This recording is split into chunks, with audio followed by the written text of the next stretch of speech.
Our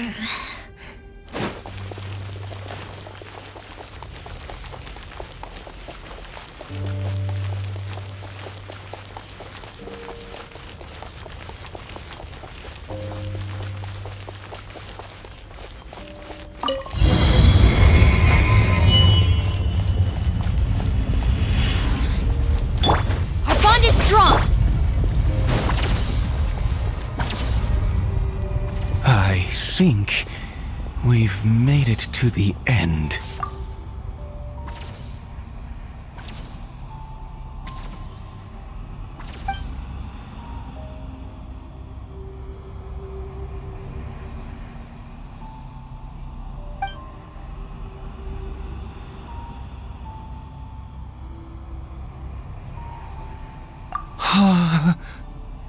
Oh, dear creature, why do you bow down? Oh, dear creature, why do you bow down? For I am no god. You are like a flower, born in sin, yet pure, spotless. I know your fate well. You need no longer hold back your resentment. Go forth, become a transcendent one. Rise, and I shall shed a tear at the end of time.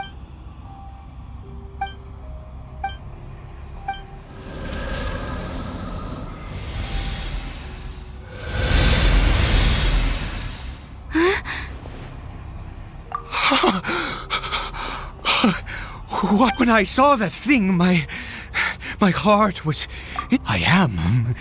I feel good, in fact. Oh, is that...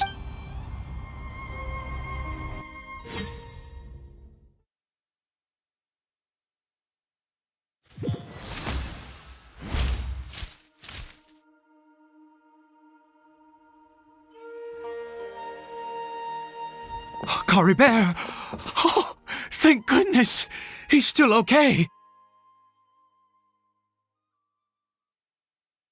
I have a strange... For this to happen, right at the moment when I was dreading worshipping at a statue of the Seven, you say that I bowed before that thing, so perhaps it might be just as effective. I have to try.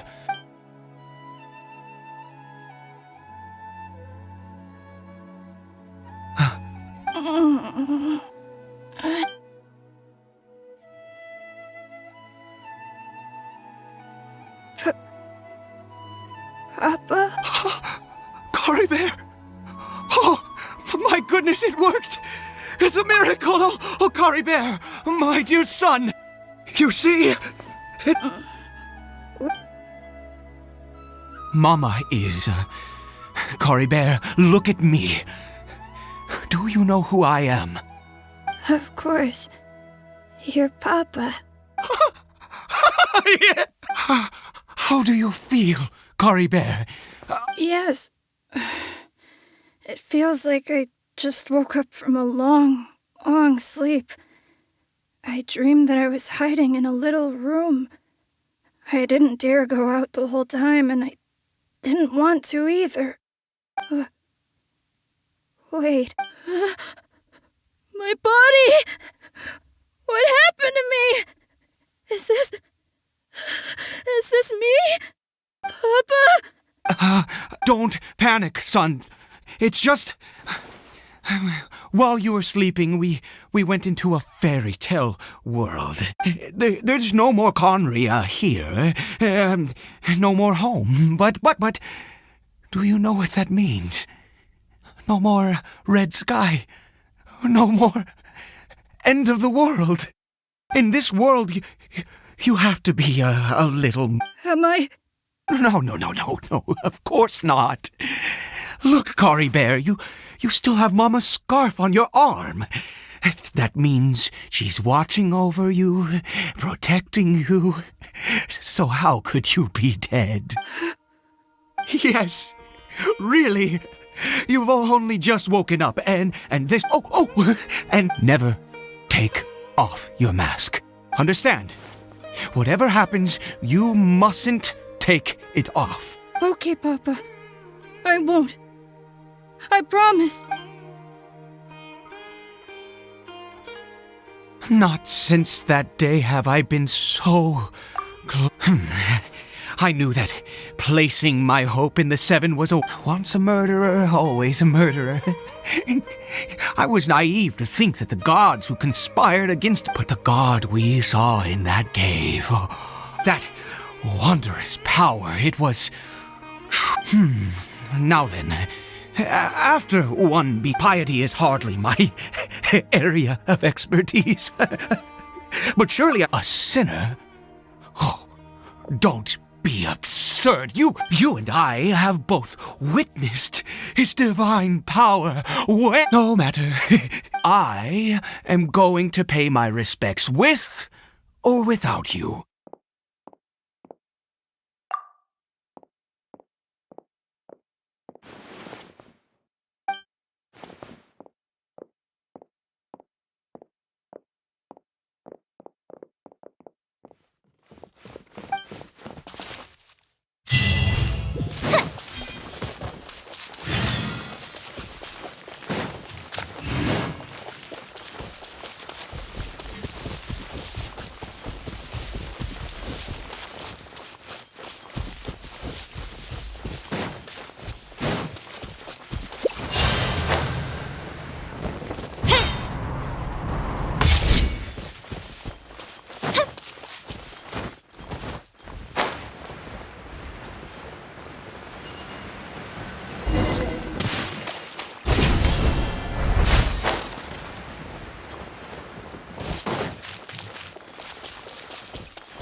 No escape! Quietly now. Busted.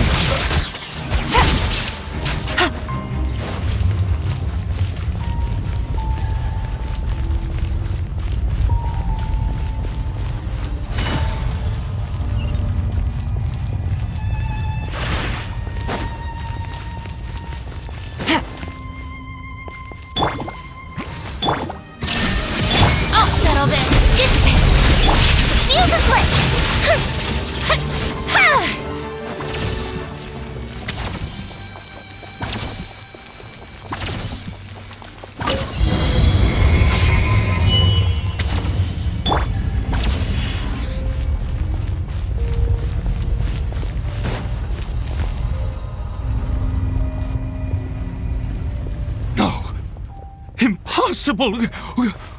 What happened? The Hilichurl worshippers have Was it all an illusion? That's true.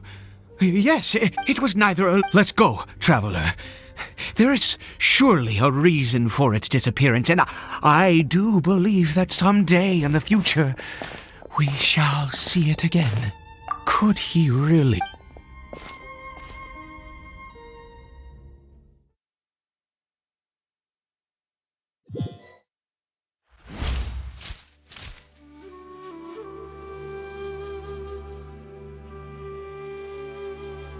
Kari Bear?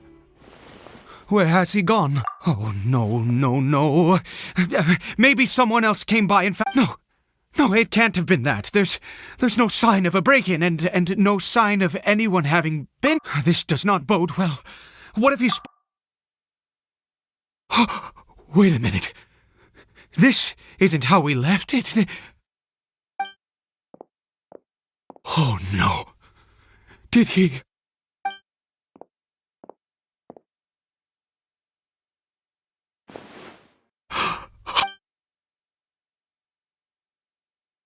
The mirror! It's broken!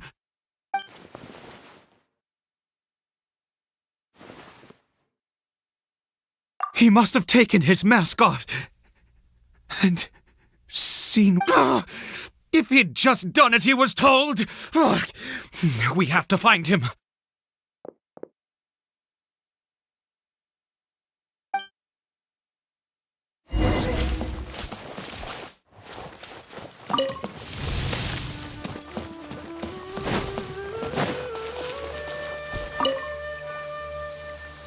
It's his scarf.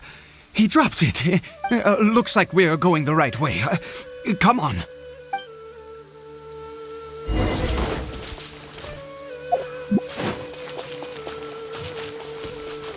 Caribert! Caribert!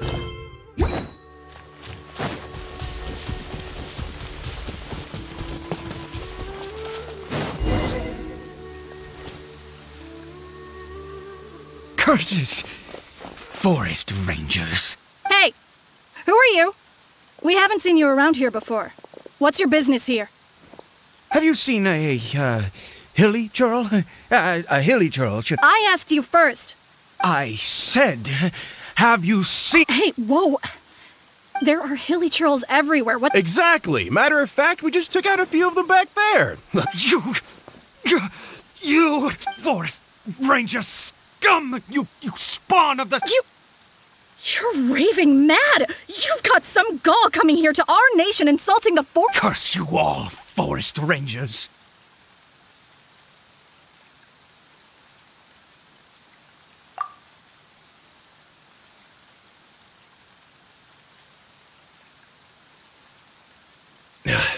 I don't get it. Why makes... He'd only just regained his mind. So tell me, forest rangers. Jeez. You're really not gonna let this go. Fine, you weirdo. If you must know, I happened to cross paths with I was frightened at first, but it didn't seem to have any interest in me at all. It was just bumbling along and that... Yeah. Wait, you're leaving? Not even...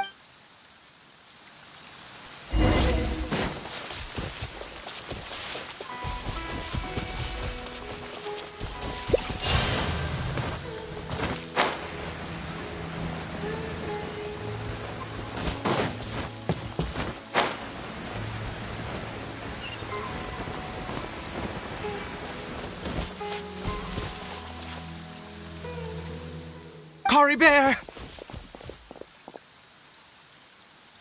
Caribert, stop! Whatever you saw, it was... I told you, we're in a fairy tale. Caribert? How could this happen? Come!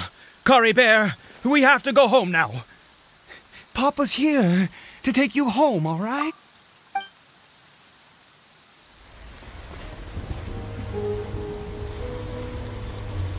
Papa...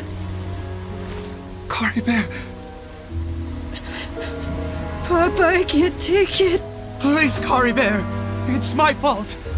I'm so sorry. If only I'd known. It's all too much. Papa!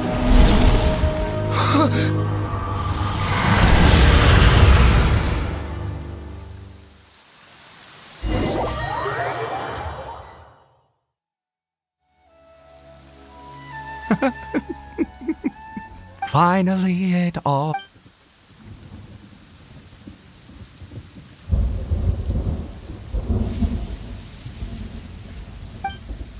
Ah, traveler. Wait, no. Why am I still calling you traveler? Oh, I have.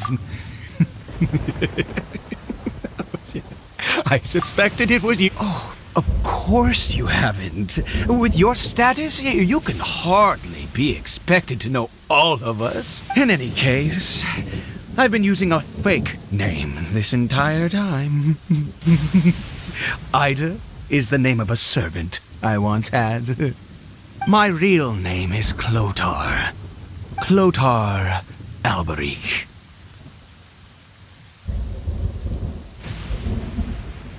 You saw it too, didn't you? Unmistakable, the power inside Caribert and the power of the one you call a sinner. It was one and the same. Yeah, I am positive now. It's the power of the abyss, isn't it? Oh, at long last, I have seen it with my own eyes.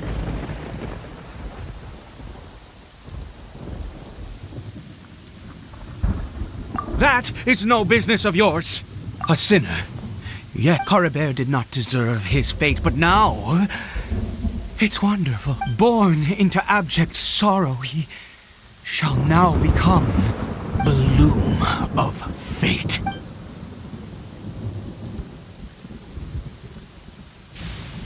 Huh? Sinister? Oh, I never imagined that. We once believed that you would bring new strength and hope to Conria. To us, you were the abyss. A wondrous mystery far beyond our imagination and comprehension. And the one who controls the abyss can control everything. We yearned for that future. We looked to you to take us there. But what did you bring us instead, oh Prince of Conria?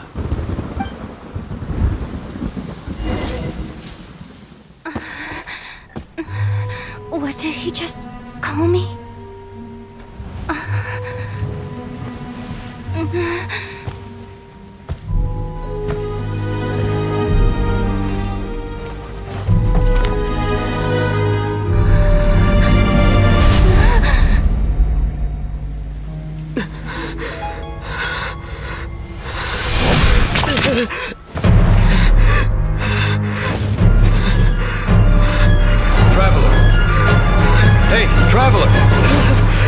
Traveler!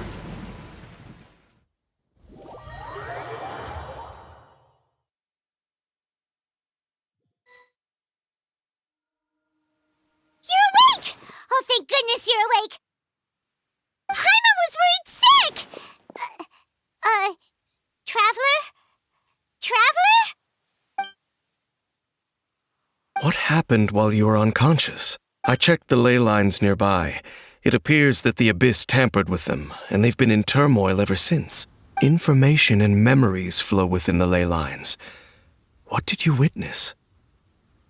You mean, after founding the Abyss Order, his faith in the Abyss led him to do a great many things. But the curse of immortality continued to torment his body and mind.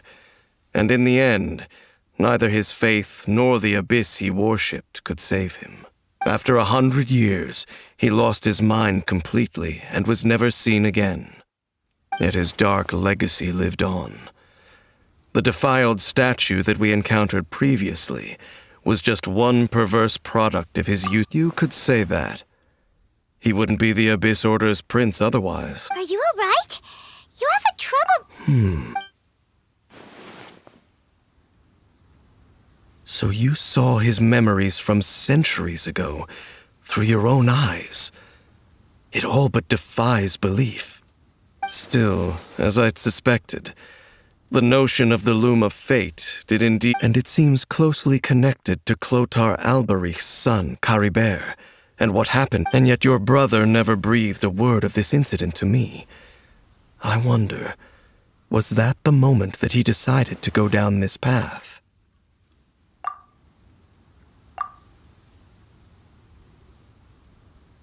Indeed. Clearly, this series of events sparked a long period of deep contemplation. What is it? The field? You mean here? What? You scared the Duke out of Paimon! Did you rebury them yet? A male and female skeleton, buried together.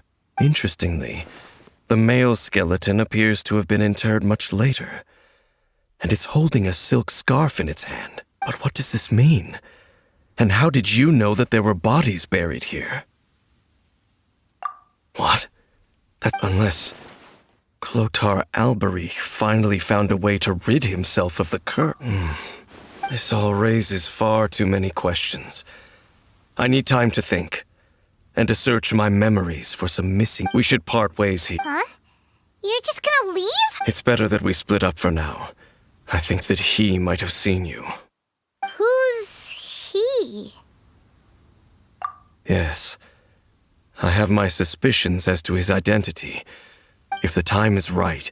But what do you mean that he saw the Traveler? How is that possible? I fear that while these things would limit anyone else. What? Why? What is he? All right, let's leave it there. There goes Dane. And just like that, it's back to being the two of us again, huh? What is it? Huh?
The world remains constant over the centuries, but human... Good old caravan rebot! Now let Paimon think. What were we up to the first time we came here? Oh, Paimon remembers! Nahita's consciousness had been trapped by the doctor, but we followed the clues she left behind to help her. So much time has already passed since then, and it seems Sumeru's changing for the better now that Nahita's in charge, right? Paimon just hopes this peace will last a long time, and then Nahita won't have any more new problems to deal with.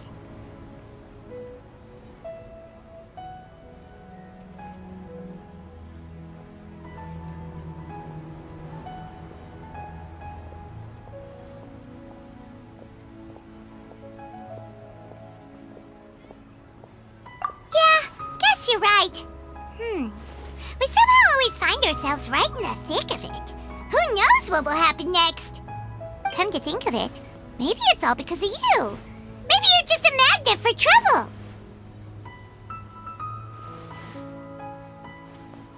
Huh? Me? Before Paimon ran into you, Paimon never ran into any trouble. At most, when she was super tired, Paimon got caught in some strange whirlpool and sucked out into sea. And even then, you fished Paimon out! Anyway, for Nahita's sake, maybe we should think about heading to our next destination. Ah, look who it is. Running into you in a place like this? I can see you two still love wandering around. Oh, it's Dia! Since when are we just wandering around? We're usually taking care of some serious business. Even though it may have nothing to do with our journey. But never mind that. What brings you here? I just finished a commission in the desert for a usual client of mine. Nothing too interesting. Just escorting a shipment of goods. That's when I saw you two all the way over there, chatting away. What were you two talking about anyway? Huh? You serious? Can't say I saw that coming. But you are travelers after all. I guess you'd never stay for too long in one place.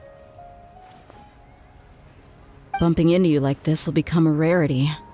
I'm starting to feel sad just thinking about it. Hey, how about I gather a few mercs to escort you two? What do you say? Thanks, but no need. Oh, Paimon had no clue you'd miss us so much. But don't worry, we'll come back to see everyone when we get a chance. Sounds good. All you need to do to get to Fontaine is cross this stretch of desert and navigate some waterways. Knowing you two, I'm sure it won't be anything you can't handle. So, when are you leaving?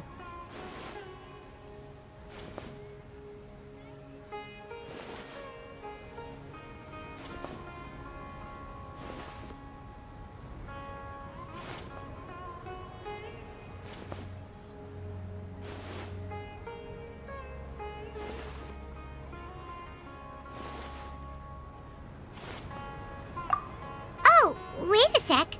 Paimon just remembered there are still a few dishes in Sumeru that Paimon hasn't tried yet. Now, where's that list Paimon made?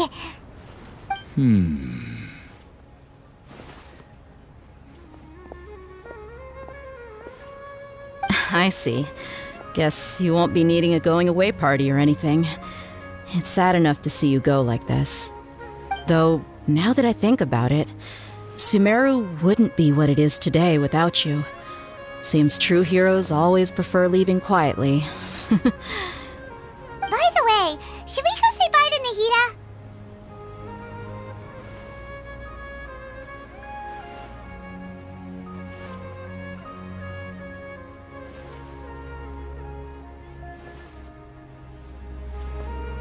Oh, good point. Then there's no need to bother her in the real world.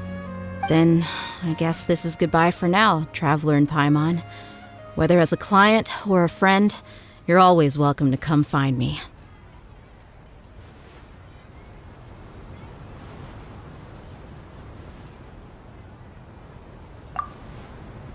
Goodbye, Dia. Bye-bye, Sumeru.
Fontaine's port. Wow, everything looks so advanced in Fontaine. Paimon's heard that the industry here is extremely developed, and there are all kinds of unusual machines. Just seeing the sights as a tourist is nice, but maybe it would be better if we found something to do. What do you think? Good idea! Nahida gave us loads of useful information. Seeking out the Seven is probably still our best source for information at this point.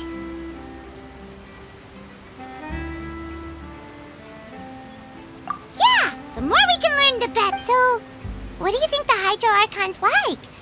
Will we get along? Nahida said that she has a very unique personality, whatever that means. To learn about the nation's god start with the nation's people. There seems to be some locals talking over there. Let's go see if we can join the party.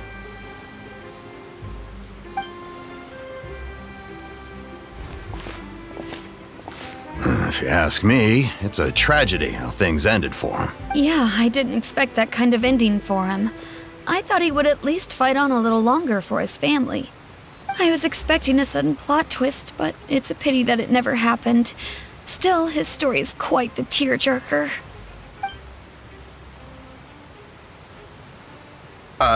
Excuse me. Can I help you two? I couldn't help but notice you standing here listening. Hi. We're travelers new to Fontaine, and we had something we wanted to ask, but you seem to be really busy talking about some kind of play, so we didn't want to interrupt. Play? Oh, no. We're talking about something that really happened. In fact, it's a case that was just heard a few days ago. Really? Like, a real trial? But the way you were talking about it and the words you used just now made it sound like some kind of story. Well, good tales are often based on true stories, aren't they? And what you see in reality may also be someone deliberately putting on an act while harboring ulterior motives. Whether something is true or not simply isn't that important. The main thing is whether the story being acted out on the stage is splendid enough. Oh, but it looks like you're not from around here. You probably don't know that the Fontaine Court of Justice is called the Opera Epiclese, or more commonly known as just the Opera House.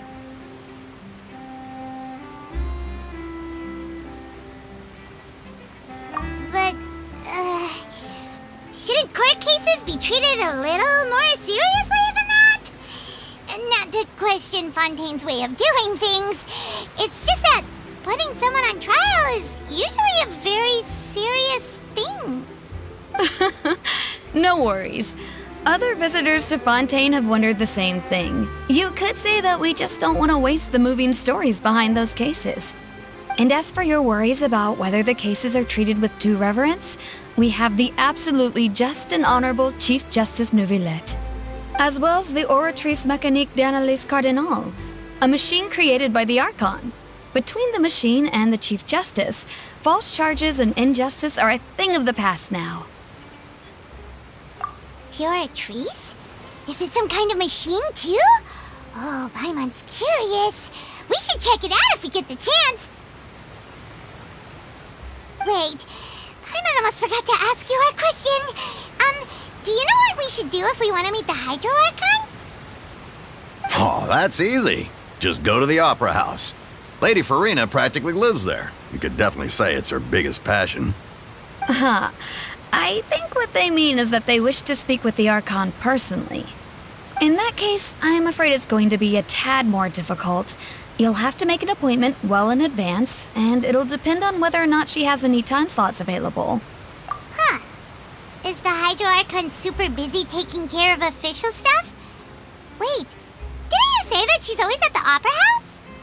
No. Lady Farina seldom takes an interest with the nation's affairs. The reason it's difficult to make an appointment is simply because she's incredibly popular. That's right. After all, she is the Archon. Though she may tend to get a little dramatic from time to time, people can't get enough of her. Huh. First time Paimon's ever heard of an Archon being described that way before. Wait! Paimon gets now! The Hydro Archon is kinda like a big celebrity here, right? Yeah, I suppose you could say that. Perhaps you could even say our mascot. Hang on. This is still Fontaine's Archon you're talking about. You should show some more respect. Yes, you're right. I guess I should at least try to be a little more respectful in front of visitors. Otherwise, I might get arrested and find myself face to face with Monsieur Neuvillette. Come on. Sure, there's a lot of laws here, but nobody's going to be arrested for saying something disrespectful about the Hydro Archon. Alright, I think we get it. Thank you! At least we now know that we can find the Hydro Archon at the Opera House. But who knows how long making an appointment will... Hey! What are you looking over there for? Huh. Maybe something's the matter. She isn't going to jump into the water, is she? Maybe we better go check on her.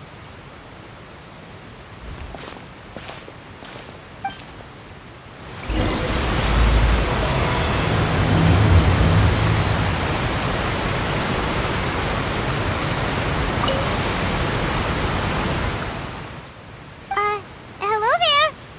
Excuse me. Are you alright? Huh? I'm fine. Thanks.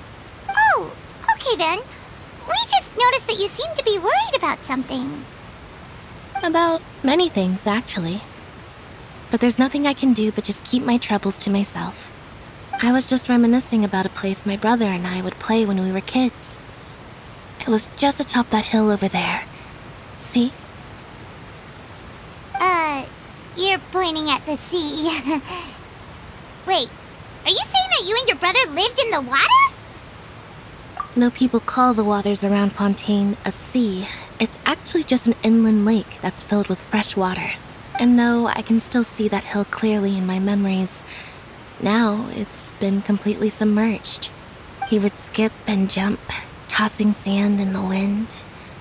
The sun shone brightly, and the air was filled with the scent of the sea.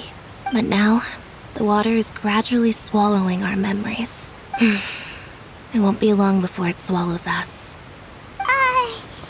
Sorry. I don't believe we've had the pleasure of meeting. Are you Lynette's new friends? Oh, and Thanks for looking after my sister. She often comes here to reminisce about our childhood, that's all. There's no need for any concern. Allow me to introduce myself. I'm Linny, and this is my sister Lynette. If I had to guess, I'd say you must be travelers from abroad. nice to meet you. Paimon is Paimon, and this is the Traveler. We just arrived in Fontaine. We were just talking with your sister. Even though we didn't really get what she was saying. I see. It's unusual for Lynette to be so willing to talk with anyone. In fact, she seldom speaks at all. I'm usually the only one she ever talks to. Oh, really? Then you two are just like us. Paimon's always the one talking for some reason.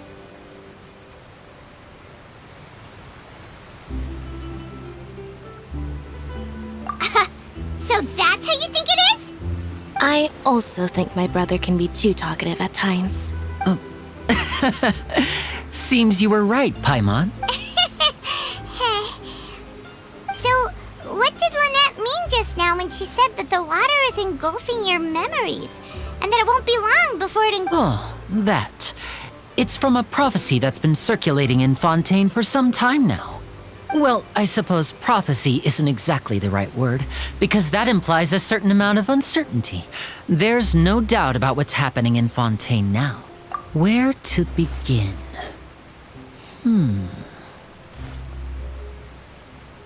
Let's put that question on hold for a moment. We still haven't formally greeted each other yet, have we? Did all the introductions earlier not count? Hello, traveler.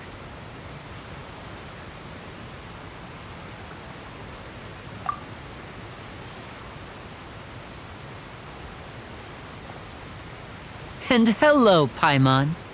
Hey! Why didn't Paimon get a handshake? You're not... Please, don't take offense. Just consider it a sort of etiquette we have here in Fontaine. Oh! Alright then.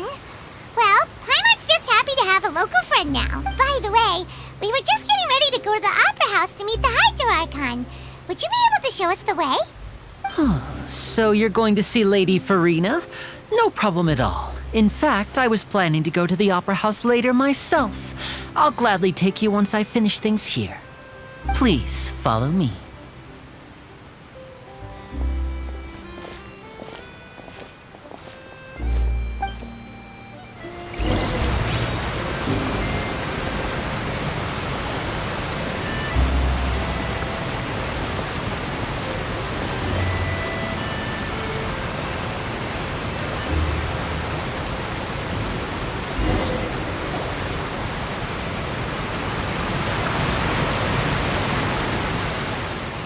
You said you were going to see Lady Farina? Well, it seems Lady Farina has come to see you.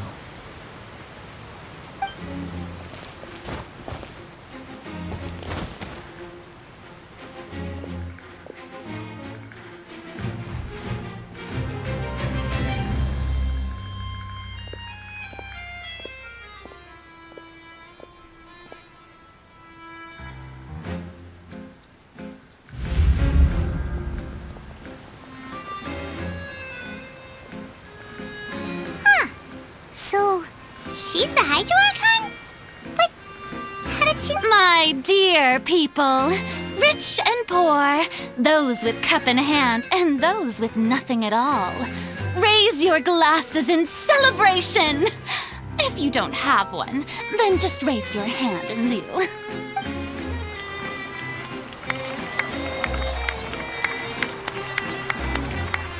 As you can all see, 2 unfamiliar travelers have arrived in our nation.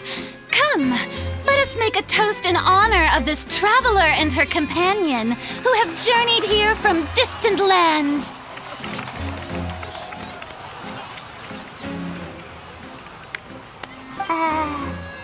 Is she talking about us?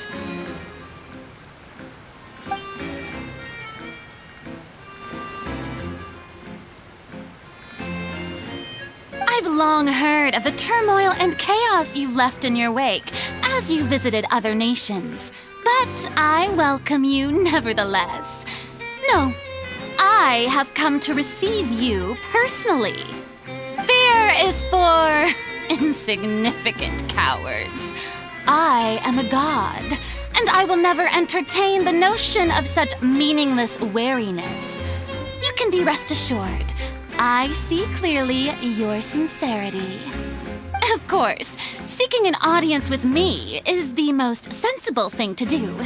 It will allow you to truly behold my power and witness my authority.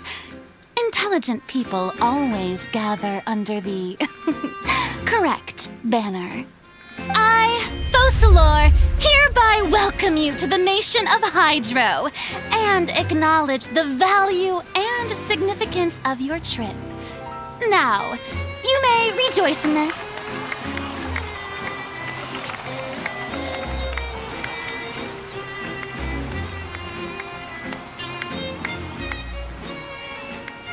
Yeah, Paimon still can't believe it.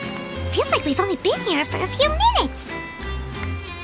But the Hydro Archon's entrance was, how should Paimon describe it? A little over the top? Ahem. Miss Hydro Archon? How did you know we were coming? I see. As Outlanders, you inevitably lack even some of the most basic understanding. Don't forget that even the gods can be divided into the mediocre and the excellent. I suppose it's only natural for you to be awestruck by my abilities. You had best stop and consider. Do you really have the noble qualities and etiquette necessary to communicate with a god? All it takes is a flick of my finger for me to know everything about you.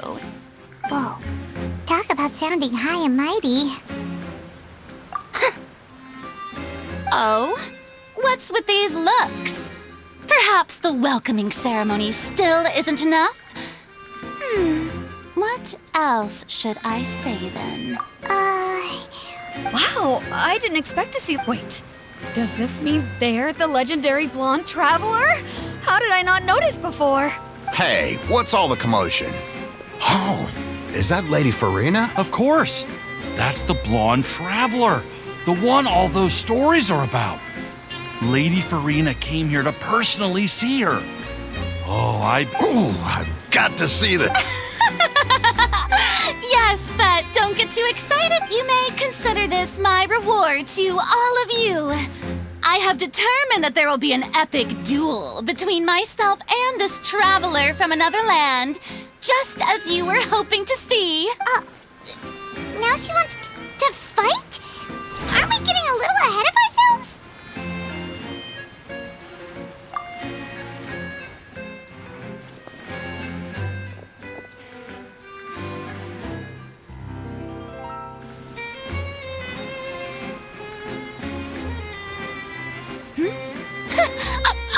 not afraid. Might I remind you that this is a duel against the divine? What are you trying to do, traveler? Provoking a god in front of her people? Stand down, Clorend. I admire her bravery. Few have the courage to draw their sword against a god. She is obviously a true warrior. Unfortunately, people nowadays only crave to be thrilled, and a mere duel will not slake their thirst for excitement. Oh, yeah, she's right. Just a duel wouldn't be all that interesting. On Araneus, criminals are always requesting duels to defend their honor. You're getting a bit old, to tell the truth. You see. Then... All right! Now that'll be worth seeing!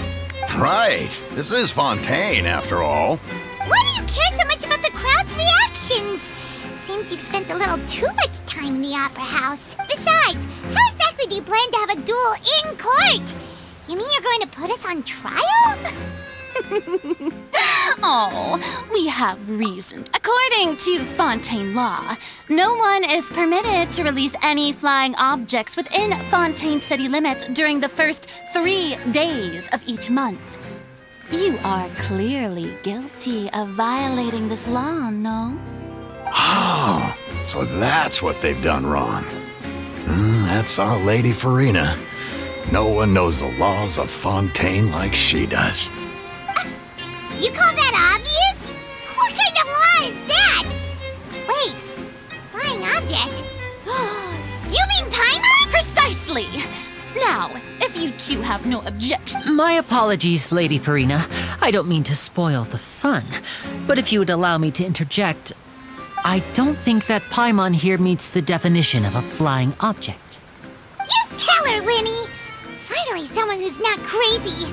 How could anyone call Paimon a flying object? Ah, great magician Linny, my beloved citizen. I'll permit you to object, but how exactly do you plan to prove your claim? As a magician who just rained on your parade, I naturally should shoulder the responsibility of saving the show.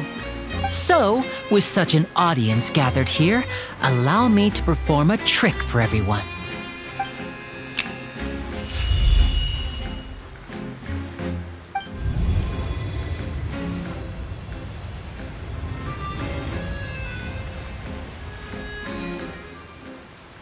Ta-da! What's that on Paimon's back? Hey, when did you do that?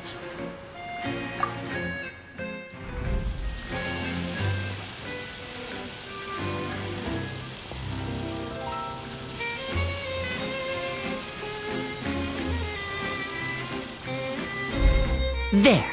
As you can all clearly see, Paimon should be classified as, well, something like a balloon. This rope has been in the traveler's hand all along. It was just that no one could see it before. Huh? You call that magic? You've got to be joking. I thought it was pretty good. Nice one. Huh. I'm not sure what to think. It seems Lady Farina...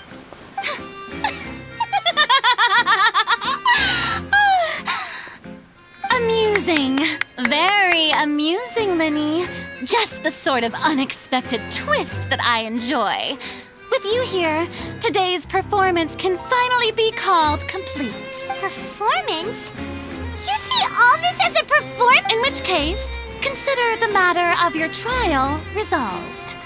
The god of justice will not bring charges against an innocent person.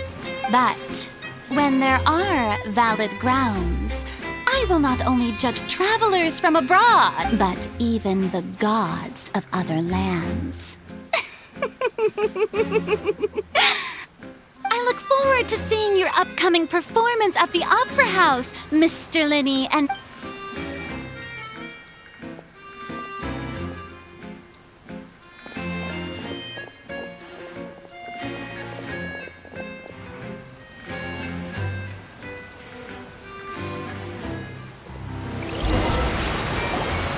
And just like that, she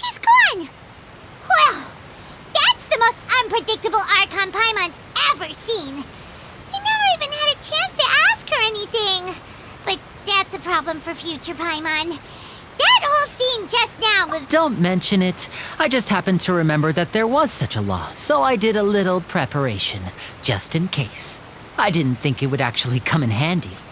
So, now do you see what kind of god Lady Farina is? She can be a bit confusing at times, but she is still amenable to reason. Anyway, Paimon had no idea you were a magician, Linny. I just know a few simple tricks I use to make a living. Lynette is my assistant. It will actually be my first time performing on the most prestigious stage in Fontaine, the Opera House. But isn't the Opera House where criminal trials are held in Fontaine? When there are no public trials being held, the Opera House hosts a variety of other performances. To the people of Fontaine, the line between a trial and a performance can... And speaking of performances, I would be remiss to forego this opportunity gifted by fate. Might I invite the two of you to see my... My brother's always excited to make new friends. Oh, sure. We don't really have anything to do now, and we wanted to go to the Opera House anyway. Splendid. In that case, why don't we go together? Oh, you really mean it? Then I'll take you up on your offer. This is a magical item known as a magic pocket. Perhaps you can help me distribute them to the people here. Huh? What are they going to use it for? About that... I'm not sure exactly when it began. It says that every person in Fontaine is born with sin. No matter how the nation of justice holds trial after trial, this sin cannot be absolved. Until one day, the water levels in Fontaine will rise, and the sinful people will slowly be drowned. In the end, the people will all be dissolved into the waters, and only the Hydro Archon will remain, weeping on her throne. Only then will the... That sounds pretty gloomy. Why are people in Fontaine... There are lots of guesses. Some say that the ancestors, others say that the people of Fontaine never heeded the first Hydro Archon's warnings, but here in Fontaine, evident... If even the people in Fontaine don't know what sin they committed, wouldn't it be better just to... That's exactly what the people did at first. But in the last few years, the water levels in Fontaine have actually started rising. Many places have already been completely submerged, and now lie beneath the sea. Many people carry on with their lives as before and shrug it off as a natural phenomenon. But my family and I think that the people of Fontaine shouldn't ignore the possibility, which would end up sentencing them to death. We hope that at least the people who reside near the waterfront can move away before it's too late. So, we've started distributing magic pockets to them. As a magical item, these magic pockets have astonishing capacity. Oh, Paimon gets it! It's like preparing for a rainy day! But... Perhaps only absolute power could ever contend with such a catastrophe. But who knows? Now, if you'd like to help...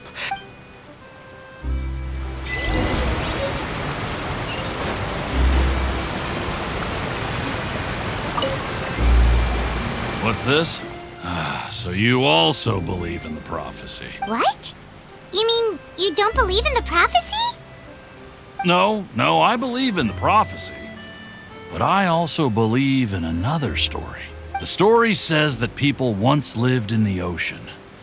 They were one with the ocean and couldn't live apart from it. But as time wore on, people desired to live on land and developed blood vessels, encapsulating the sea within their bodies. Thus could people set foot on land. So, if you ask me, when the water rises and takes us all, it'll be like we're going home. Oh, we hadn't heard that one before. But people can't live underwater. They'll die. You should probably still take it. All right, I'll take it.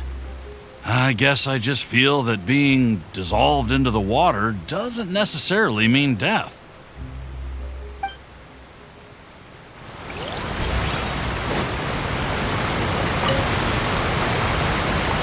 So you're the blonde traveler that everyone's been talking about.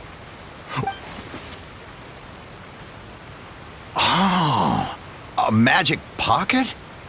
Seems you really thought of everything. I guess it's better to prepare for the worst and hope for the best. Thanks. Please, I'll...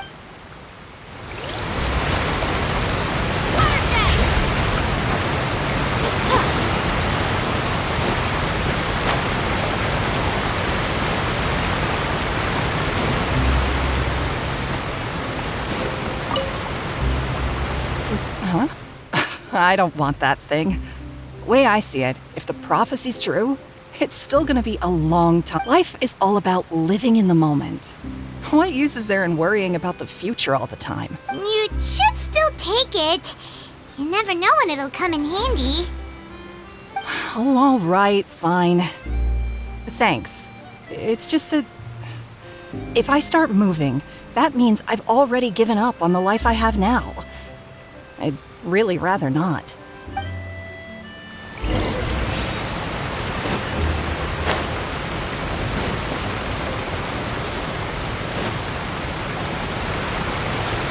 Oh? You already handed out all of the magic pockets? That was fast. So, yes, but that will change once disaster strikes. I know they'll change their minds. Is there anything else you need to do before we leave? Yes, one last thing. I have the magic pockets made by a workshop in the court of Fontaine. Since we're out and about, I was thinking about bringing him some more So, you want to collect materials? Just tell us what the Oh, that would be much appreciated. We'll need some Romero.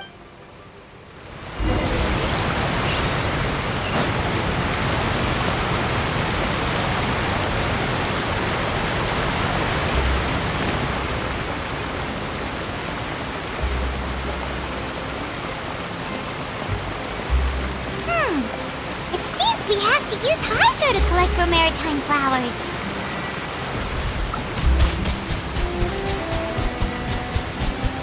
Water jet!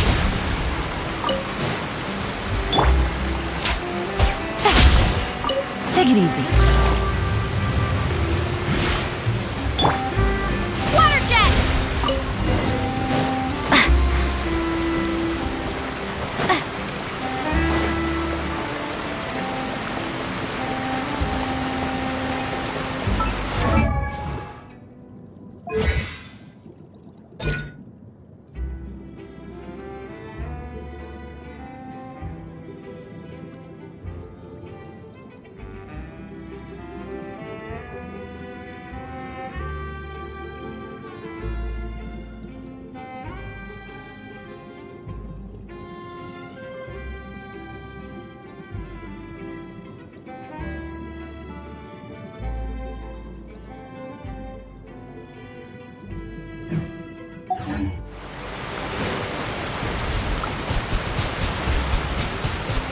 Water jet!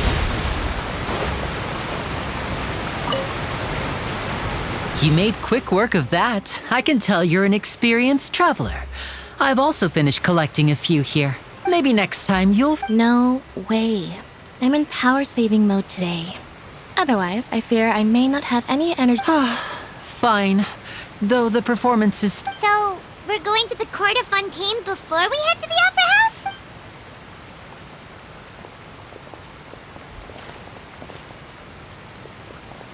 Wait, shh.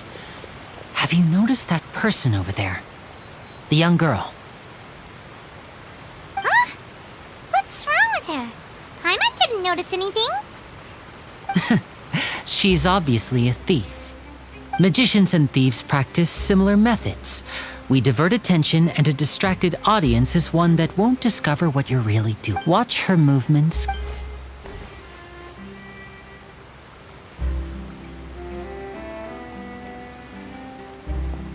Oh, he's right! Shh, keep your voice down. We need to think of a way to catch her, but it seems she's very alert. Perhaps we should split up. You two can ride the lift over there and wait up top. I bet that'll be... All right, let's go.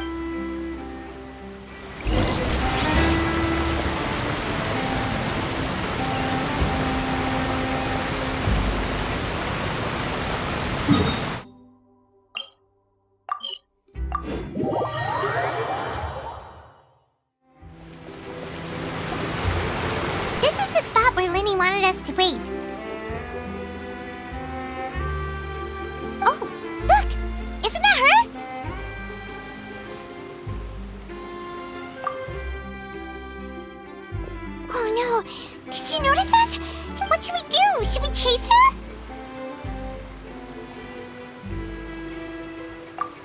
You're right. She might also... Nothing's happened for a while now. Paimon wonders if Lenny caught the thief.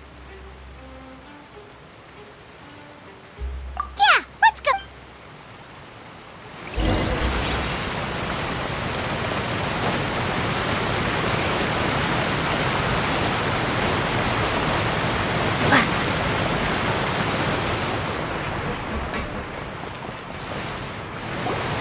Are you sure that's all she took? You should check to make sure you're not missing anything else. No, that was all. Oh, I can't thank you enough. I didn't notice a thing earlier. Anyway, I should be going now. Thanks again. Oh, were you returning what the thief had stolen? That's right. Pity I wasn't able to catch her. She distracted me by dropping the thing she stole on the ground. By the time I looked back, she was already gone. I saw the general direction she went, but Lenny twisted his ankle, and I needed to make sure he was okay. Oh, did you get hurt, Lenny? I'll be all right. It's just a twisted ankle, that's all. In fact, it's feeling better already. If you want to play at being a hero, at least try not to get hurt doing it. Imagine what would happen if you managed to derail our performance as a result. You're right. Sorry, Lynette. I have to admit that the thief was even more skilled than I had anticipated. But at least we were able to get the stolen items back, so it wasn't a complete failure. What a slippery little thief! Guess things turned out all right in the end, though. Lenny's initiative paid off! All right, let's put this little detour behind us. We should go to the Court of Fontaine now.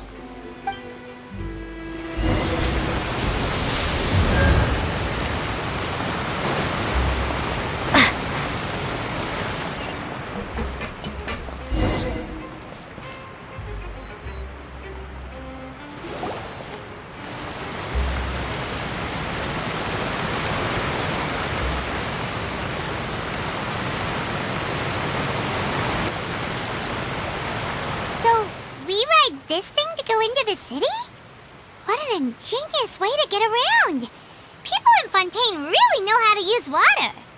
This is an aquabus. It allows people to travel between several key locations around Fontaine. It's pretty convenient, but the ride can become a little dull after a while. The scenery is always the same. That's why it's better to travel with friends. So you mean it's still boring even when I'm riding with you? No, that's not what I meant. It's just that, well, you don't really talk that much. Besides, it doesn't really feel like a real trip when it's just the two of us. It's the same as being at home. Whatever.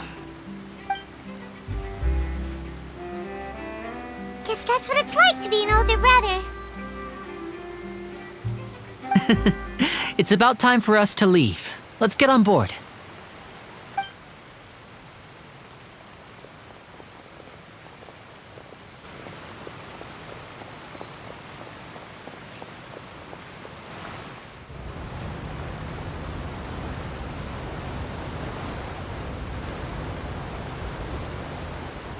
Oh, excuse me! Aren't you the great magician Lenny? And his assistant Lynette? Hello. I don't believe we've...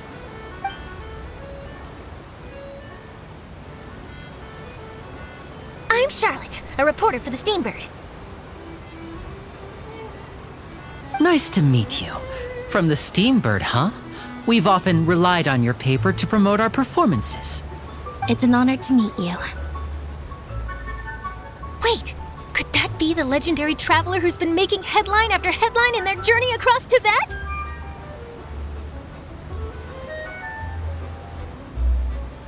Amazing! You recognized everybody almost immediately! I wouldn't be much of a reporter if I didn't know who's who, would I? Wow, today must be my day. Who knew I would end up on the same boat as so many VIPs? Could my vision finally be showing me some favor? So, Charlotte, what do you usually report on? Well, when there isn't any breaking news, I mainly cover the trials at the Opera House. You can still manage to keep readers' attention as long as you tell things from a clever enough angle, even if it's the same old topics. For example, reporting on how a scammer once deceived vulnerable girls into relationships, or how a financial criminal was once so poor that they ate a single piece of bread for 5 days. That's fine and all, but what I'm really after is exclusive, sensational news pieces that could shake the country. These smaller stories are a waste of my talents. Oh, I just remembered. I've been following a case. You mean the serial disappearances of young women case? That's right. These stories are the talk of the town right now, and it's if I'm the first with a draft ready to publish when the case is finally cracked, and it's the headline story in the Steambird. Oh, when that happens, I bet all the other reporters will shed tears of envy. I've already gathered all kinds of materials. I just can't wait for the truth to be revealed. So, what is the serial disappearances of young women case? You mean the culprit hasn't been found? That's right. The first missing girl case happened almost 20 years ago. And ever since, after a period of time, another girl disappears. What the cases have in common is that the girls are all of a similar age, and that they've all vanished without a trace. But the scariest part is that to this day, none of the girls have ever been found. Many suspects have been arrested over the years in connection with this case, but shortly after each arrest, another disappearance would always happen.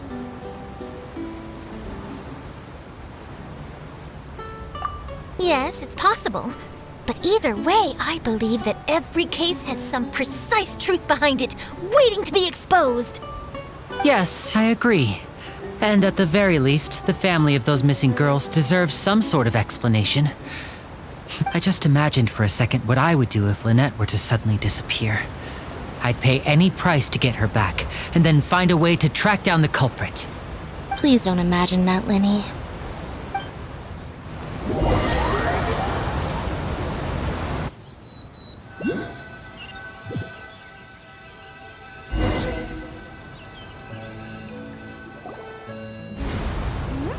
Hey, we're almost there! Look!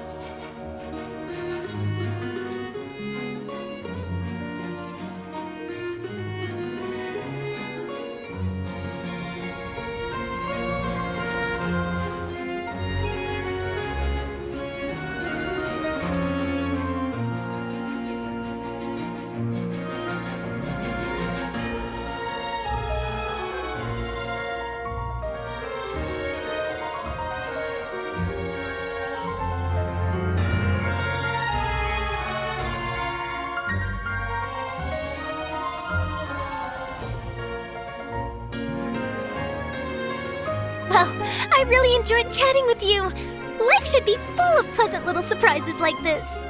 Yeah, us as well. The ride went by too quickly. I have an interview to get to. I should get going before... Okay, Bye now. Oh, be sure to stop by and see me at the Steambird when you have time. What a tough job. Always running around and interviewing everyone. If you don't mind, how about we stop by my home first? Sure, we wouldn't mind.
This is our current abode. Ah, Fremine, you're home. Where did everyone else go? I have some new friends that I would like to introduce. Oh, they all just went out a moment ago. I see. Everyone is getting busier now that Father will be returning soon. I suppose. Allow me to introduce you to my little brother, Fremine. He is a phenomenal diver. Hello. Nice to meet you. Paimon is Paimon, and this is the Traveler. Oh, you sound very proud to have a diver as a brother, Linny. Linny, could you come here for a moment? What is it, Fremine? Do you have something to tell me?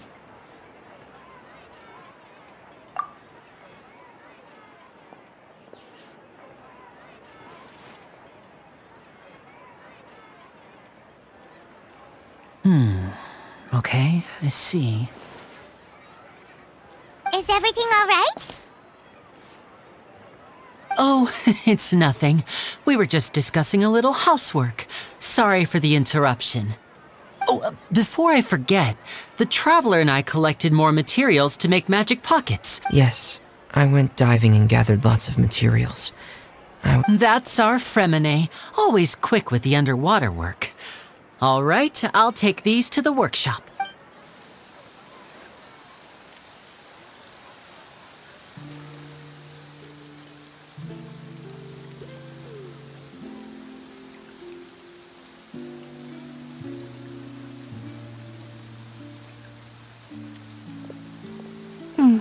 Looks like rain.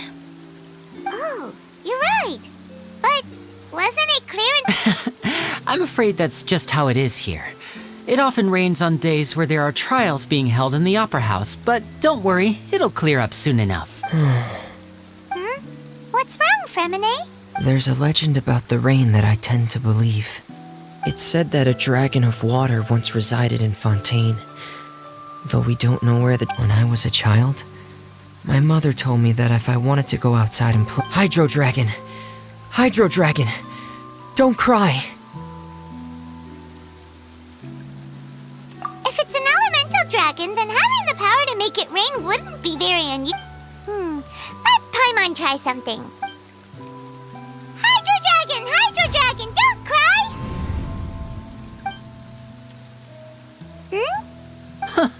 Doesn't seem to be of any use. It is just a legend after all. You know, you might be a more popular magician if you understood the concept of romanticism. Or could at least play along. Sorry, it might be...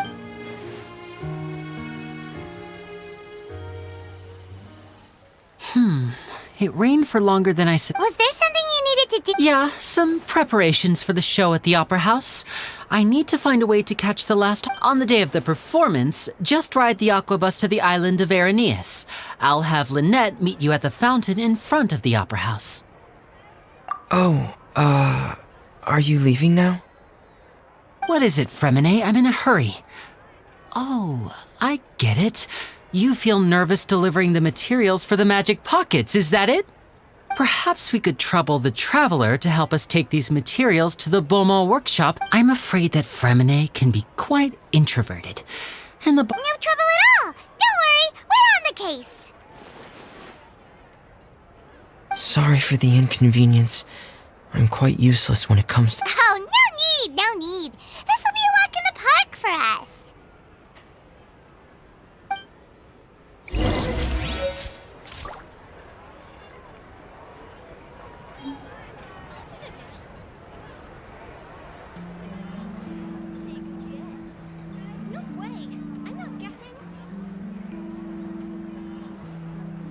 Fresh fruit, sweeter than syrup.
hello there. New customers? Looking to buy, or do you need something made? Or perhaps... Oh no, we're just here to deliver some materials. Ah, these must be for Magic Pockets. I could tell right away. I've already made several orders worth. No need. They've already prepaid several batches worth. When they told me what they'd be using them for, I even offered them a discount, but they insisted on paying the full amount. Wow. So, I can't say for sure, but who knows? Maybe there's good money to be made being a magician in Fontaine. Hey! Is this machine what you use to make stuff here? It looks really advanced. Why use your hands when a machine can do the work? It would be a waste not to use the latest technology. And wasting is a kind of... But where does a big machine like... Well, it's a little complicated, but basically, everything we usually use here in the city is powered by indemnitium. It's a type of energy that's produced from trials. Huh? How can... Well, I'm not completely sure of all the When a trial is in session, the Oratrice Mécanique d'Analyse Cardinale harvests people's belief in justice and converts it into energy to be used all around... So that's what its other function is? But... Paimon still doesn't get it. How could something unreliable like people's beliefs be turned into... Oh, yeah! So that means the Hydro Archon Even though I've never heard anyone really put it that way before, besides indemnitium, we have another type of energy called pneumosia. It isn't produced by the power of the Archon, but it is unstable by nature. I thought I'd find you hard at work, but here you are chatting the day away. Since you're already... You again! Didn't I already promise you that I'd have the more I owe to Confrérie of Cabriere by next month? Yeah, but how do we know that you won't go running off by the end of this month? Huh? Seems business isn't so great for the workshop. Hey, hold on. Before you go around trying to collect payments, why don't you settle your own debts first? If Confrérie of Cabriere wants to poach clients from Northland Bank, that's fine. But I'm afraid you still owe the bank a hefty sum of mora. So why don't we work things out between us first, before you get back to your little conversation here? You're from Northland Bank. But we said we'll pay everything we owe next month. Why are you hounding me now? Traveler, Paimon! I didn't think I'd run into you here in Fontaine. What are the chances?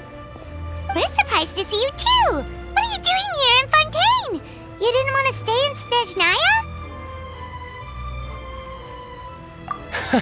Long story short, I've already been in Fontaine for some time now, and honestly, things have been pretty boring.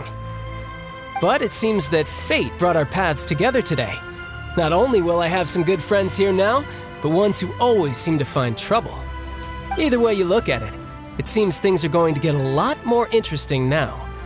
Pretty sure we'd want to avoid anything that you'd find interesting. Besides, our trip here has gone pretty well so far, right, Traveler? Hey, you, Northland Bank boy. Don't interrupt. It's not often I run into the Traveler like this. Why don't you wait for me over there for a while? You kidding? Aren't you the one looking for us? You really expect us to sit and... Listen to me, boy. If you want your mora, fine. Why don't you come and take it? Hey, I just said not to interrupt. Oh, by the way, Traveler, the last time I took Tonya and Tusser ice fishing, Tusser... Hey! That's way over the line! All right, boys, let's... Can you at least let me finish one sentence? Fine. Though the bank told me not to get rough with our clients, you're the ones who started it. This is an act of self-defense. You two will have to be my witnesses, okay? I'm unsure this...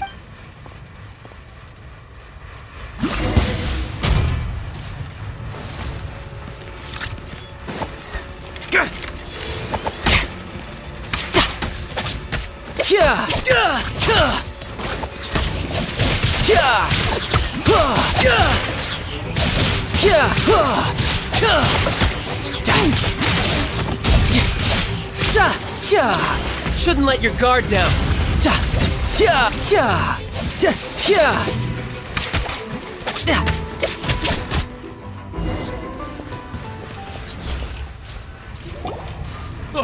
What's your deal, Brad? How are you so strong if you're just a staffer from Snezhnaya's Northland Bank? Oh, now you notice. It's a little late, don't you think? Just make sure you understand that you don't mess with Northland Bank. Got it?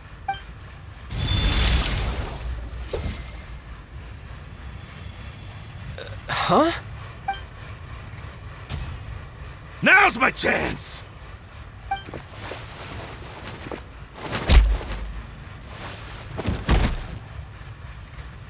Huh. That was weird.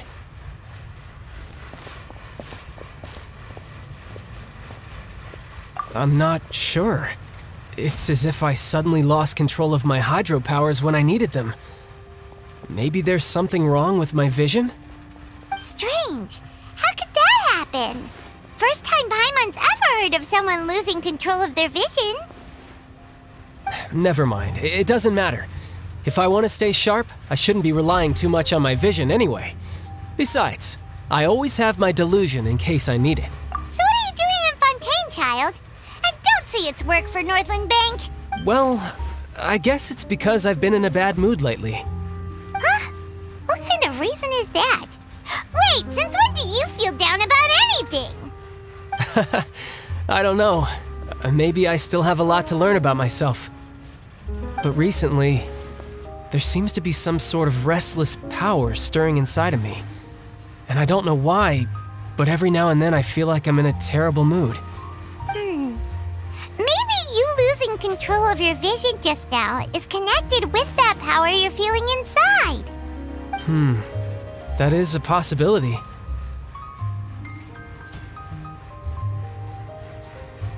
I can't remember if I ever mentioned it before, but when I was 14, I fell into some unknown abyss.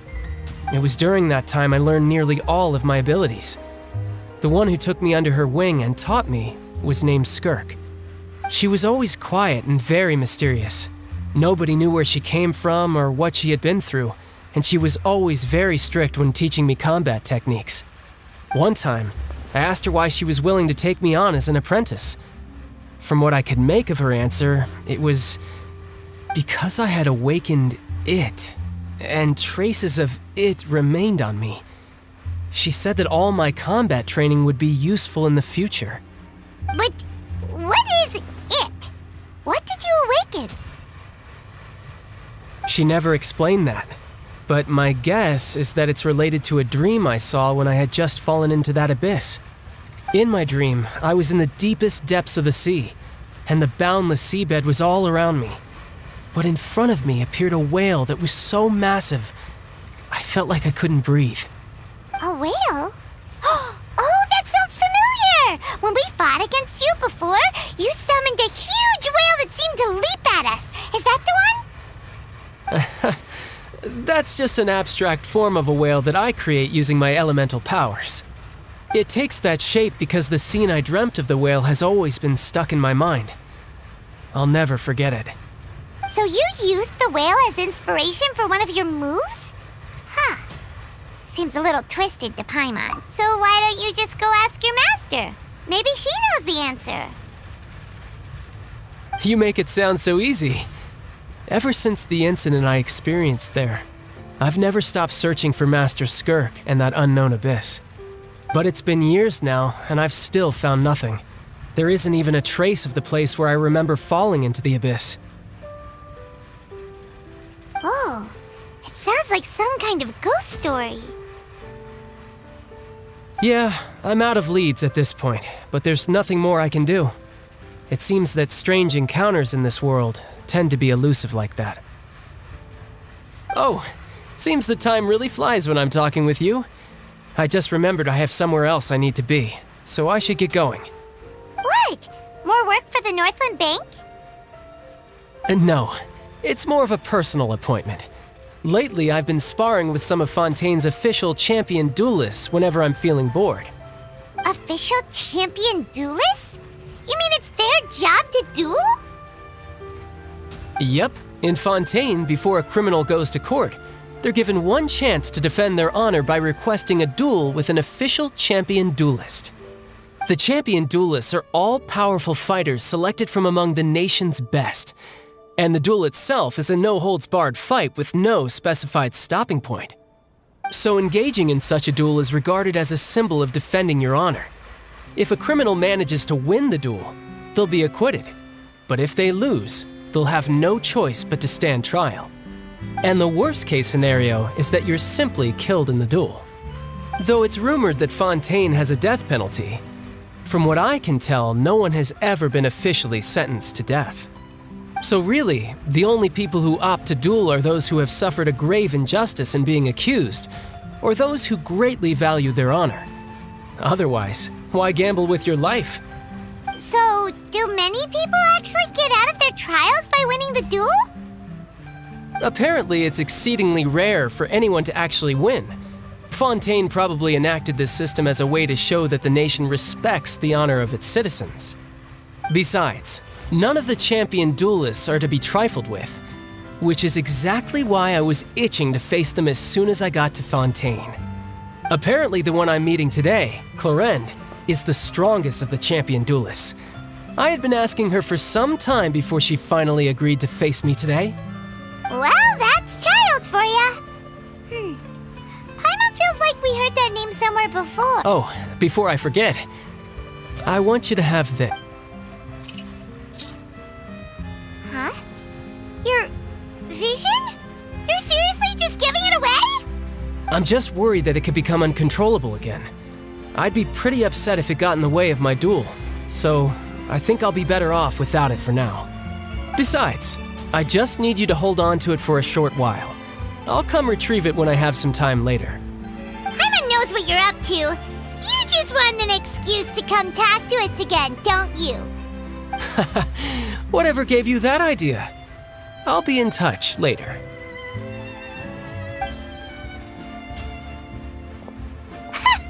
That sneaky guy. He said he's been Well, seems we don't have much to do for now.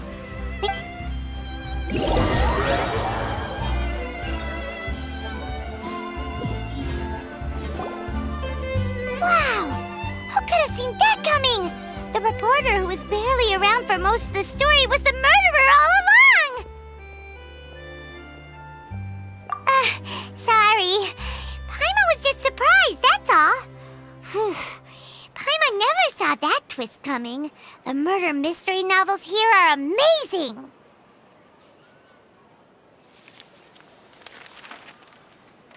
The whodunits here in Fontaine are a lot different than the light novels you see from Yai Publishing House. Both have their merits, but Paimon thinks this style of novels are more, well, novel. It's so exciting to reach the moment when the mystery is uncovered, especially in the one Paimon was just reading. You should buy a copy and read it too. Oh, sorry about that. Paimon will be more careful next time. Hey, shouldn't we be heading to the Opera House to see Linny's performance soon? It's almost time for the show to start, so we should get going. Linny said that the Opera House is on Aranias, so let's go ride the Aquabus!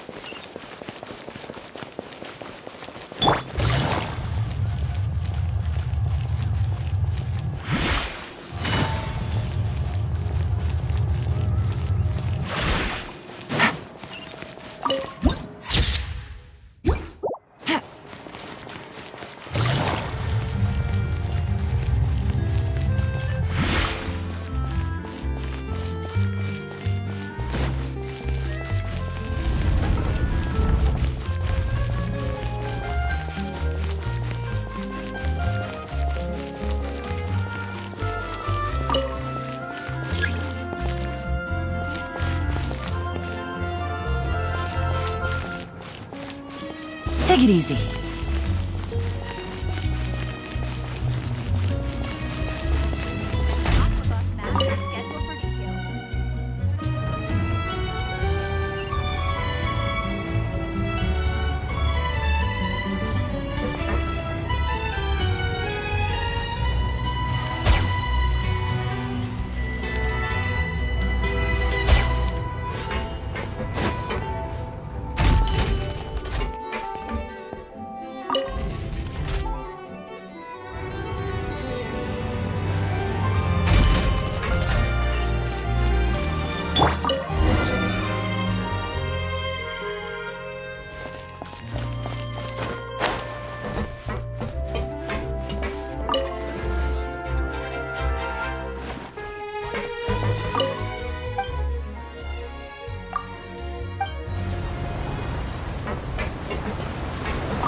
Welcome to the Navia line.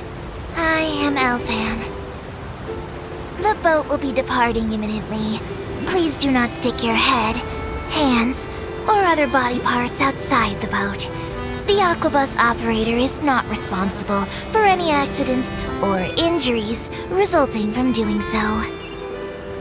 Also, please remember to buy the Steambird, though I don't read it myself. The destination of the current tour is Erinias. Points of interest worth visiting include the Fountain of Lucine and the Opera Epiclese. If you look to the left in the direction we are currently traveling, you will see the famous Fontaine Research Institute up in the sky. An experiment gone wrong turned new sightseeing opportunity. Human ingenuity truly is a wondrous thing.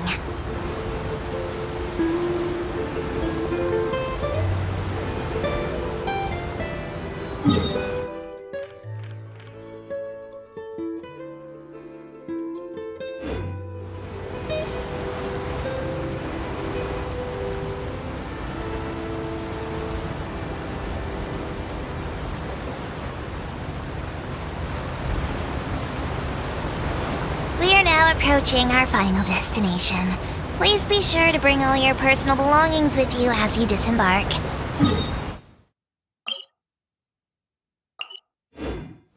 Even though I will take any forgotten items to the lost and found, the paperwork is rather annoying, as Melusine hands are not suitable for grasping pens. Please be careful when disembarking. It has been my honor to be your tour guide this trip. Thank you.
Gotcha!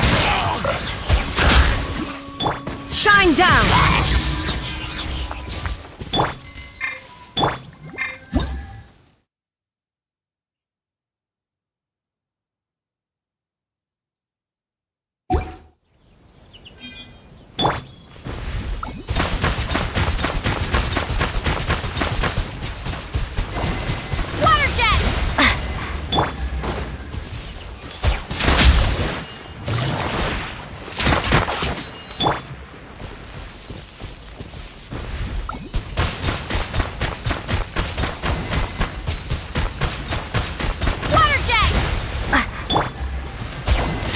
Take it easy.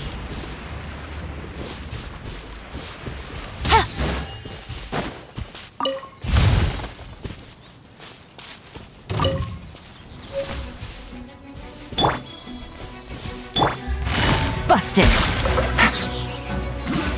Illusion shattered!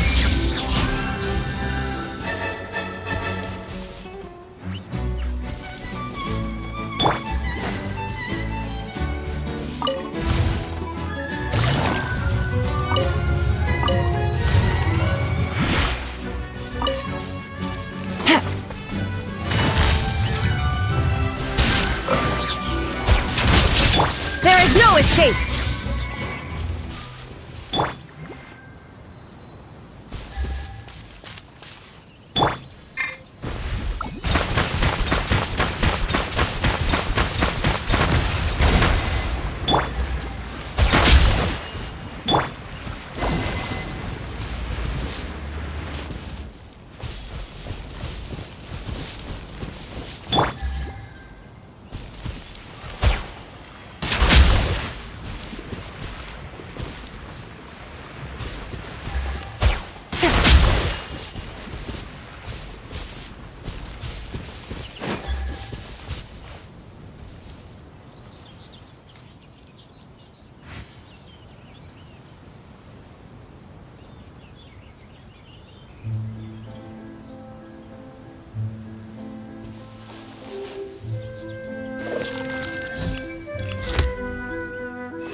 Good roll. All right, maybe I'll take one more day off and knock out the rest of the work once I'm feeling up to it.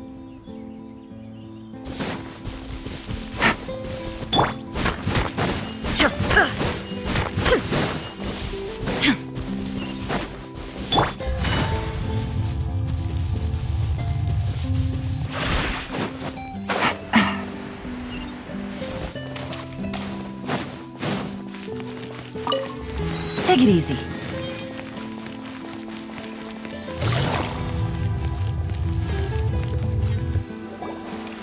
Whoa! Now this is fancy! The Opera Epiclese. What a place to hold a performance! No wonder Linny and Lynette were looking forward to it. Huh. Looks like there's a lot of people standing around the fountain up ahead. Oh, Archon, please bless us with a bright and healthy child. I don't know why you always feel the need to ask so much. I'll be happy as long as our child is healthy and... I guess if they're our kid, then there's no doubt they'll turn out smart. Maybe this is one of the customs in Fontaine. There sure are a lot of couples here. Vache. What's wrong? Vache. Vache. No, Paimon didn't say anything. Are you hearing things? Welcome to the Fountain of Lucine. All the water flowing through Fontaine converges here. It's customary for newlyweds to come here and wish for children. Ah! Lynette! You scared Paimon! When did you get here? Lenny asked me to wait here for you, remember? Right. What do you mean? There are a lot of people here right now. Hey, you're not trying to scare Paimon, are you? Besides, it's the middle of the day. It's not the time for eerie things. I see. I might be able to tell you something that could help explain the voice you heard. In fact, you might not be imagining things at all. I suspect that what you heard is a result of your hypersensitivity to the hydro element. Others in my family have had similar experiences. It's because of her sensitivity to the hydro element? But what would hearing a voice have to do with elemental power? When do you cry, Paimon? Wait, what? What does that have to do with anything? Just answer me. When do you cry?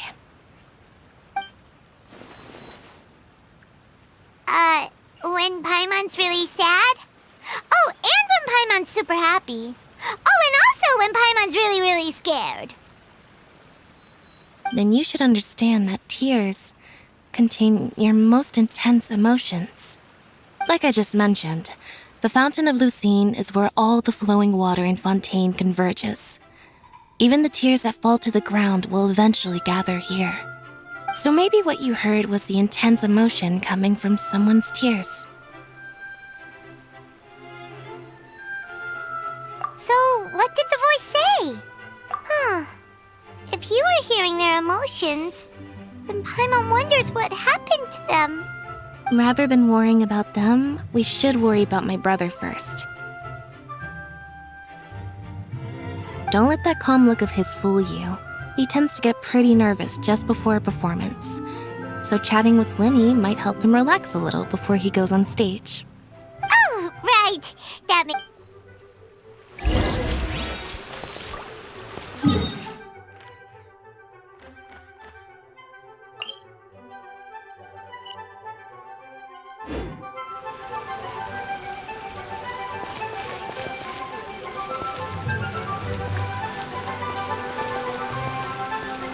I think the next one is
Yeah.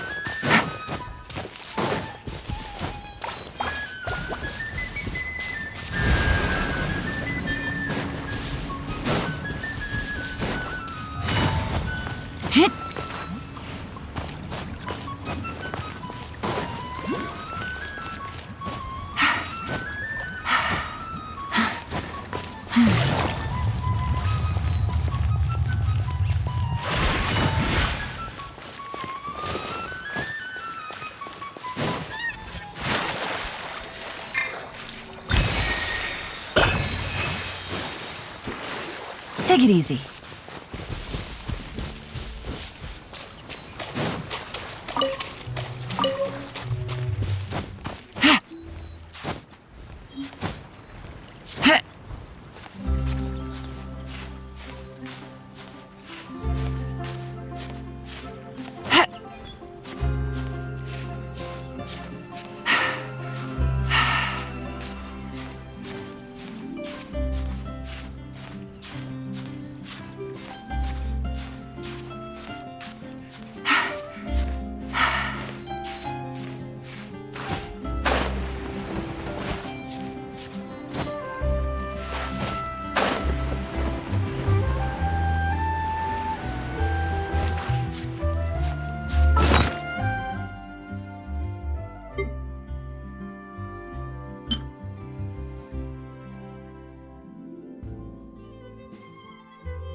Yeah.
Traveler and Paimon, good to see you. I knew you two would come. Are you kidding? We wouldn't miss it for the world! We've been looking forward to it! I can tell, judging by how early you've arrived. But you're actually right on time. The audience still hasn't started entering the venue yet, which means now is the perfect chance for us to take you to the best seats in the house. Wait just a moment, I'll fetch the tickets.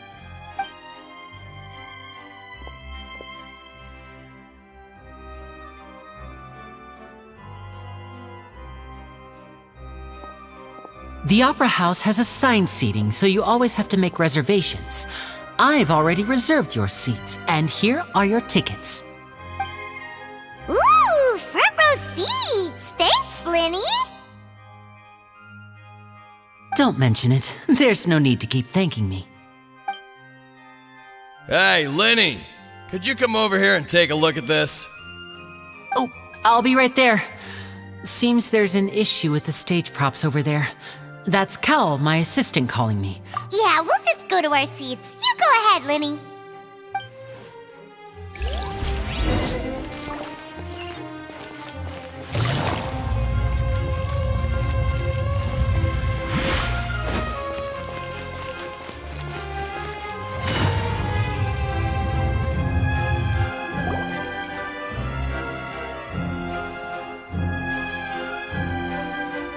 These should be our seats. Come on, let's sit down.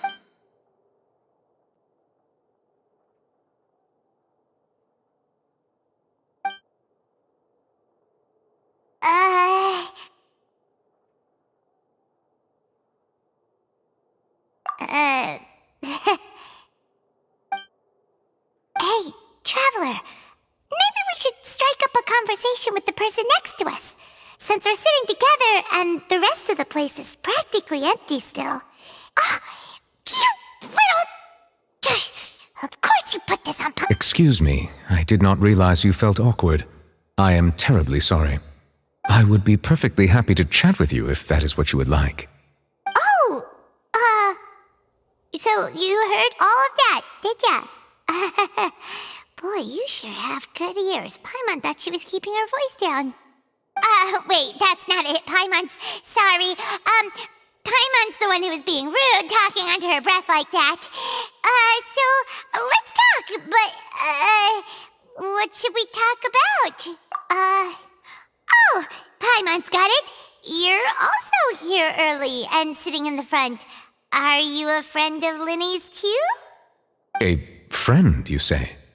Well, if Mr. Linney would like to be my friend, I would be more than happy to reciprocate. Oh, so you're not friends with Linny then? Oh, this is getting more awkward by the second. Nice to meet you. Paimon is Paimon, and this is the Traveler. We just arrived in Fontaine.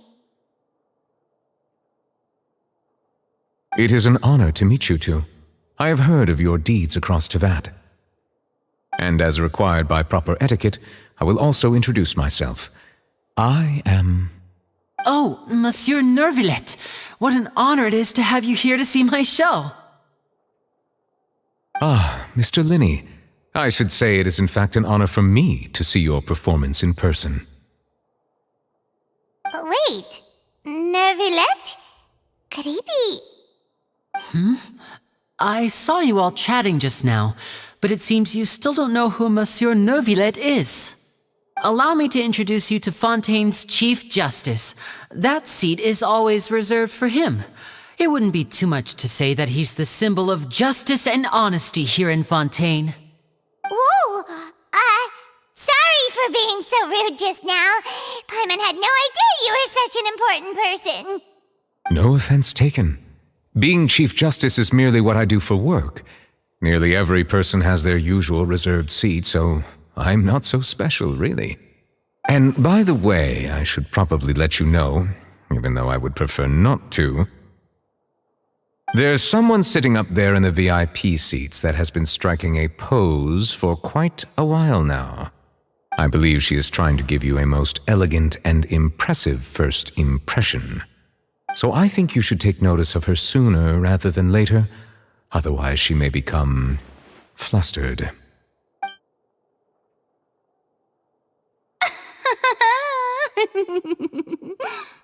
Huh? Oh, it's Farina, the Hydro Archon. Huh.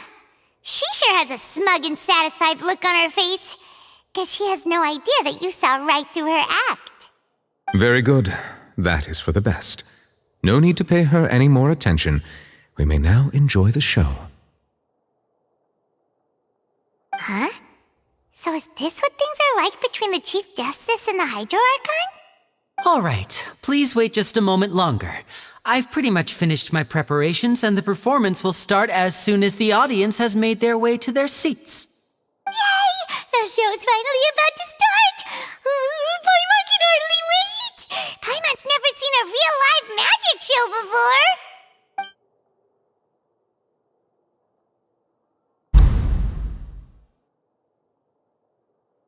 Oh! They're dimming the lights! The show must be starting!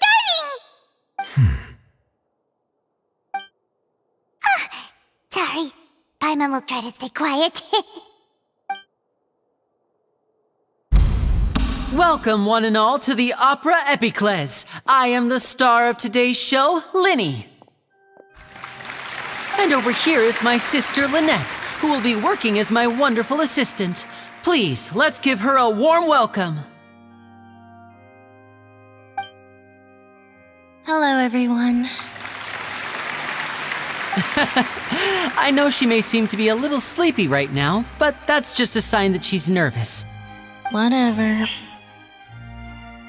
Now, some of you may be thinking, two vision holders who can freely manipulate elemental powers performing magic is not true magic at all. So, I would like to take a moment to assure you that elemental powers will have nothing to do with what you will witness on the stage today.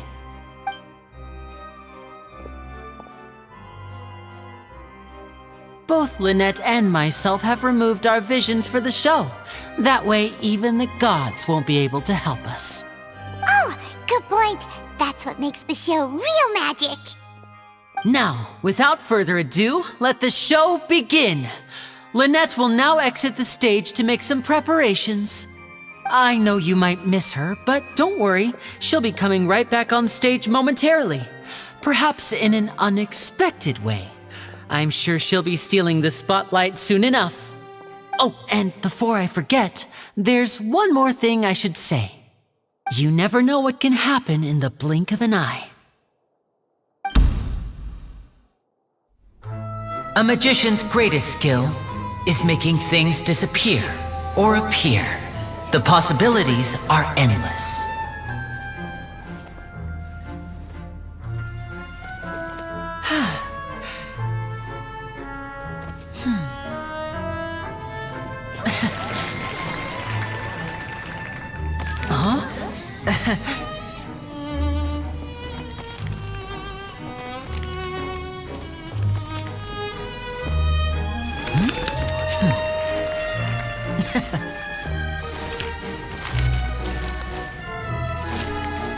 But this isn't what you came for. These little tricks, you've seen them all before.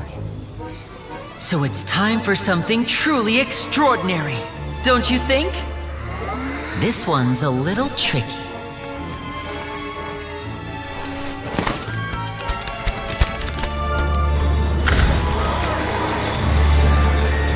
Using this water tank, I shall make my sister vanish completely, right before your very eyes.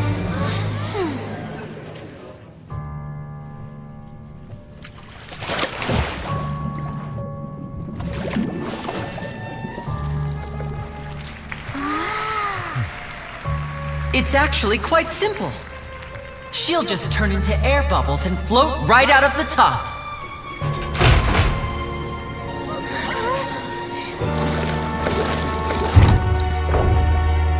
Oh no! I told them to check all the props carefully. With the lid on, even air can't escape. An amateur magician would be getting very nervous right around now. Luckily, it's me on stage, so let me show you what a true virtuoso can do.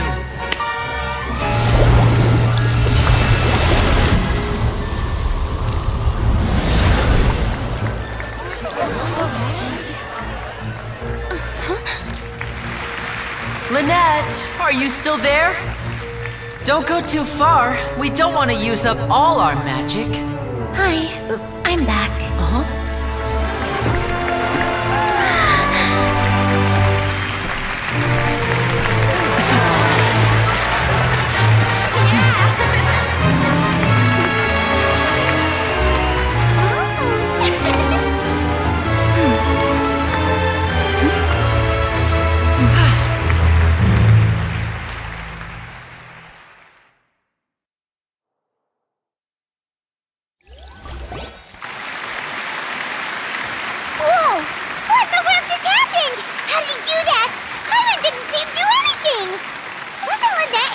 water tank?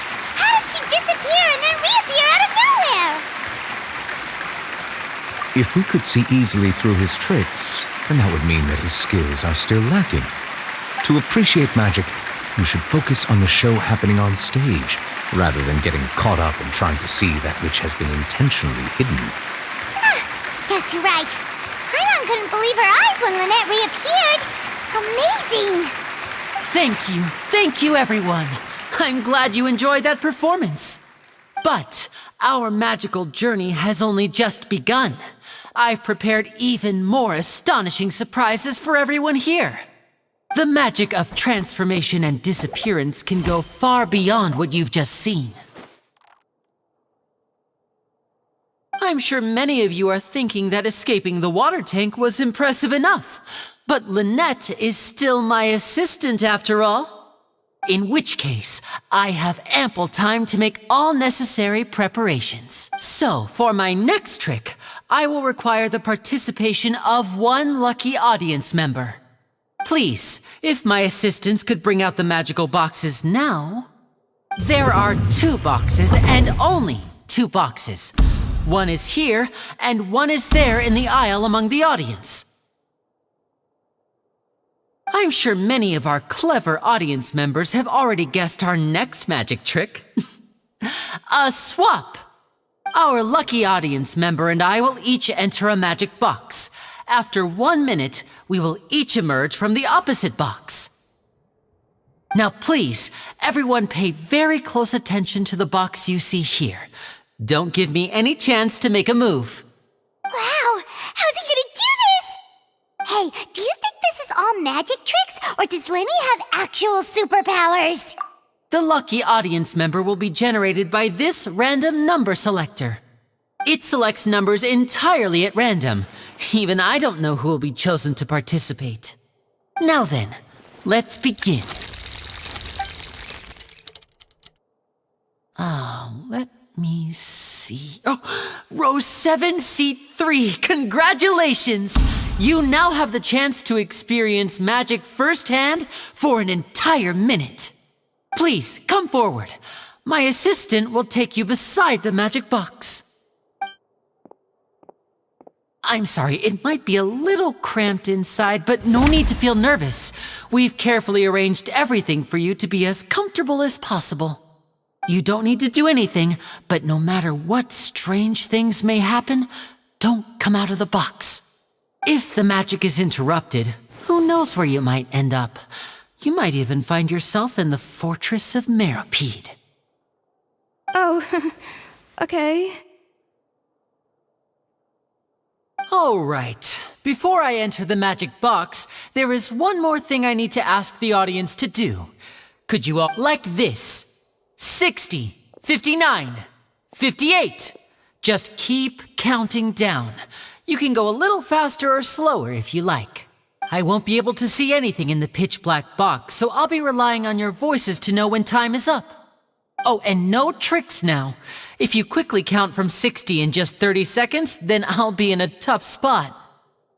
Ooh! Paimon kinda wants to count faster after hearing him say that! No, that won't do. I can see it in your eyes. You still can't be trusted. Let's practice together. Come on, repeat after me. 60. 60! 59! 58! That's right, perfect. Keep it going. All right, I'll see you all on the other side once you've finished counting.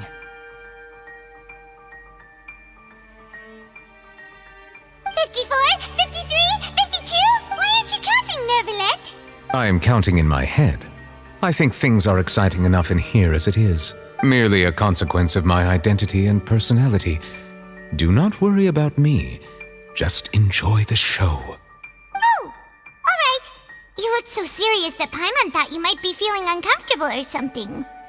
40, 39, 38! Mr. Linney, are you all right in there? Is everything ready? Yes, I'm fine. I'm just double-checking the direction of the magic. It would be a disaster if we get sent to the wrong places. For example, midair right above the audience. Even though he's saying that, Lenny doesn't seem nervous at all.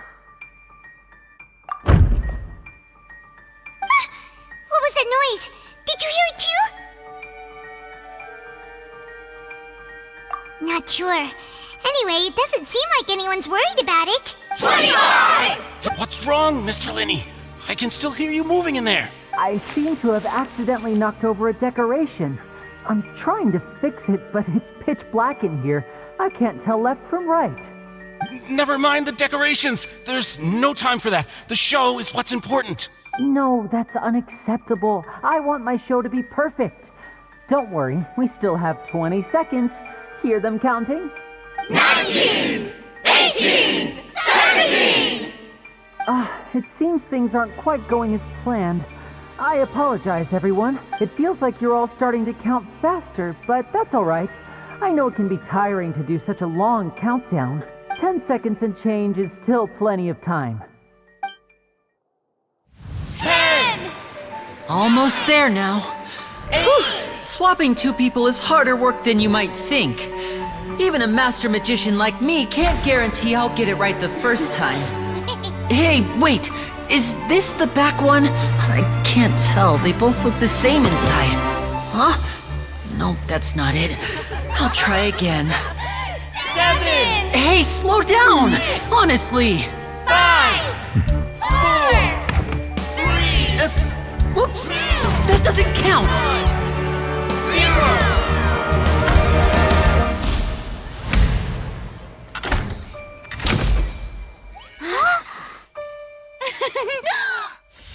Ta-da!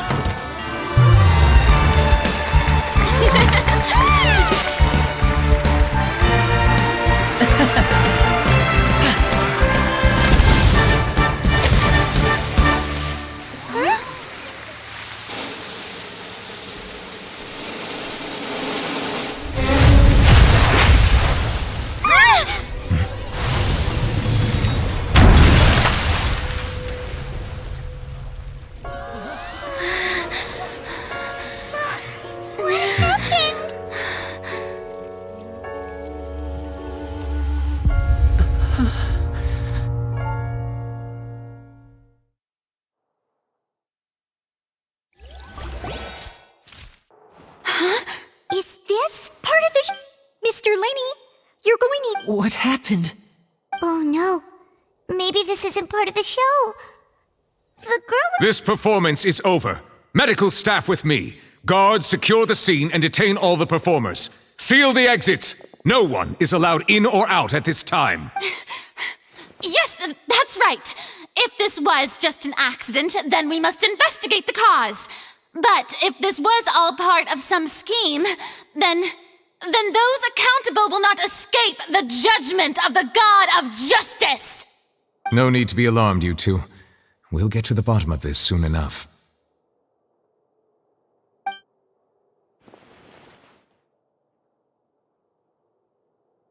Unfortunately, the person who is in the magic box has been pronounced dead. His name was Cowell, one of the assistants in Linney's magic troupe. Apparently, the fireworks on stage ignited the ropes that were suspending the water tank, which then caused the tank to fall onto the stage. As of now, we are still not sure why we found Cowell in the box, rather than the guest from the audience. And after an initial search of the area, the guards have confirmed that the girl is nowhere to be found. It appears that this incident was not merely some mishap with the performance. And there are many indications that it is connected with the case of the serial disappearances of young women. The serial disappearances case? That's the case that Charlotte mentioned before.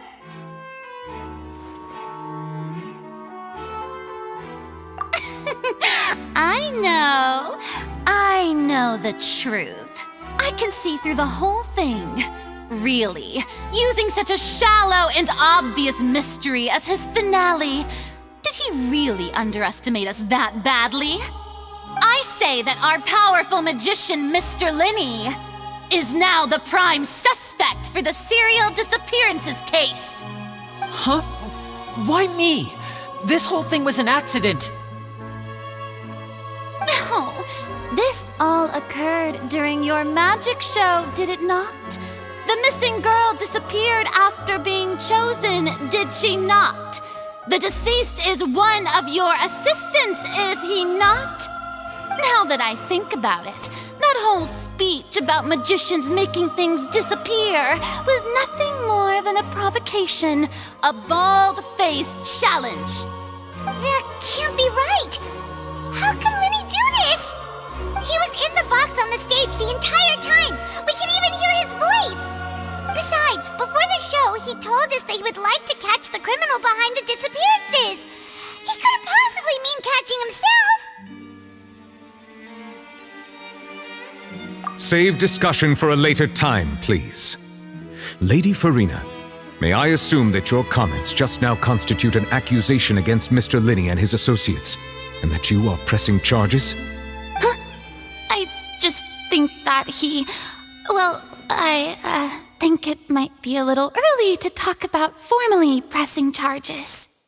But what Lady Farina said just now makes perfect sense. Looks like she's gonna personally deliver justice. A kidnapping and murder carried out under the cover of a magic show. Lady Farina said it all. I mean, of course, my dear people. But what excites me even more than the obvious truth before our eyes is the opponent I'll be facing. That's right. I mean you, Traveler. You'll support Lenny, won't you? After all, he was the one who helped you the first time we met.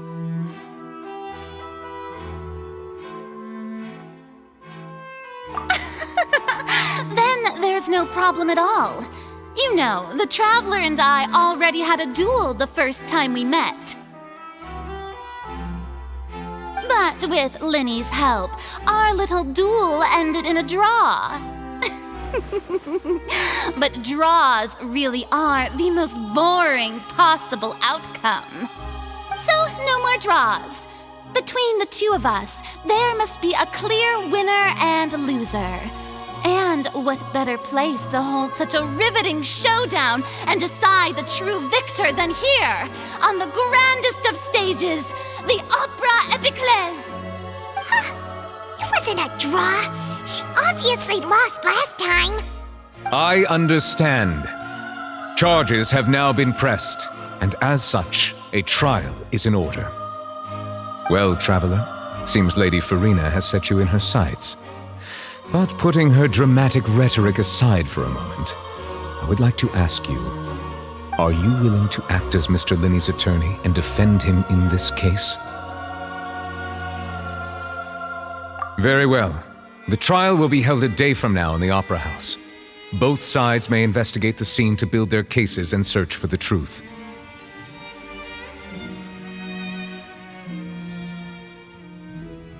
Linney and his troupe are all potential suspects and shall remain within the Opera House.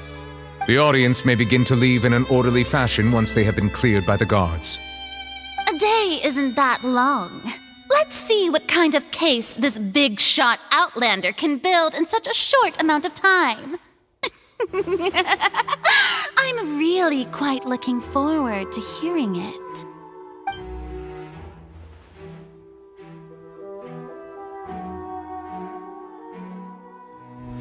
Lenny! Sorry about everything that happened just now. Were you frightened?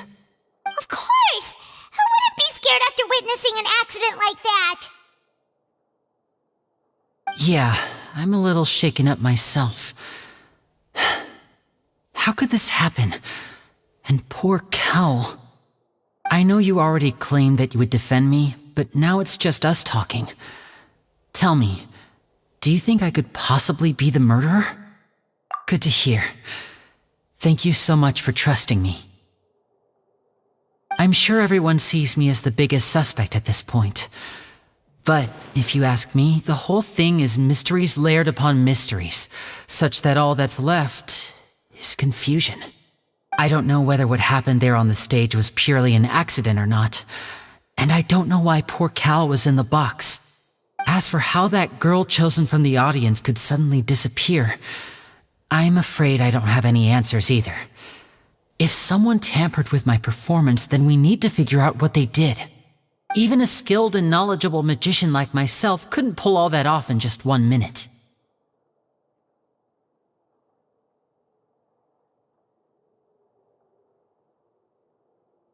which is precisely why we need to investigate. As this book says, the impossible could not have happened. Whatever happened must have been that which is possible.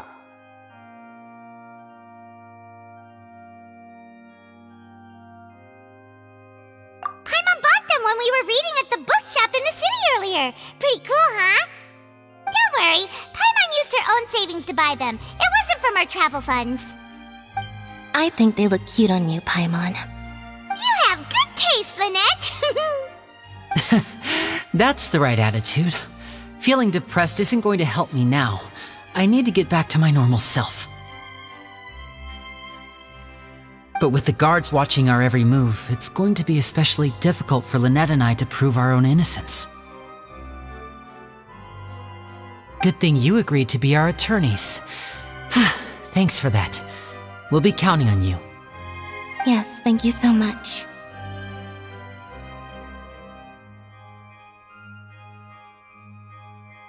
Yeah, just leave it to us. Oh, since we're going to start investigating, Paimon has a question first. Where did Lynette go during the performance? Ah, well, I'm afraid that would involve some of our essential trade secrets as magicians. The secrets behind our magic are past saving, Linny. I suppose you're right. The truth behind our tricks is going to be important evidence that will be weighted during the trial. 'Tis truly a pity. As a magician, our magic show is a work of art. We've poured countless hours and spared no effort in perfecting it. But if revealing our secrets will help you uncover the truth behind what happened, then it will be well worth it. We should go somewhere else if we're going to discuss our magic tricks. We'll go speak with the guards, and in the meantime, you can go investigate the stage and the seating areas. Alright, let's go have a look while the investigation teams are still...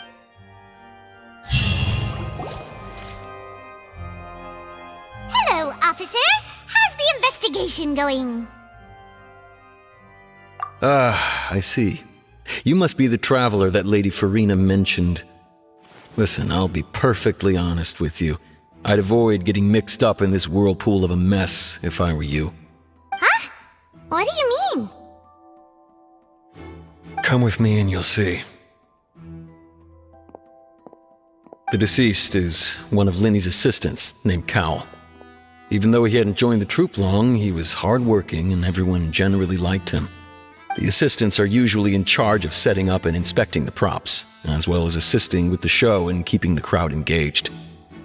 As you probably saw when you were in the audience, the water tank suddenly fell and smashed the box with Cowl inside it. This is the real mystery. We've already searched the scene and were unable to find any traces of the girl. However, if you look carefully, the box was positioned directly under the water tank. The ropes holding the tank were then burned by the pyrotechnics on stage, causing them to snap. All these factors lining up so perfectly makes it hard to see this as a mere accident. If anything, the more logical explanation is that the whole incident was intentionally planned, and Linny is the most likely person to have access to all these areas. But he doesn't have a motive! Are you both good friends of his? Well, you can't say we're good friends, but we've known each other for a little while. So in just a short time, he was not only able to win your trust, but even convince you to act as his attorneys. I know there's no such thing as magic. The real trick of a magician is holding the audience in the palm of their hand. I've seen a lot of cases, and I can tell you that people are the least reliable kind of evidence.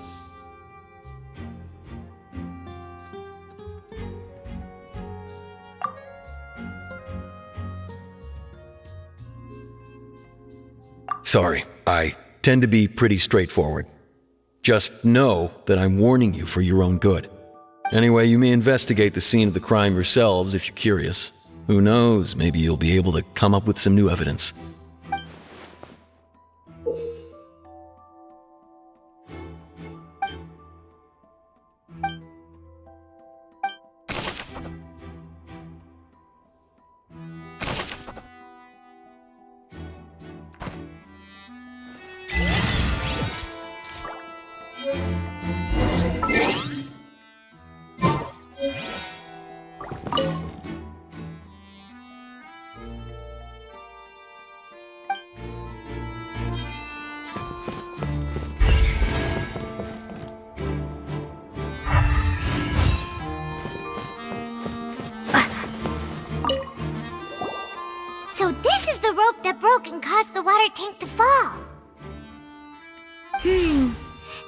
looks pretty durable. How can it be burned through so quickly by fireworks? Why are you suddenly so serious, Traveler?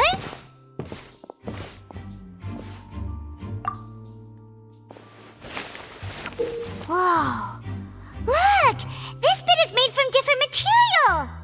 Most of it was burned away, but there's still a little bit of it left. Huh. So if a rope meant to hold something was made with that kind of material in it, then that means... Wait! Why don't you write all this down? Let's take notes!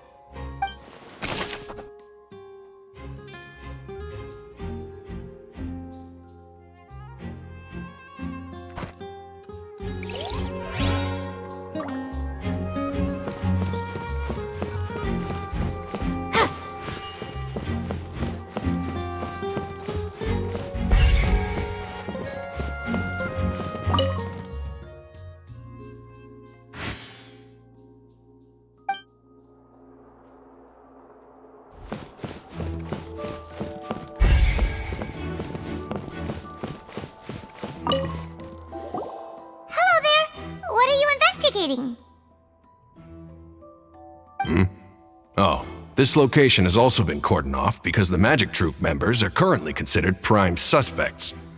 The investigation team is still collecting evidence. The seats were all booked in advance, so we were able to deduce the missing woman's identity by checking the guest list.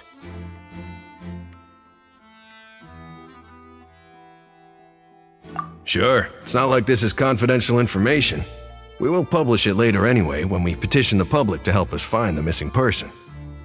Her name is Halsey. She's a painter from Fontaine who's made a bit of a name for herself.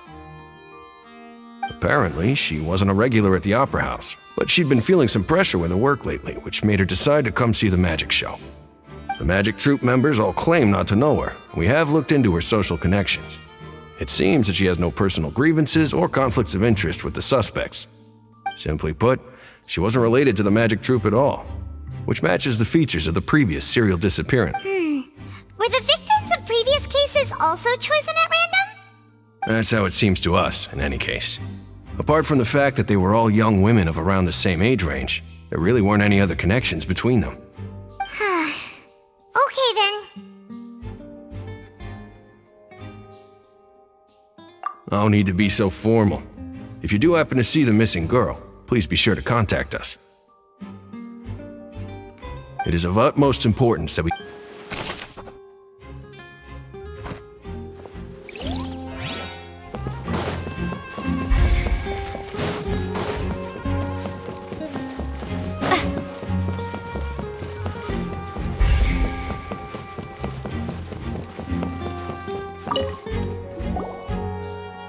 The investigation team has some new findings. Turns out there's an issue with the random number selector after all.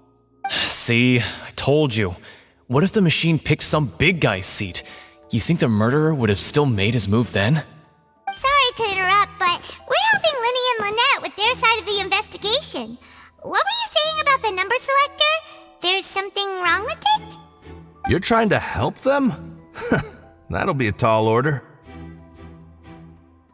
Linny used the machine to pick a random member of the audience during his performance, right? The lucky girl that later disappeared.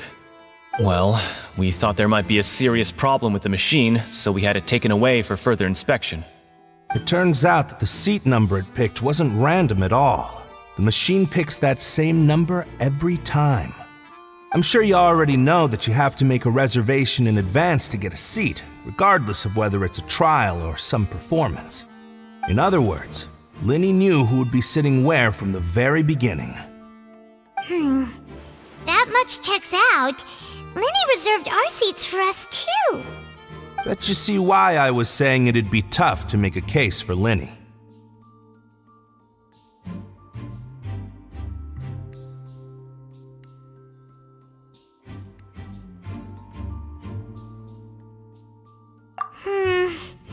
Even though it's bad for Linny's case, Paimon had better write it down.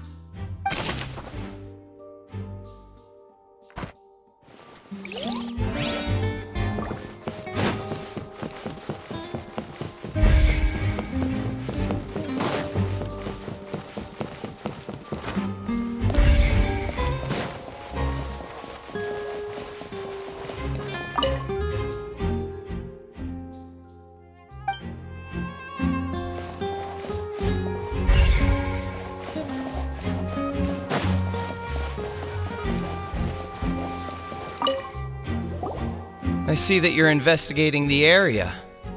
Well, it just so happens that I'm interested too. If you find any new and interesting leads, be sure to share them with me, alright? We don't have too many thoughts yet. Then why don't I tell you my hypothesis first? The way I see it. And I'll start it with that loud thud. The thud? Oh, you mean the sound that happened during the countdown? Yes, exactly. It wasn't terribly loud, but I suspect that most people heard it. It's just that everyone was awaiting the results of Linny's trick with bated breath, so no one paid it much mind. But now that the incident has happened, the thud has become an important clue. That makes sense. So, what do you make of it? I'm of the opinion that it may have been the sound of Linny's accomplice, Lynette perhaps, jumping atop the water tank or something like that. And when the pyrotechnics went off, she cut the rope, sending the water tank crashing down. But wasn't the noise we heard too loud for that? Perhaps the balance wasn't right, leading to a particularly rough landing. Oh, that's true. I suppose... That does remind Paimon the...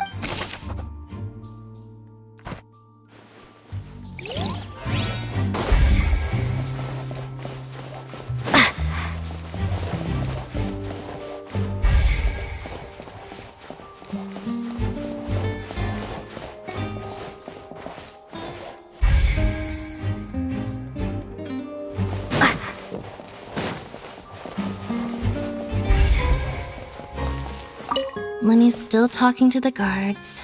It seems he'll have a lot of explaining to do. I think someone will be assigned to monitor us later.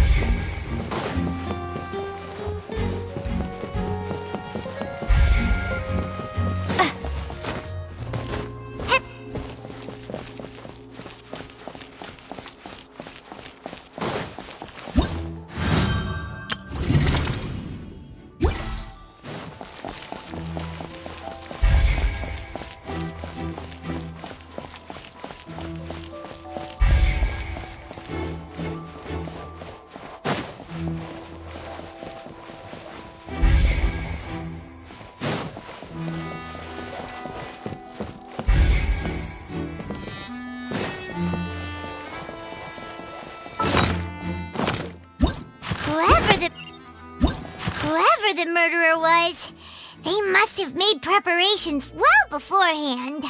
Why would it be caught? We all...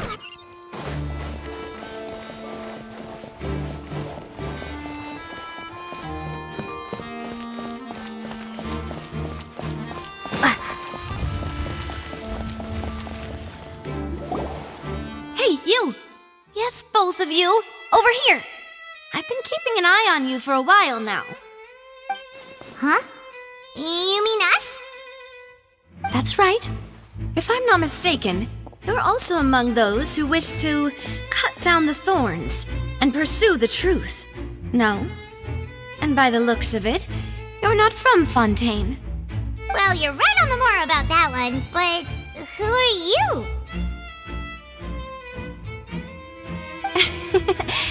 Have you never heard of the Spina di Rosula? From mediating disputes and providing protection to solving conundrums, you name it, Spina di Rosula does it. And I, Navia, have the honor of being its renowned president. Though those who play by our rules call me boss. I'm Silver, her attendant. Pleased to meet you. And I'm Melus. Demoiselle's various daily needs and affairs are under my purview. Huh? Boss? Demoiselle? What gives with the names? Well, I am the second generation president. Melus and the others are still used to my previous title. My apologies, Demoiselle. Should you prefer, boss, I will endeavor to use that instead. No, no need. You don't have to call me boss. Just Navia is fine. Okay. if you say so. Not that we're members of Spina di Rosula anyway. All merely trifling details. Never mind. Now, back to the situation at hand. That's right. I've always kept an eye on the serial disappearance cases. My interest stems from a matter back from my father's time. Judging from the look of things, I find Linny an unlikely mastermind. Really? We think so too! That's why we're looking for clues now. But how did you come to that conclusion? Intuition, naturally. My unparalleled intuition.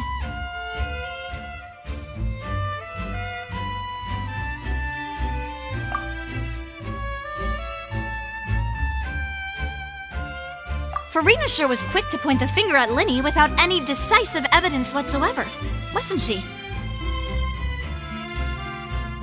But that's not uncommon for her. If you remember, the Justice had to interrupt her and ask if she was pressing charges just to keep her from getting carried away. Anyway, a trial begins the moment someone levels charges.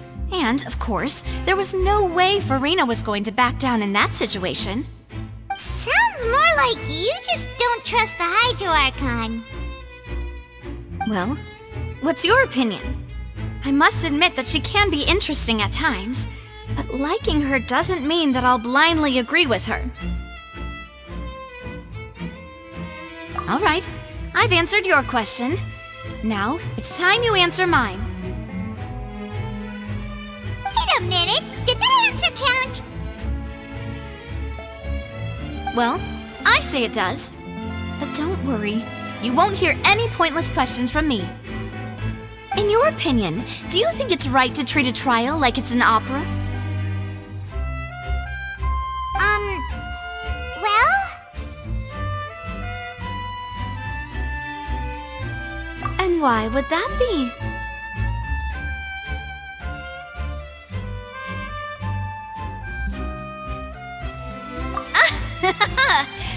See, Silver and Maloose? I told you they'd be different. Most astute of you, demoiselle. I too think that the traveler's response was most excellent. No matter how wonderful the script or how fervent the audience's expectations may be, the trials that go on stage here must be based in fact.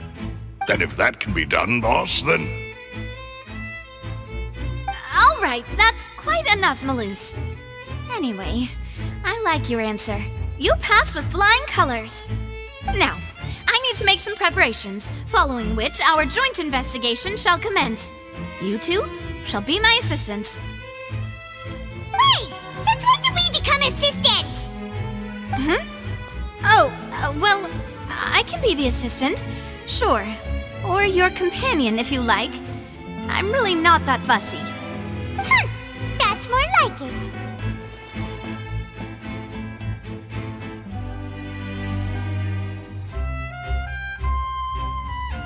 Far be it from me to brag, but I believe that Demoiselle's intuition will be instrumental in uncovering the truth. You wish to save a friend from false accusations, and we wish to unravel the disappearances. In this sense, our goals are aligned. You have a point. You're quite the talker, aren't you, mister? And what about you over there? What do you think? You seem like you've got something on your mind. I have nothing to add. Oh, alrighty then. We'll be making some preparations first. Just be sure to let us know if they start revealing Linny's tricks. Thanks!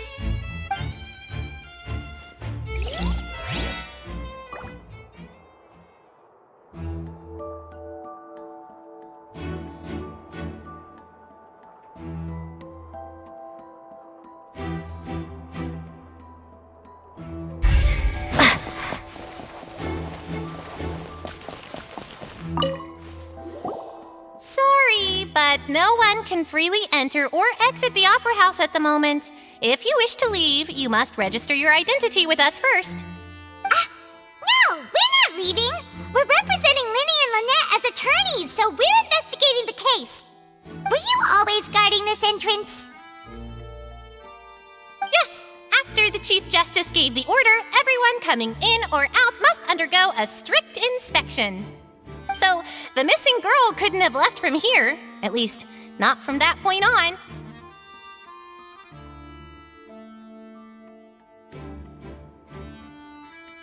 I doubt there was much opportunity then, either. How can you be so sure, Well, because I was in charge of security near the entrance at that time. I couldn't see Linny's performance from here, which was quite a shame. Just my luck. But still, I did not abandon my post, and I stayed put no matter how loud the applause was. If someone had so much as even approached the door, I would have noticed it, let alone if they had tried to leave. We Melazines are good at that sort of thing, you know. So, it's safe to say the girl couldn't have left through here. Alright, thank you for your help. This'll be useful info.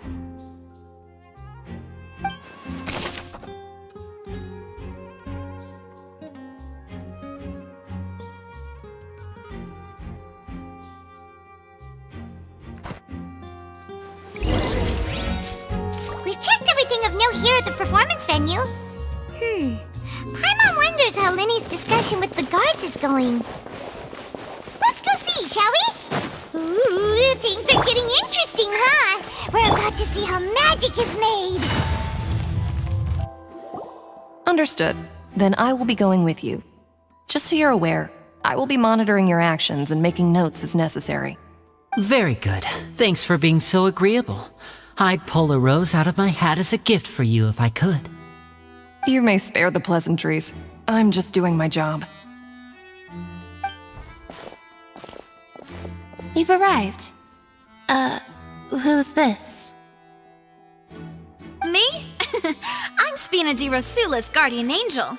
If you've got a problem, I've got the firepower. Sorry, I got a little carried away there. Call me Navia. I'm a partner of theirs, and will be helping investigate this whole situation. And these are my companions. Would you mind if they join as well? Fine by me. Oh, new helpers? I would be most grateful. Well, let's just say we're tagging along. It's not every day you get to see the secrets behind magic performed on such a large scale. I appreciate your kind interest. Come with me. We'll be heading below stage. Huh? Below stage? Yes, a world of secrets is hidden beneath this magic box, prepared specifically for this switcheroo trick. But before I reveal everything, you should have a look first. Notice anything strange here?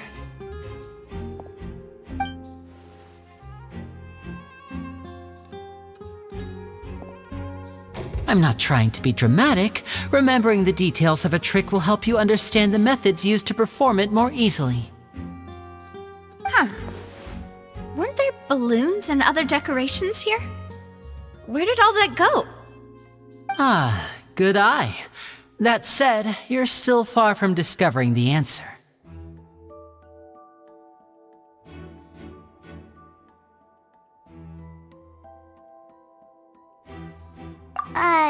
The back? You mean the inside of the door? What's different about it? Paimon didn't notice anything. Very good indeed. I thought you might not be able to catch that, given that you were sitting in the first row. The back of this door was patterned. Those patterns are now gone, replaced by a smooth wooden board. So, if you put 2 and 2 together, what do you get? Exactly. All right, let's go. I'll tell you how it works as we head down.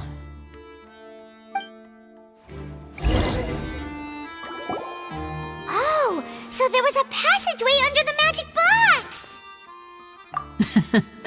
I knew you'd figure out most of it as soon as you saw this place. The 2 magic boxes are positioned right above the 2 entrances of the tunnel. See this flatbed trolley? The box with the lucky audience member in it would be shuttled over to the other side using the trolley. This trolley can raise and lower and even rotate, ensuring that the box will face in the right direction. I see.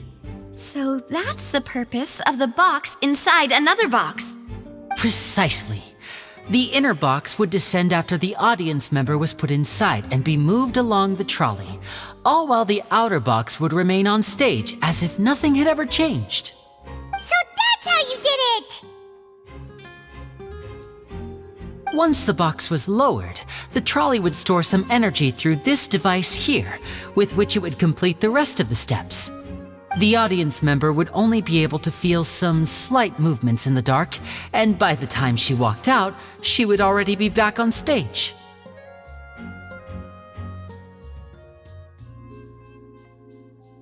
Right! You were talking that whole time, and you even came out for a moment near the end! Ah, yes. A phonograph operated by Lynette was used to achieve that effect. My assistant and I had already scripted our conversation beforehand. When the countdown began, I had already gone to the opposite box via a tunnel using that ladder. And what about Lynette? Where was she? I was in the mezzanine space in the back of the box. Oh, interesting! That's how we were able to coordinate Linny's lines with the assistant. And by the way, I was the one who walked out of the box at the end. I mean, we are twins. All it takes is a change of clothes and no one can tell who's who. And that's my favorite part of this trick. Only Lynette and I can perform it. So that's how it all worked! Wow, every detail you revealed was more amazing than the last!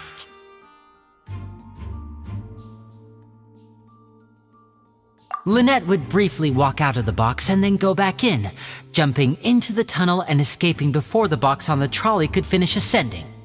And then I walk out of the other box in the audience area, and the trick would be complete. The operative word here being would. But as you saw, Cal was in the box, not our audience member. She, on the other hand, mysteriously vanished. We really don't know how that happened. If not for that interlude, this would have been an astonishing trick. I probably never would have figured out how you pulled it off. And yet, to think that someone was able to use this magic trick to commit a crime. Could we have a look around? I think we can come up with some more leads. This is the scene of the crime, so Linny and Lynette are not permitted to stay here. I'll escort them back up. Yes, of course. No need to be so strict now. I won't disappear into thin air, you know. Thanks, everyone. We're counting on you.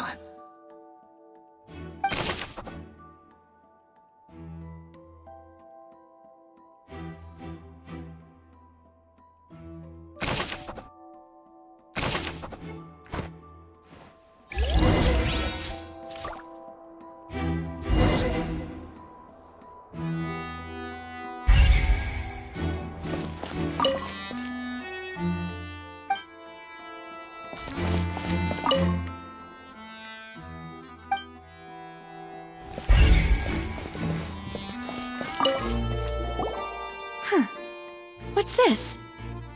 Looks like a hook tied to the end of a rope. Huh? There's all kinds of odd... Perhaps it was a prop for a different trick. But why would it have been left here? Whatever it is, let's make a note of it first.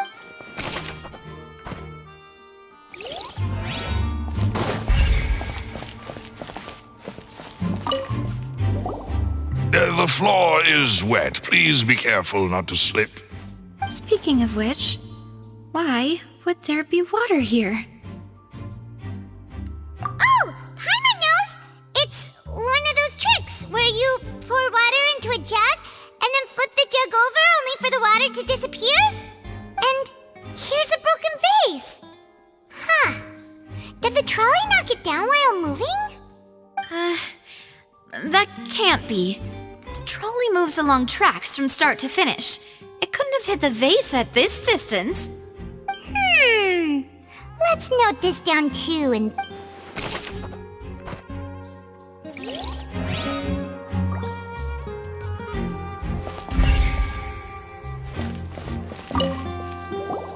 Oh, these are the clothes that the lady chosen from the audience was wearing, right? Her clothes are here, but she's nowhere to be found. Right! And do you really need to do that if you're kidnapping them? Ugh, this is so confusing. Paimon doesn't want to be a detective anymore.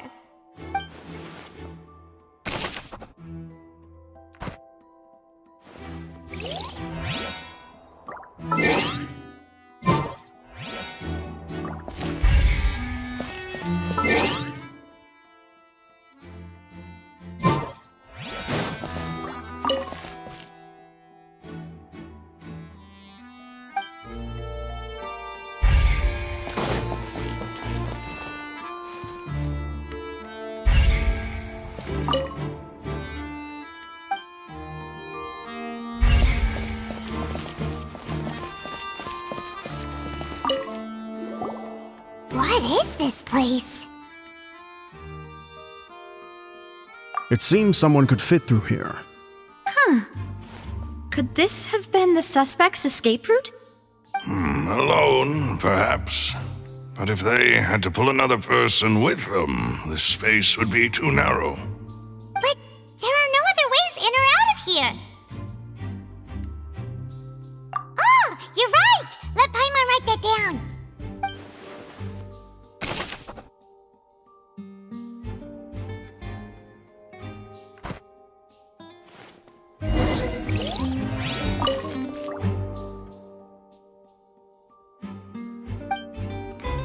Seems we're just about done investigating down here.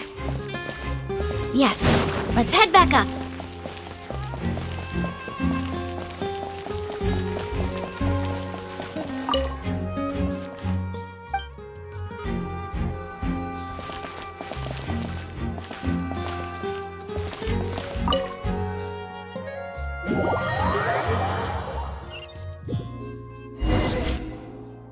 Well, we've ascertained the state of the crime scene. Let's find a place to sort out our findings once Malus returns. It seems to me that there are several things that don't add up here. Apologies for the wait, demoiselle. So, what did the guards say? Did the criminal escape through the vent? They believe the odds of that are very low, since the vent leads to the Opera House's basement. The guards have checked the area carefully. No one left through the basement during the performance or after the incident, and no one was found hiding there. So the tunnels become like a secret chamber then! You know, like the kind you usually see in novels!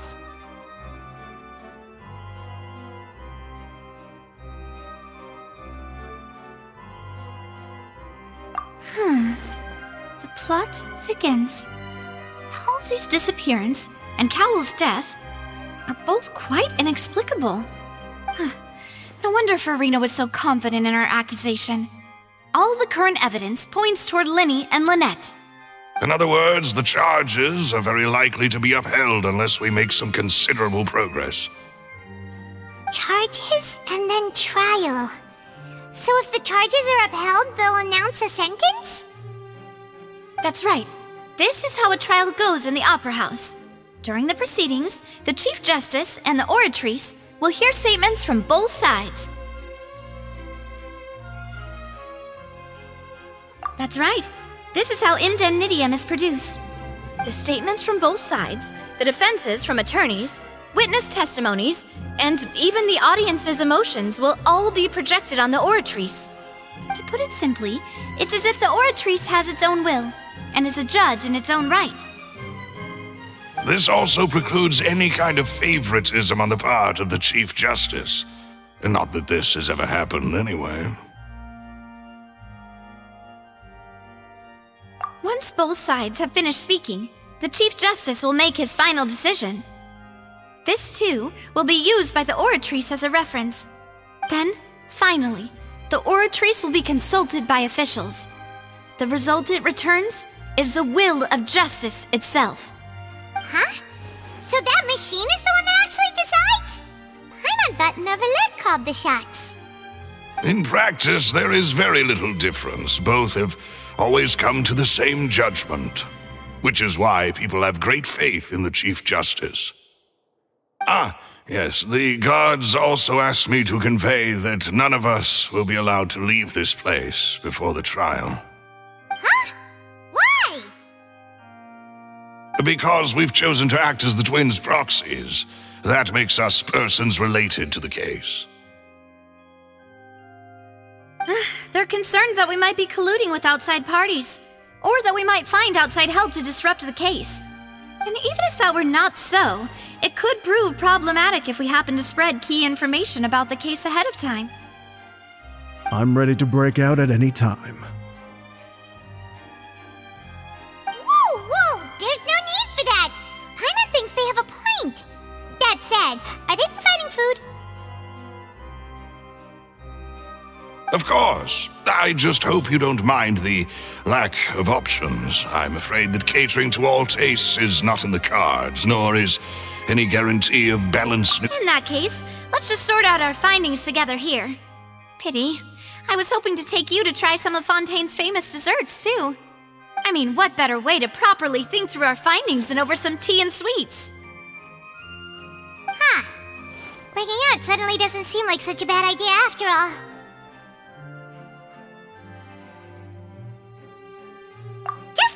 Just kidding! Paimon will still do her best, even if there are no snacks. What do you mean, no snacks? Of course we'll have snacks. If we cannot buy some, then we'll simply make some. Huh? Here? But how? Understood, Demoiselle. Everyone, please come with me.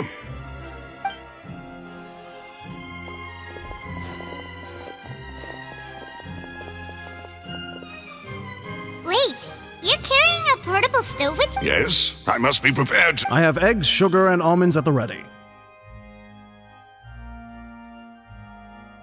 Good work, you two. Then I'll get to it. Please sit tight for a moment. You'll get to taste my awesome snacks soon enough. These three are quite the interesting group.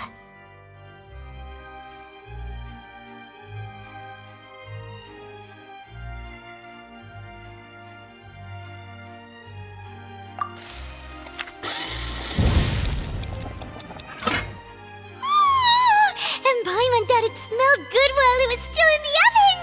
Oh, it's even better now. Paimon can't stop drooling. From the way you had these two guys carrying all that stuff around, Paimon thought you'd have them do more during the baking process. But you ended up doing the entire thing by yourself! Beating the egg whites, grinding almonds, everything!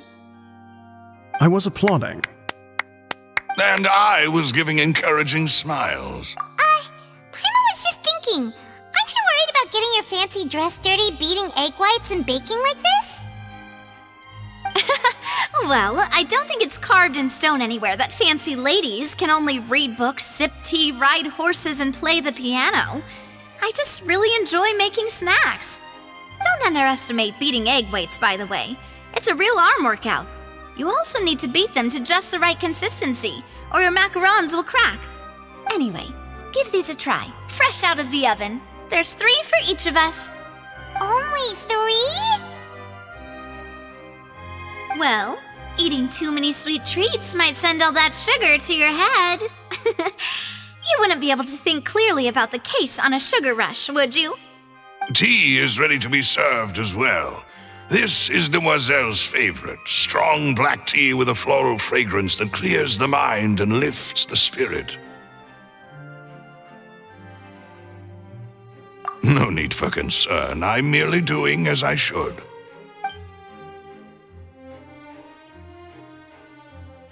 All right then.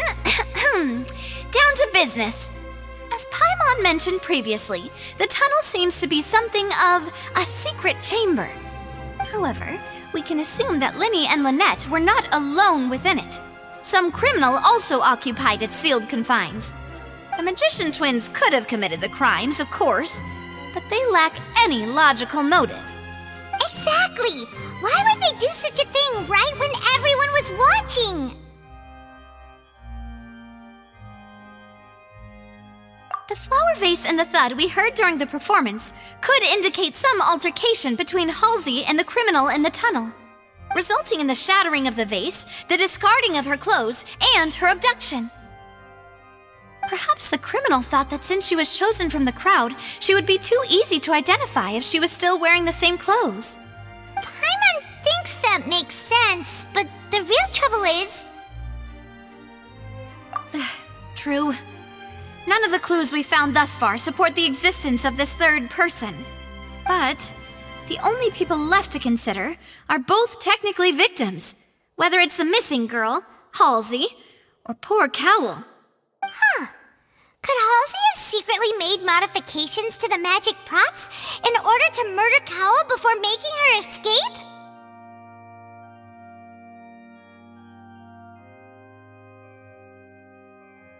That's right. And even if she had tampered with the setup, she would need to understand the entire trick to pull it off. Nor does she have any motive. The guard said that she has never had any dealings with the Magic Troop's members. Were we not thorough enough in our search? From the sound of things, this is turning into an impossible case.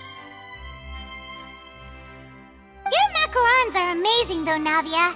They smell great! They're nice and crisp and super sweet! They are my specialty after all. And I see you've already had 5 of them. What? 5? Oh, that can't be right! Paimon only counted 3! Honest! Please don't worry about it. At my age, a few less sweets might actually be a good thing. No! Being greedy is one thing, but Paimon knows how to count. Besides, Paimon knows that if she ate too many, then others wouldn't have enough. Wait, even you don't believe Paimon?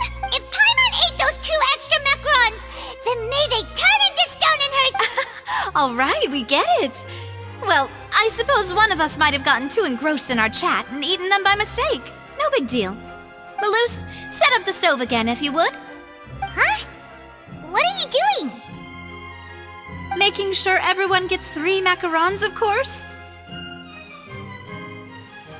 Exactly. We don't want to trouble you. As you wish, demoiselle. And I have the egg, sugar, and almonds. Well, this really is your hobby, huh?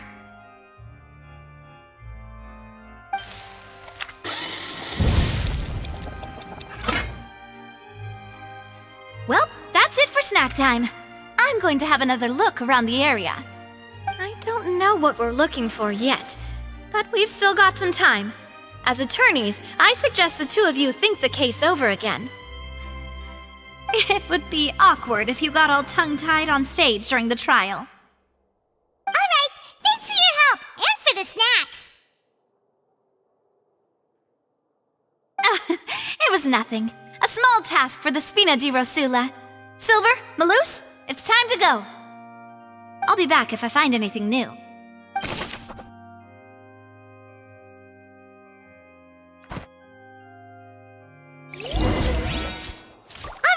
It's time to put our heads together. We've got to get our defense ready for the trial.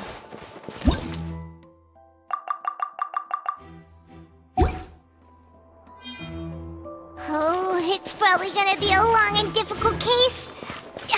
There's no point in worrying about that now. We just need to prepare.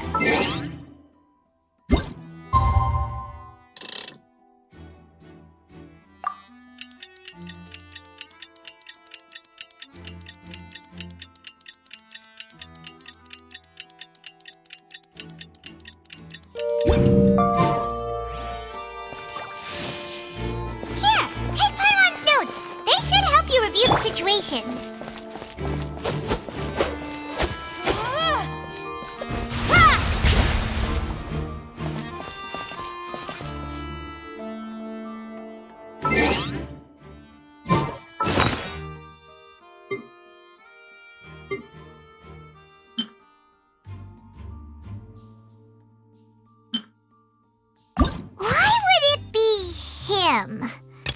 Well, and there was kicking a ton. That size wouldn't have been a problem for Paimon.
Impossible things don't just relax. Even if everyone else suspects Lenny and Lynette, at least we will be supporting them from the stands. Besides, I doubt Farina understands any more about what happened than— Thanks, Navia. Best of luck to you.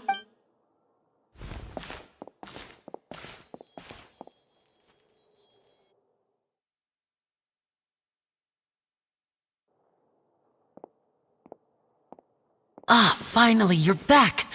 Well, how did your investigation go? To be honest, you might be— No. We're already very grateful that you were willing to help. Well now, don't you all look disappointed. Don't tell me that your investigation came up empty-handed. That was to be expected, of course. The guilty can never produce proof of their innocence. But don't let that stop you.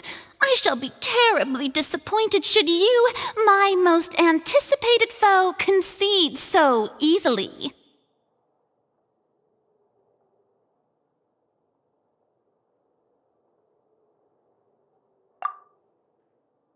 Since both parties are present, I declare that the trial regarding the magic show incident is now in session. Firstly, in order for the audience to understand the causes and results of the incident, could we please have Mr. Linney explain the trick?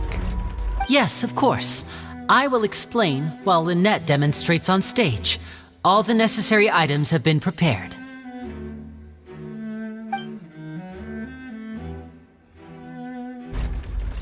Thank you, Mr. Linney. In that case, I take your statement to be that you ran to and remained hidden within the magic box in the audience stands once the trick began, and thus could not have committed the crime. Is this correct? Yes, that's correct, Your Honor. In that case, I call upon the prosecution. Lady Farina, do you wish to refute his statement in any way? Why, of course I do. Allow me to take the first shot and break this case wide open. Mr. Linney is clearly lying. There is no way you could have been in the box the whole time if you were to abduct Halsey and murder Cowell. In fact, I'd say you were hardly in that tunnel at all. That is simply your hypothesis based on the presumption that I'm guilty. Oh, is that so? And if I may ask, what did you hear while you were inside your box? The roaring countdown of the crowd, of course. That's how I kept track of the time and built anticipation for the finale. And you didn't hear anything else at all? Nothing that might leave an impression of any kind? No, nothing. I see. But when the count reached 30 seconds or so, there was a thud. One so loud that I believe practically everyone heard it. Huh? Hey, hang on! here.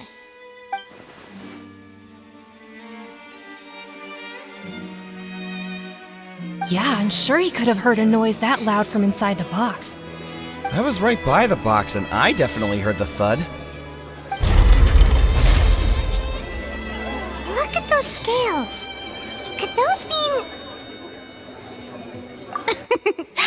Well then, ladies and gentlemen, allow me to use the words of the magician himself. You never know what can happen in the blink of an eye. Indeed, it seems his alibi can also collapse in the blink of an eye. Of course, I have armed myself to do far more than smash your alibi. Confidence cannot go unfounded, and my foundations are rock solid. Tell me, aren't you and Lynette actually from the House of the Hearth? The House of the Hearth?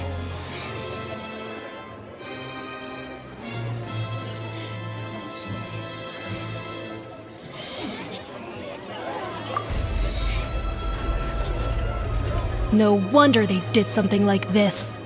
So the serial disappearances were the Fatui's doing. Now it all makes sense.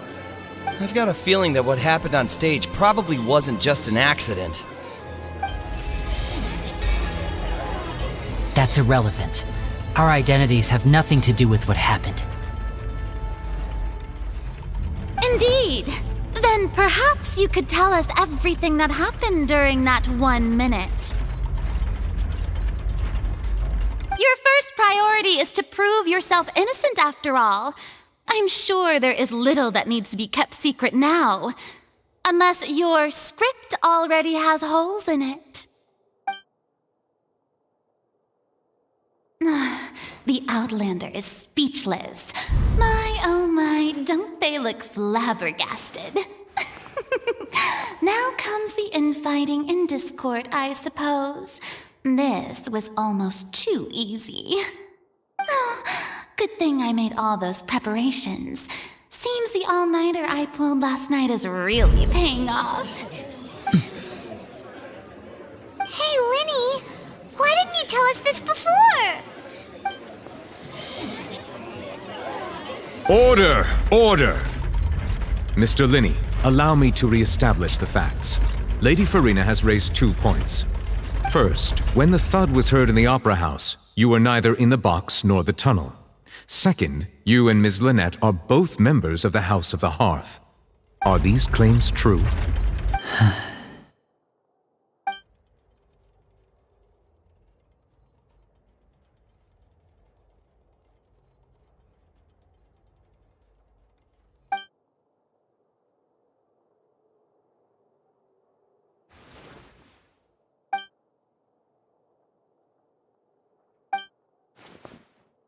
Please answer my question, Mr. Linney.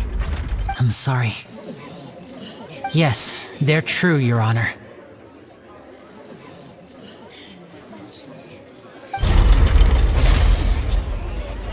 I knew it!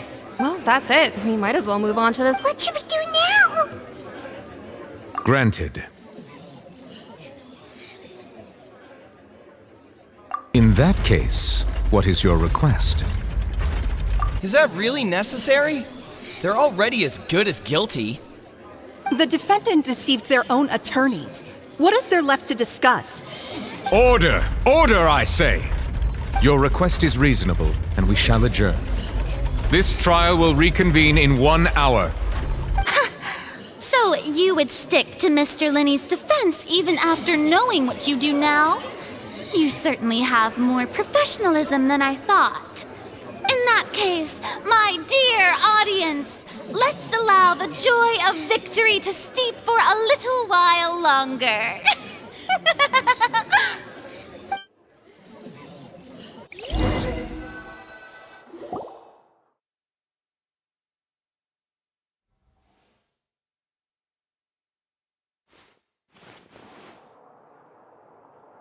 Well, this is awkward. I didn't think the Hydro Archon would dig all that up. I'm sorry, Traveler and Paimon. Yeah, sorry. to start. We trusted you two. We based our entire reasoning on the assumption that you weren't bad guys. Not to set the wrong tone or anything, but Paimon's really mad! I'm very sorry. I know you're angry, and reasonably so, but please, let me explain. I know you've clashed with the Fatui several times before. I wouldn't be surprised if just hearing the word is enough to make you upset. But our organization is very, very large, and the Harbingers have very different personalities and goals. Right now, we want to save people. As many as we can. That's right. I'm sure we're on the same page when it comes to this nation and the disaster that its people might face. I knew if it weren't for our respective identities, we could become good friends. That's why I didn't wish to flat out lie to you, but chose to hide some details instead. The truth is very important, but being completely transparent about everything would see us spending more effort than we need to.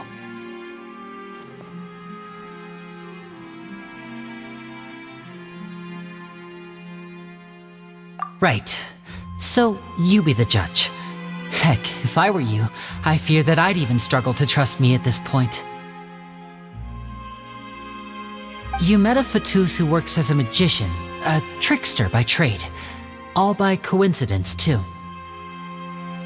But still, I'm asking you to trust me. I am no criminal. At least, not in this case. Sorry. Please forgive us. Well, you both say that, but...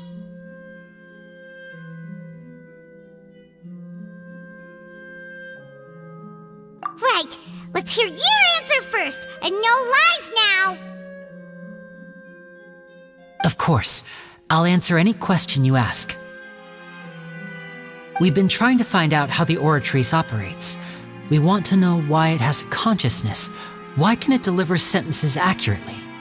During our investigations, we learned that the machine's core is beneath it. From that moment on, Lynette and I have been designing this box swap trick with the objective of getting close to the core. Is that why you needed a whole minute? That's right. In truth, the audience would take about 75 seconds to count down from 60, while I would only need 15 to get to the opposite box. So, after jumping into the tunnel, I accessed the Opera House basement via the vent, and went to investigate the room in which the core is stored. That air vent was created during the construction of the tunnel specifically to execute this step.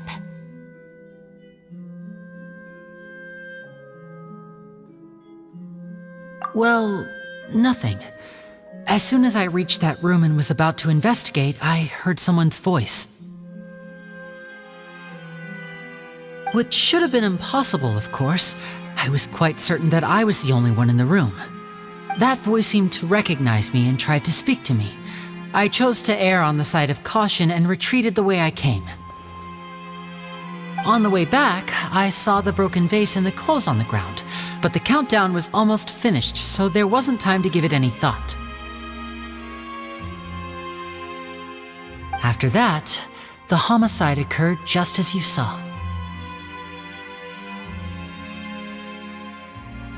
Well, that explains why you didn't hear the thud. Because of that prophecy I told you about, of course. We must know all we can about this nation's secrets in order to deal with that prophesized crisis. That's the only way we can save everyone. So, there you have it. The whole truth. I swear, I didn't hide anything from you this time. It was never my wish to proceed under this cloud of mistrust either. But like I said earlier, you can be the judge. If you want to leave because you don't trust the Fatui, there's nothing I can do to stop you. Well, Traveler, you decide. Paimon will follow your lead however you choose.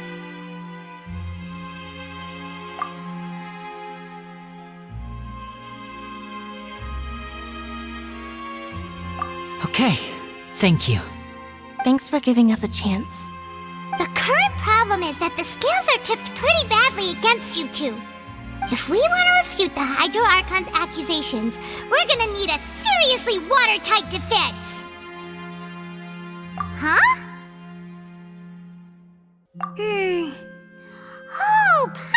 she gets what you mean?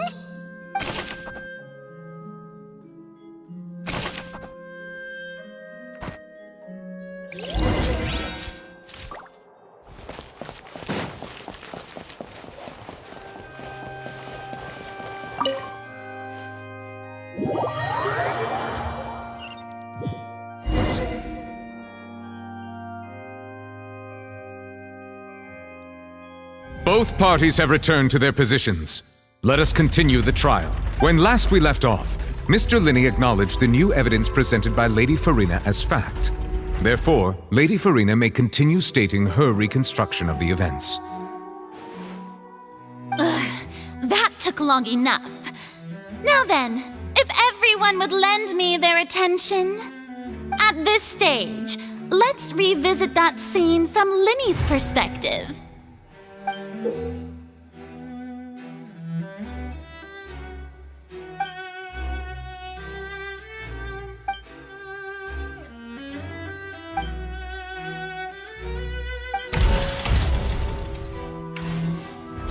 As the countdown began, he entered the tunnel.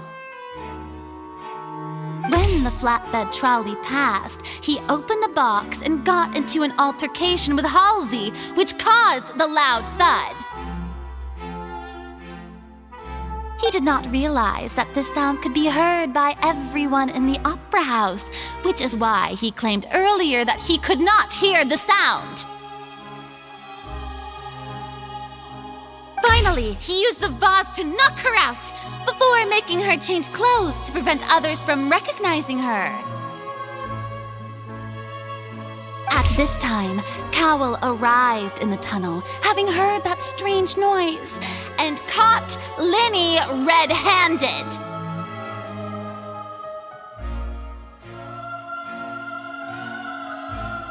So Linney proceeded to knock him out too, but afterward, Linney passed the unconscious Halsey to his and there you have it.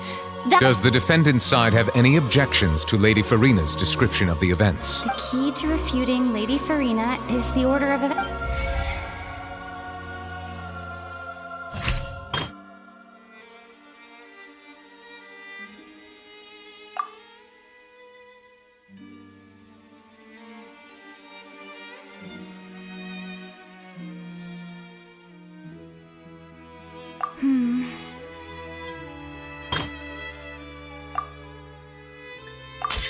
According to Linney, he left via the vent after entering the tunnel.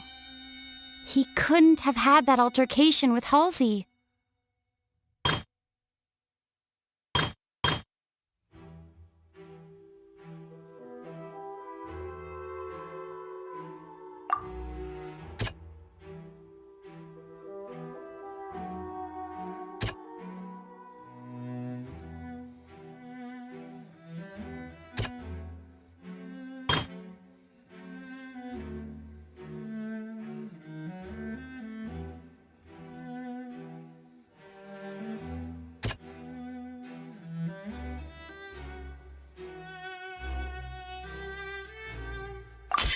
Linney went to the room that contains the Oratrice's core.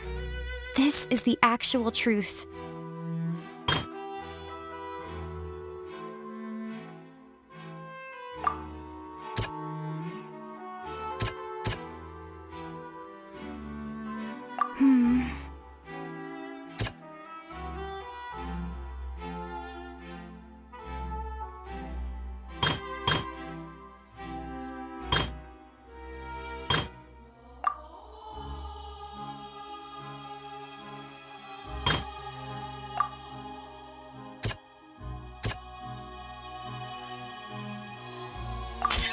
Linney did not take part in the underground altercation.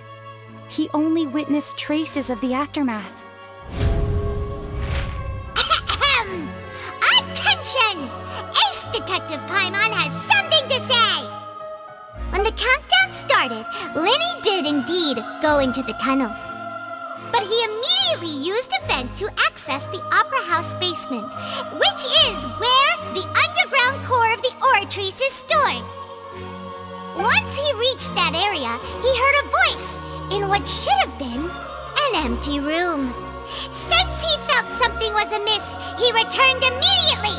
The crime scene had already developed by the time he reached the tunnel again, and in order to complete the magic trick, he did not remain there for any length of time. Finally, he reached the surface, and that was when the accident happened from his point of view. Therefore, he's innocent!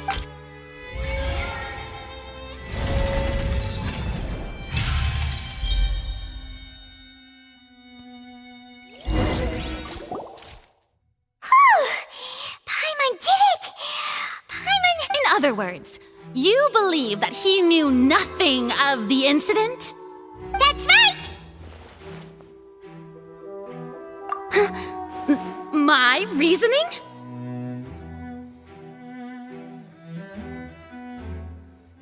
If that's the case, then if Cowell hadn't entered the tunnel, who was the entire setup meant to kill? Assuming that what you say is true, Linny only needed to kidnap the young girl to cause a new disappearance case. What would the point of killing someone on stage be? Oh, they have a point. That's right, you tell him! And that's why they're partners of mine. They've managed... Oh, well, your denial is very strident, I'll give you that. But what proof do you have to back your claims? Of course I do. If he had been in the magic box the whole time, how could he have not heard that sound? You're saying that he wasn't?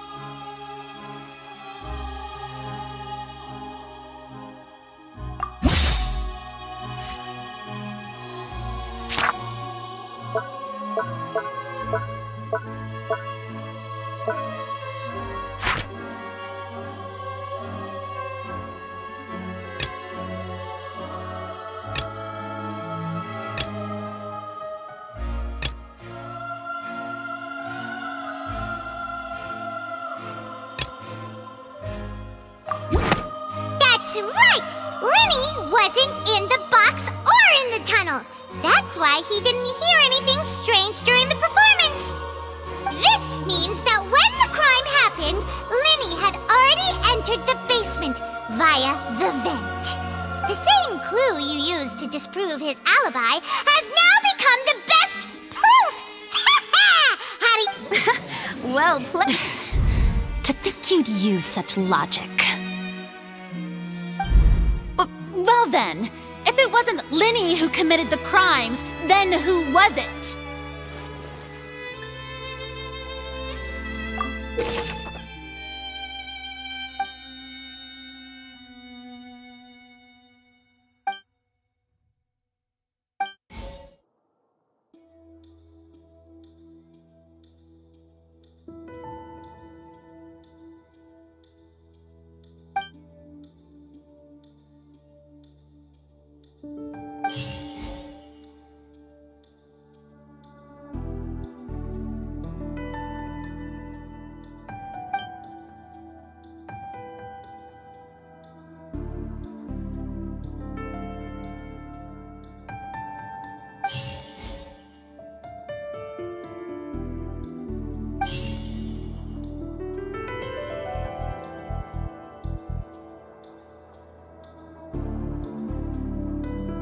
The deceased's name is Cowell, Linny's assistant.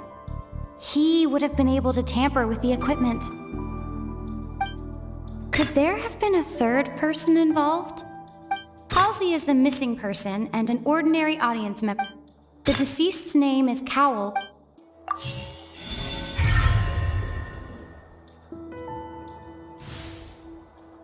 Huh?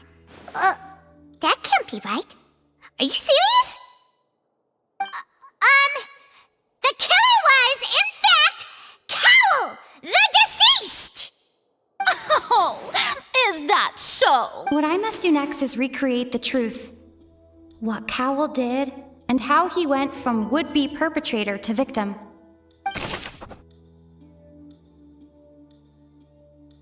No one entered or left the Opera House through its entrances. Linny was not in the tunnel at that moment, which gave our criminal... It would have been tough for both people to fit into that vent. They would likely have bumped into Linny as well. The sound we heard may have come from a clash between the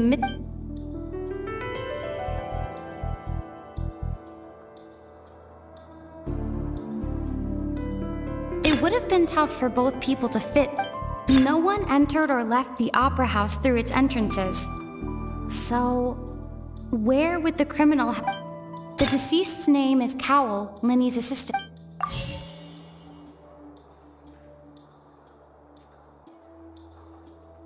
The sound we heard may have come from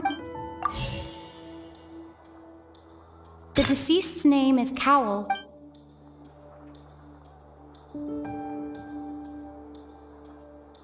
Linny was not in the tunnel at that moment, which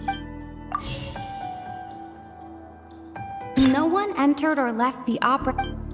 The sound we heard may have come from a clap. It would have been tough for both people to fit into that vent. They would likely have bumped into Linny as well.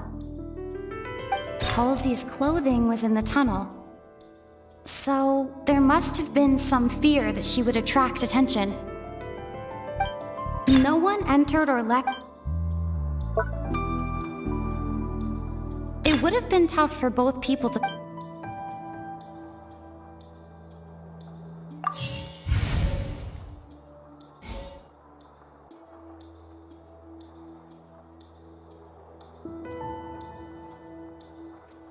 No one entered or left the.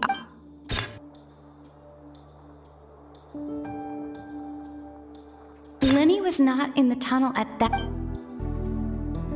It would have been tough for both people to fit into that vent. They would likely have bumped into Linny. The deceased's name is Cowell. No one entered or left the opera house through its. Linny was not in the tunnel. Halsey's clothing was.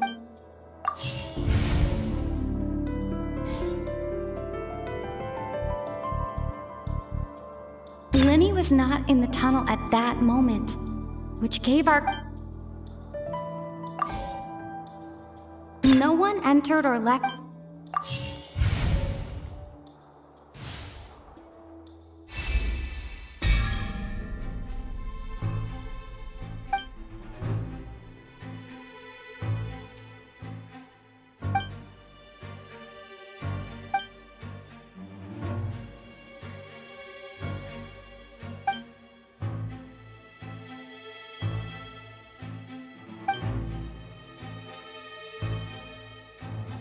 What's wrong, Traveler?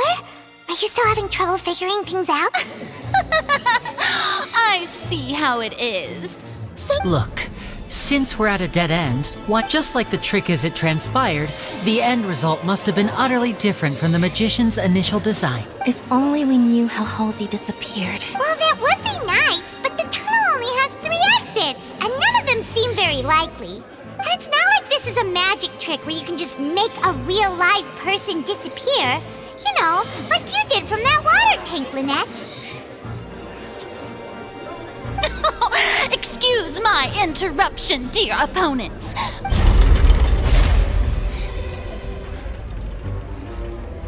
If the defense is unable to make further effective arguments, we will move on to the next stage of the trial. Linny was not in the tunnel at that moment, which gave our criminal. The sound we heard may have come from a clash between the missing Halsey and the criminal. The deceased's name is Cowell, Linny's assistant. He would have been able to tamper with the equipment. The vase was not broken by chance. It would.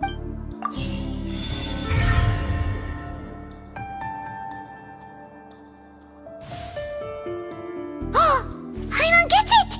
It all comes together if Halsey disappeared instead of being kidnapped. Lynette escaped from the water tank, vanishing gradually and leaving only clothes behind.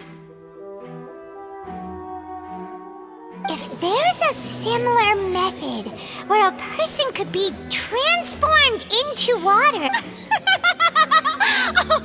Just a moment. How could a person ever be transformed into water? This is reality we're talking. Must we really? I should think that of anyone. Your friend Linny already knows this truth very well. Magic tricks are ultimately just illusions and misdirection. Even so, I trust the traveler's judgment. The truth must be out there somewhere. Perhaps some new line of reasoning. Since Cal was the deceased, we haven't placed much attention on him. But given that we aren't making much progress with the case, it wouldn't hurt to have a look at his belongings, would it? People really do come up with all sorts of harebrained schemes when at the end of their rope. The way I see it, your suggestion that we broaden the scope of our investigation is nothing but a tactic for stalling the trial. Nevertheless, I believe that this is a reasonable request on the part of an attorney. Since the trial does indeed appear to be at an impasse. Guards, please step into the lounge and examine. We are still examining the items, but we have already made critical progress that we feel must be shared with everyone post-haste. We discovered several test tubes of fluid within Cowell's baggage, each labeled separately. The notebook in his backpack claims that these fluids are water from the primordial sea. The primordial sea? The note's contents also indicate that Cowell belonged to an organization that sells illegal drugs and that he had an accomplice. The notebook has many entries concerning safe usage of these fluids, in which the keyword dissolve appears many times. One of these tubes was labeled Opera Epiclese, along with yesterday's date. It is empty. The notes also state that these dissolution properties work exclusively on people from Fontaine. It's likely that Halsey was chosen as some sort of test subject. As such, we believe that the defense's hypothesis is, in fact, supported by sufficient evidence. You've got to be kidding! People dissolving into water? Could something so ridiculous actually be true? Wait a moment. This reminds me of a certain prophecy, but it's just a coincidence, isn't it?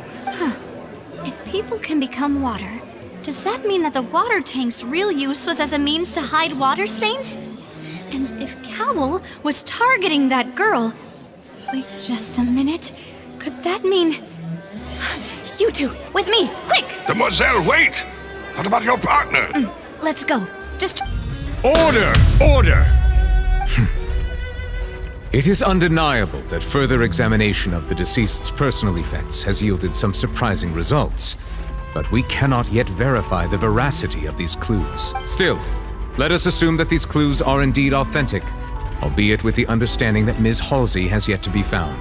Guards, please continue examining the item. Mr. Linney, it appears your hypothesis is supported by the evidence, so please continue speaking. Of course. Thank you, Your Honor. If we uphold this hypothesis, I believe that many of this case's seemingly unrelated clues can be Right! Like the metal hut! Let's think about this. Cowell's methods must have something to do with that...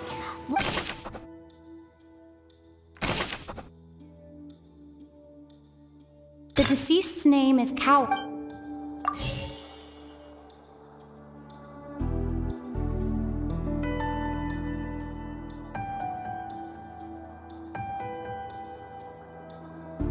Lynette was in the magic box on stage.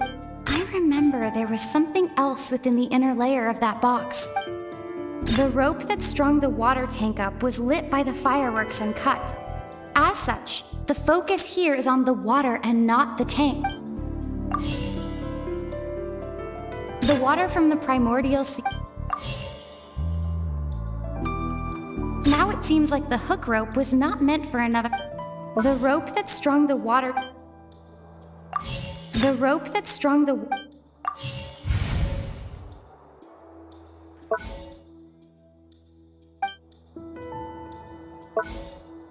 Lynette was in the magic box on stage the entire time. I remember there was something else.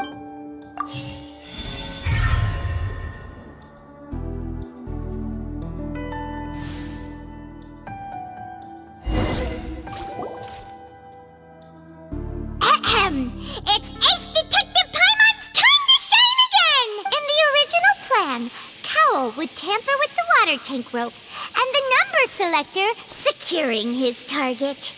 When the magic box containing Halsey was lowered, the metal hook would retract gradually and pierce the balloon at the top of the box.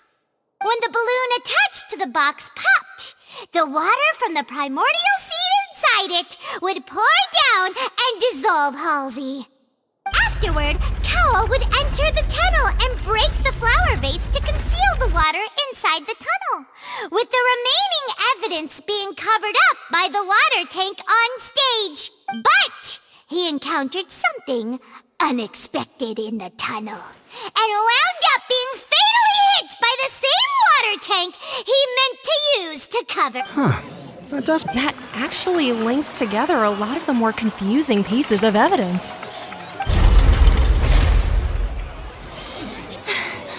Oh dear, what do I do? Even I think they sound convincing now. Have I falsely accused an innocent person? Now, it seems like the only point of contention remaining is the exact circumstances that led to Cal's death. His notes mentioned he had an accomplice who could be related to the situation. On that note, the guards have just contacted me indicating that they uncovered new evidence. I shall now invite him on stage to share it with us. Thank you, Your Honor. We were just inspecting the luggage of the other people involved in this case. And we found an identical sample of the water from the primordial sea among Linny's personal effects. What? That can't be. Oh, I see. Well, how wonderfully comedic to have your own counterattack only to come back and wound you. Does this not clear all doubt, my dear citizens, my loyal audience? Allow me to present my reason. Linny did not need to take part in the dissolution of the young woman at all. Indeed, he did leave the scene via the vent. Having made modifications to the props beforehand, his accomplice Cowl then caused Halsey to vanish using the water from the primordial sea. But upon his return, in cruel avarice, Linny desired sole credit and prepared to do away with his partner in crime. Ultimately, he knocked Cowl out, and the tool meant to cover the crime up also became a murder weapon. Now, as much as I regret having come to such a viciously straightforward conclusion, am I right? We've used up all the evidence we collected. Is this the end of the rope? Oh no! Paimon can't think of anything. Seems using the water as new evidence was too good a move. I think we've all seen enough. I believe this is indeed the Now then, my good, noble Chief Justice. Excuse me, everyone, but I must interject. Miss, I must ask you not to shout and to respect the ongoing legal proceedings.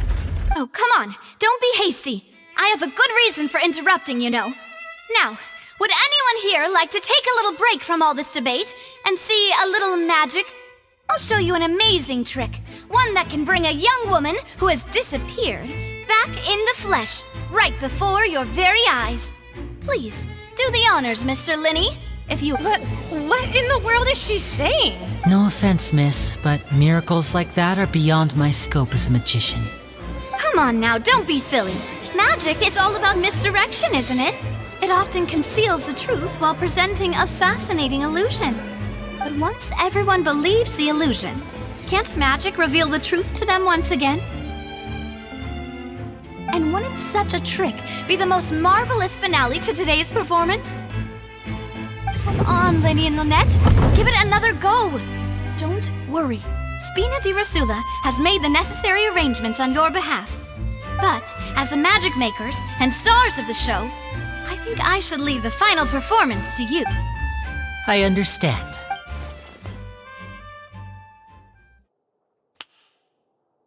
And voila!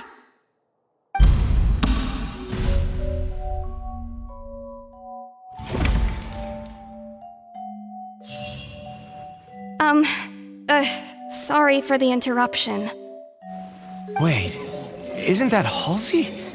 So the whole thing about people dissolving wasn't true after all?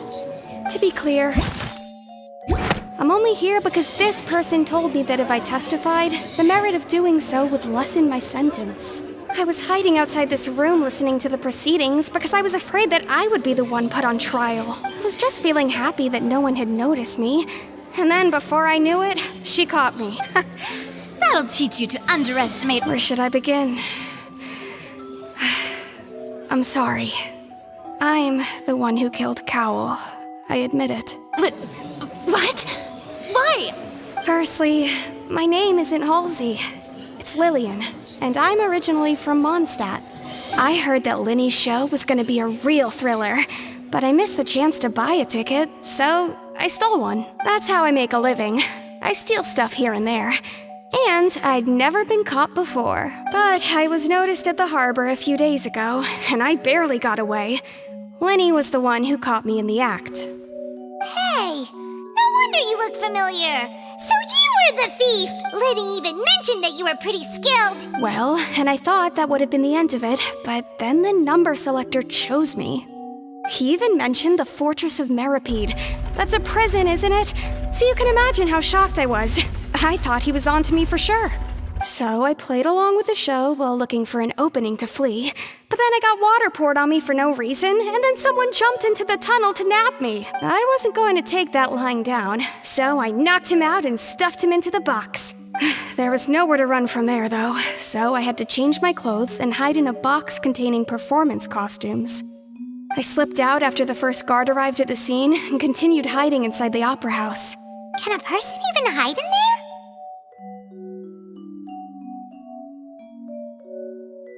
But I swear I didn't know that the water tank would fall down.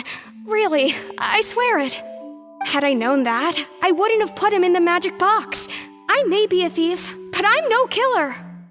Well, that makes everything pretty clear now, doesn't it?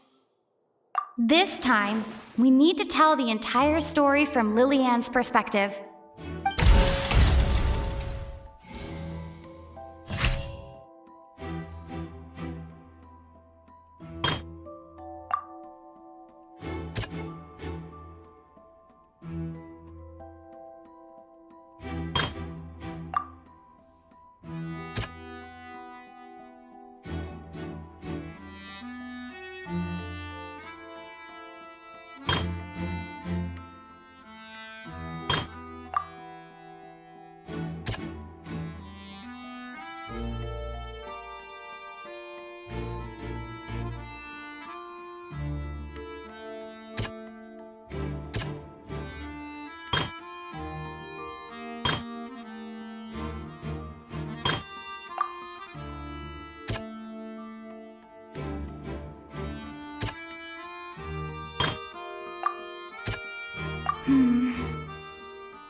The flower vase was not broken to cover anything up, but was smashed during the struggle between Lillian and Cowell.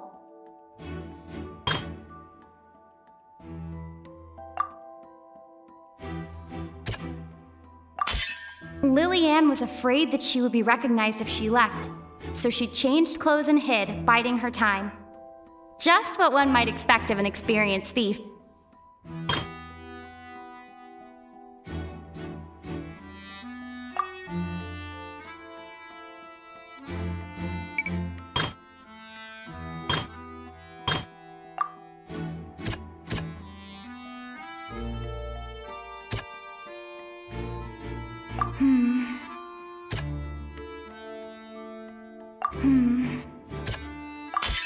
The strange sound wasn't from a fight. It was Lily-Ann's attempt. And it's instant tap! Having been selected out of the blue, Lily-Ann panicked. Her panic only intensified after she entered the tunnel and had water poured on her head. So she kicked the door open, producing the thud we all heard. Hearing the commotion, Cowl leapt into the tunnel, only to discover that Lily-Ann had not dissolved. He did not know that Lily-Ann was not from Fontaine, but was a thief who made her way in by stealing a ticket. Mistakenly believing that the water from the primordial sea needed time to take effect, he tried to force Lily-Ann back into the box. The two broke the flower vase during the struggle, but Lily-Ann came out on top, knocking Cowl out and putting him in the box. With no way of escaping, she changed her clothes and hid in the costume trunk until the performance ended.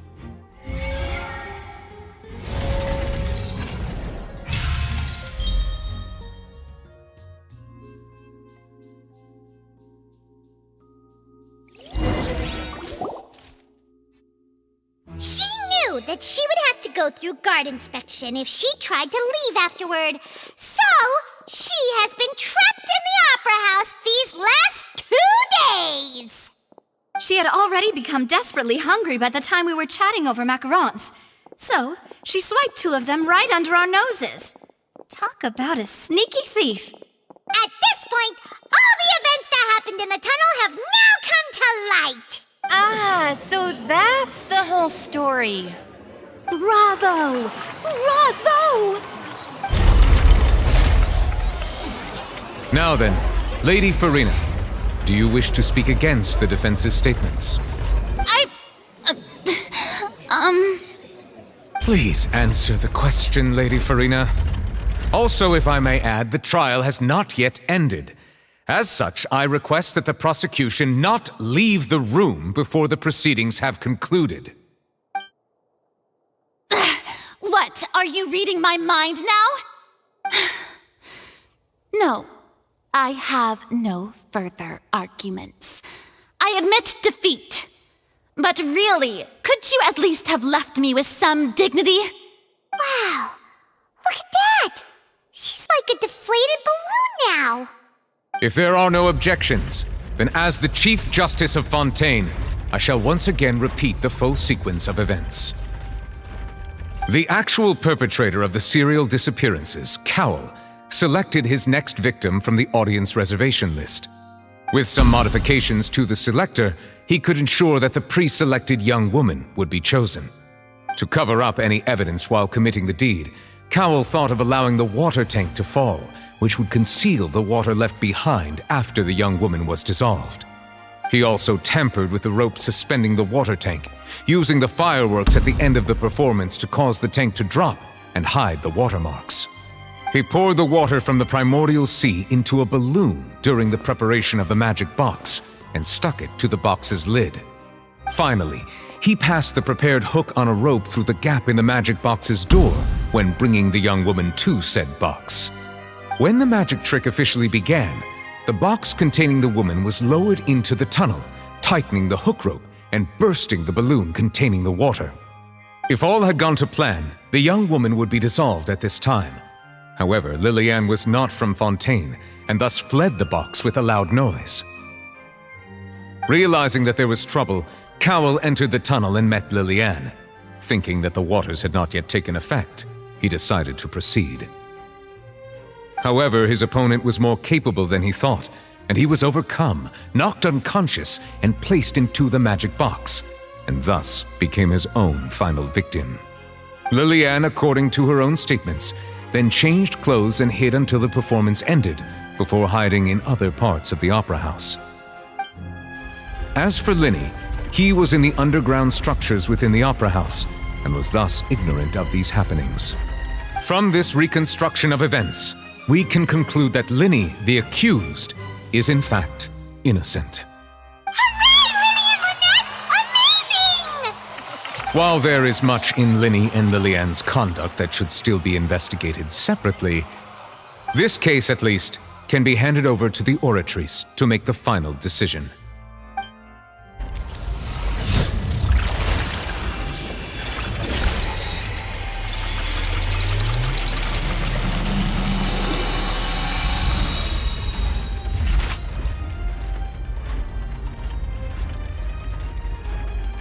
As such, Linny and Lynette are officially declared not guilty.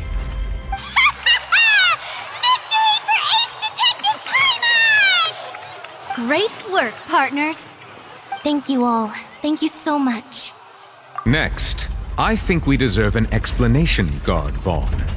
How did you find the water from the primordial sea in Linny's baggage? Right! Your discovery caused me to make a serious mistake, you know. Or was that not a discovery, but false evidence that you dared to bring before this court? I suspect that the accomplice mentioned in Cowell's notes was not Linny, but you, yes?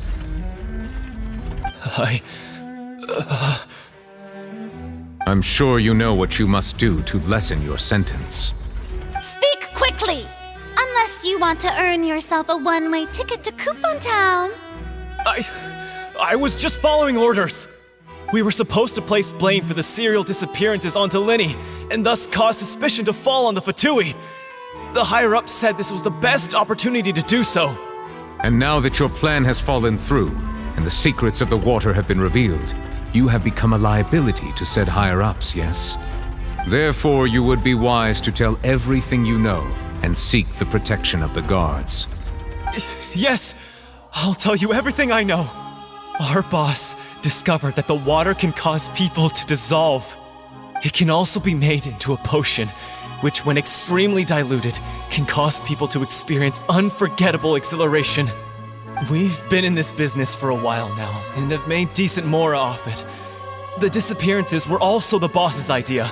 I mean, this is the boss we're talking about.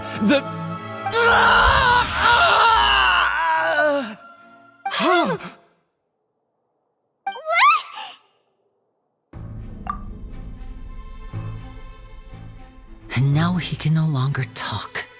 Such ruthlessness. I shouldn't have expected any less of them. An outrageous act. All present, please submit to inspection immediately.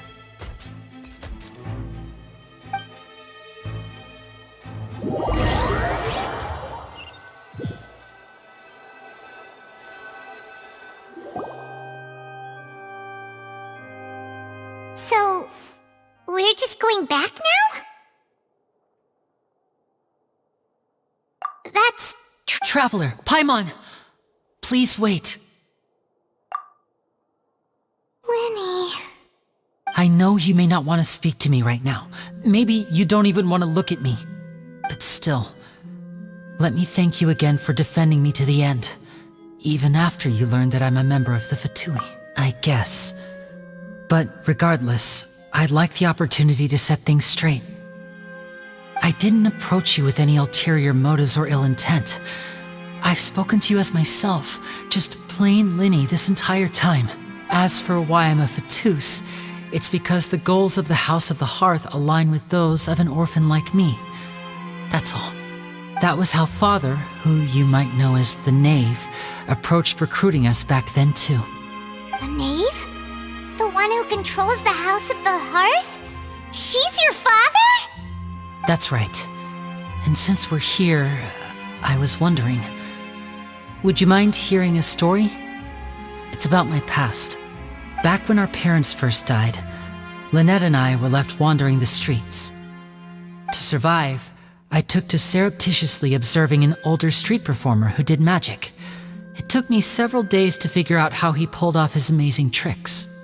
I took my sister through several streets until we found a crowded corner, and we began to perform magic tricks there.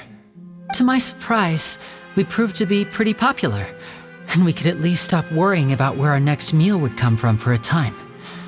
But I didn't want my sister to remain a street rat together with me forever. Before long, an aristocrat came to me and claimed that he wished to take us in after watching my performances. So you went from orphans to nobility just like that? That was how we felt at first, too. As if fate was on our side and we could say goodbye to those painful days. But I gradually discovered that while we were called foster children, he was really after my talent for magic tricks. He would constantly take me to all sorts of banquets to garner attention, which he would then use to expand his social circles. That doesn't seem too bad either. Better than roaming the streets at any rate. It took a while for me to realize just how dark his heart really was. After one particular performance at a banquet, I discovered that Lynette was not on the same return vehicle as me. I waited a long time after we returned home, but she did not come back. I went to that noble's bedroom and asked him about her whereabouts. The answer he gave me was, she caught the eye of the most eminent person at the banquet, so I sent her over as a gift. I mean, you'll be able to perform your magic regardless of who your assistant is, yes? Oh no. So he was gonna... But wouldn't Fontaine's laws deal with such people? As far as outsiders are concerned, this is a relationship akin to adoption or foster care, and they have their ways of escaping the eye of the law. I managed to ferret out the location of the mansion of that so-called eminent person and hurried through the night. All I saw was the moonlit ground covered in blood, and the knave standing there in the darkness. So, she'd already taken care of that. That's right. She had rescued my sister before she could come to any harm, and had even discovered several girls hidden in a basement, all of them orphans. Father, the knave, might have seen something in me, and so she made me an offer. The House of the Hearth welcomes you, for your interests align with ours. Here, none will ever betray you. Indeed, betrayal shall never be permitted here. I was hesitant to trust her. I had just been betrayed by nobles. But she was also quick to destroy the noble who had taken us in at first, giving us back our freedom. Oh, so that's how the two of you joined the House of the Hearth. She has her own plans. She has gained permission from the Tsaritsa to first use the Gnosis' power when she obtains it. She plans to use it to find a way to break the prophecy and save Fontaine. So, she believes in that prophecy too? That's right. The whole House of the Hearth is currently working to combat that crisis. Today's case has also proven that people from Fontaine can indeed dissolve into some sort of water, thus further supporting the prophecy. All of us house members here, Lady Arlecchino herself included, are from Fontaine. We won't give up on defending our homeland. To us orphans, the only connection we have left to this world, apart from our family... So, from small deeds like distributing magic pockets to huge schemes like stealing a Gnosis, everything is aimed at dealing with that prophecy. It's all right. I understand. The only thing I can do is relate all this to you. I just hope you can understand that even as a member of the house, I have if you should need anything at all in the future, feel free to find me. I will do my best to help you, as plain Linny.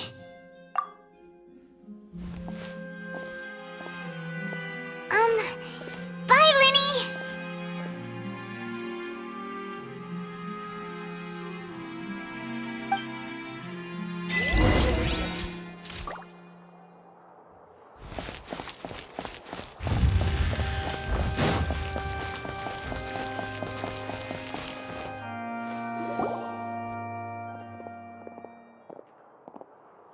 Hey there! What was with the disappearing act you pulled right as the trial ended? Were you looking for us, Navia? Well, this whole thing isn't exactly over, is it? I do feel that we're getting closer to solving the serial disappearances case, though. Don't you think so, too? Huh? What's wrong, my dear partner? Besides, are you sure we're the ones who can crack a case that's been cold for decades now? And given that there's new evidence evidence from the trial, there should be a trail of breadcrumbs for the Hydro Archon's people to follow. Ah, I see. Well, I won't lie. I'm a little shocked to hear that from you. But I suppose you are just travelers who have only arrived in Fontaine after all. Sorry. I might have been too presumptuous. Don't say that, Nub. Ah, and we were having so much fun investigating with you, too. It was like having new waters flowing into a stagnant mire, causing new hope to spring forth, and the reflection in the murk to become clearer. Well, sorry about that. I'm a bit prone to nostalgia. Don't mind me. Wait, shall we have a farewell meal? You know, to... Huh? Do we really need to get that formal? Well, guess you really did treat us as partners, huh? Well, I'd just like to have a proper ending to every important memory. That way there are no regrets later. Anyway, it would just be a meal, so it shouldn't take up too much of your time. You don't have to twist Paimon's arm! Oh, wonderful! In that case, why don't we return to the Court of Fontaine and head to the Hotel de... Alright then, let's have our...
I came here several times with my father when I was little, but stopped eating here as often after growing up.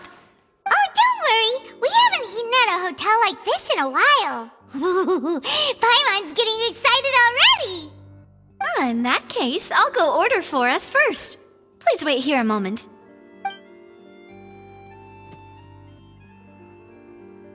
Ooh, everything looks so good! Why, of course. Go ahead, try whatever you like. If the food's good, I'll make a group reservation for the rest of Spina di Rosula next time. And if it's not? Well, then I'll still bring everyone. Albeit with only one dish per table. You, sure have your own way of doing things.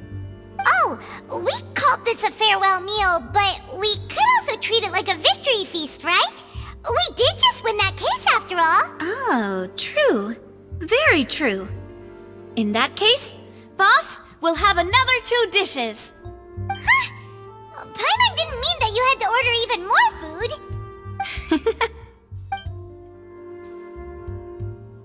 Speaking of cases, do you think that the mastermind behind the serial disappearances will get caught soon now that this has all happened? Well, we've certainly taken a big step forward, but I feel that's about it. We know that there's an organization that means to dissolve these young women, but we still don't know what they are really after. If it hadn't happened right in front of us, Paimon wouldn't have ever believed that a person could be dissolved like that. Right? Yet it was because this was such a preposterous notion that the investigation could never really move forward before. Ugh. If only that guy could have finished speaking! We were so close to hearing who was behind it. In such investigations, even the smallest step can seem like a yawning chasm if the trail of clues is cut off. To be honest, I don't have high hopes for any follow-up that the authorities might conduct. It's not that I don't have faith in their ability, it's just that a different perspective is required in some matters. It's easy to guard against and deceive a single narrow perspective. A shift in thinking is required at such times in order to produce a breakthrough. Which is exactly why the Spina di Rosula exists. Those highfalutin folk are not all-knowing. That's why we exist.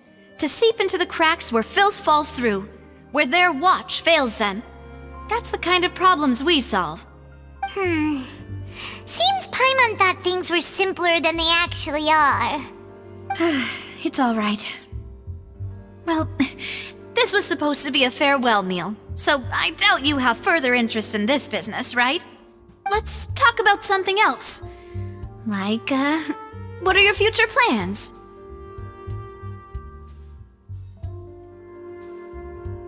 That's true. We didn't have a chance to speak to her after the trial ended. It didn't really seem like the right time or place to do it anyway. I see. So, your primary objective, which has been foiled so far, was to have a chat with the Hydro Archon. I've heard that there's a long line of people waiting to meet Lady Farina. I suspect you'll be waiting for quite a while, considering that you missed your chance today. Yeah, we've heard that she's super popular here in Fontaine, and that it'll be tough getting any of her time. Well, would you consider some more, unique ways? Perhaps even methods of, let's say, questionable legality? Guess that's Spina di Rosula's boss for you.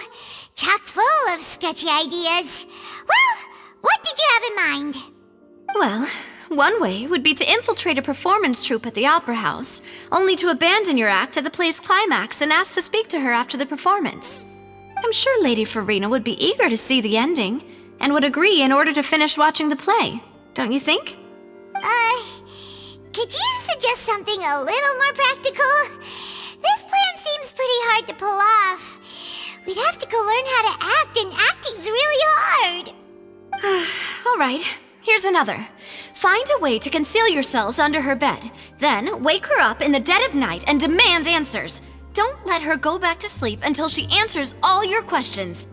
I can personally testify that this one works. When I'm sleepy, I'll do anything as long as I can finally get some sleep. That might work, but that's not really the problem. The problem is we don't want to get ourselves arrested. Valid point. I overlooked that part. I was just thinking about leveraging a person's desire for sleep. All right, no more joking around. Perhaps you could... I don't know. Cut the line when she's on a break. You did defeat her in court, clearing citizens of hers from false accusations. False accusations she had nearly upheld personally. I imagine that she feels quite ashamed about the whole thing. You mean that if we catch her while she's on a break, she might be too embarrassed to refuse? Oh, that does make some sense. Why don't we give it a try after this meal? You know, strike while the iron is hot and all. Huh? Paimon, did you drink my Fanta? Was this your drink?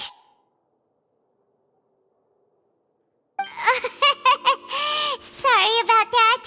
Paimon wasn't really paying attention and the cup was right next to Paimon. Would you like to order another? No, it's fine. We're just about done here. Alright.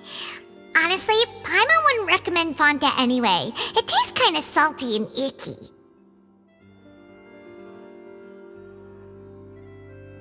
Is that so?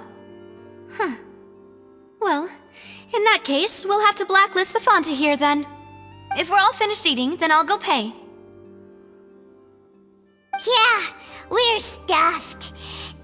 treat, Navia.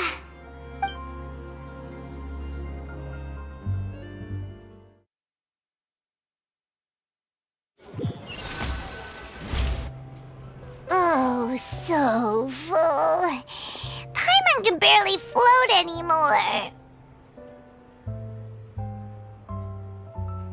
Can't you see Paimon's barely an inch off the ground?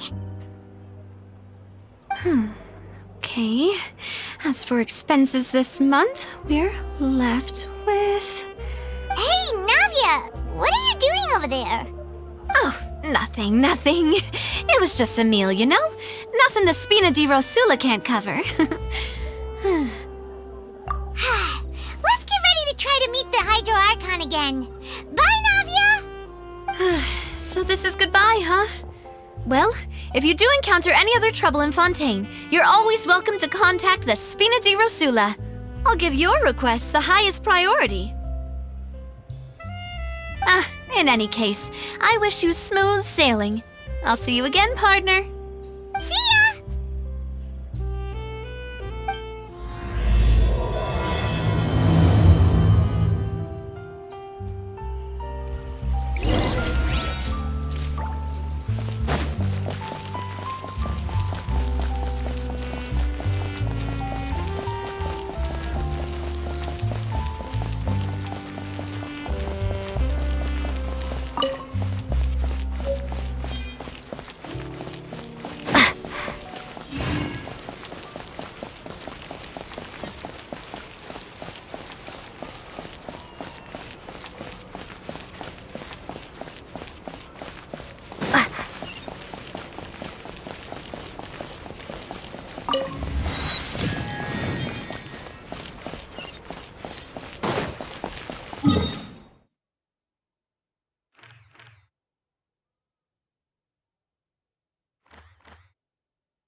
People around anymore. Looks like that boat we took to Araneas might have been the last one. Vache. Looks like we're back here again. Huh? Traveler? Are you hearing that's kinda spooky. Are you sure we don't want to come back in the morning? Vache? Vache. Hey! Why are you still walking towards it? There might be something... Huh? Hang on. Paimon can kinda hear a voice. It's calling... Hey! Traveler? Stop walking! Come on, wake up!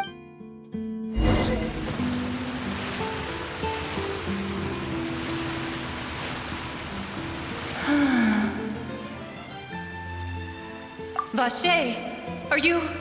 my dear Vache? No, wait. You seem to be someone else. Do you know Vache? Do you know where my love is? Wait. Who am I? I'm very sorry. I fear I do not know. My memories feel like they have been washed away like a flood. So many fragments dissolved amidst the tide, never to be recovered. How much have I lost? How many things that I once held dear while on land have I since forgotten? Yes, that is what I was once. But now, I am but the consciousness of one. I do not know how I came to be like this either. I only vaguely remember being covered in light blue water, and then all grew dim. I also remember going to many places. I loved adventure, no matter where I went, Vache would go with me. I knew how dearly he loved me, and I also loved him equally as much. But now, We can no longer go back. The pain of such parting. I never knew how heavy it could be. No, our reunion no longer has any meaning. There is no way for us to create any new memories. The thought of me gives him no succor. So let it lie forgotten beneath the waters. If you meet Vache, tell him not to look for me. Tell him to move on. That is the only thing I still remember. Perhaps that is so, as I was submerged in the waters, losing consciousness. If only I could have comforted him, told him that I did not suffer.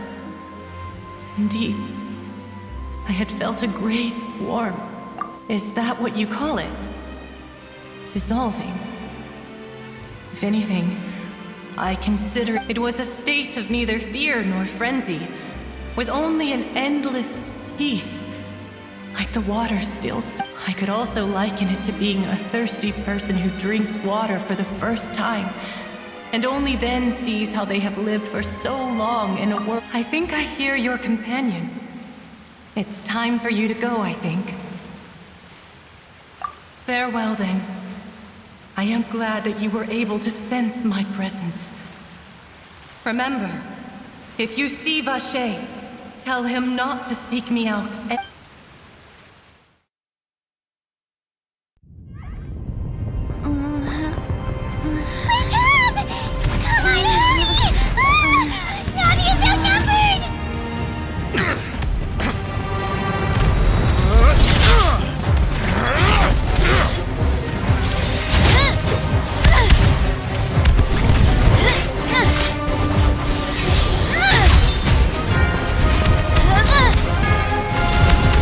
Look out!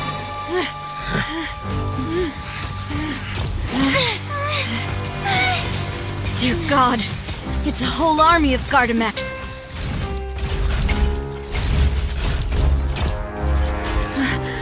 Chlorand?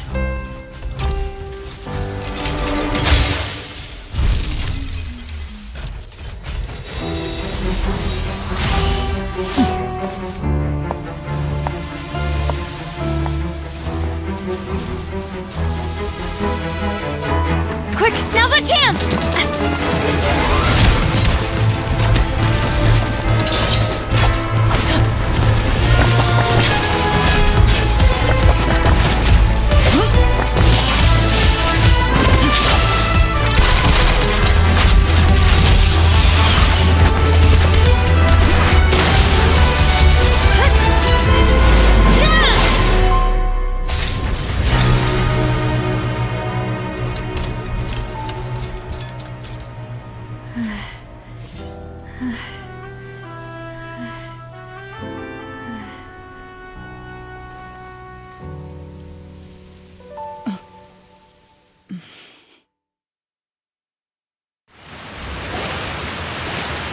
I should thank you for lending us your sword there, Chlorand. But before I do so, could you explain how you managed to show up here? Oh my god. Followed you. It seemed to me that danger has followed you more closely as of late.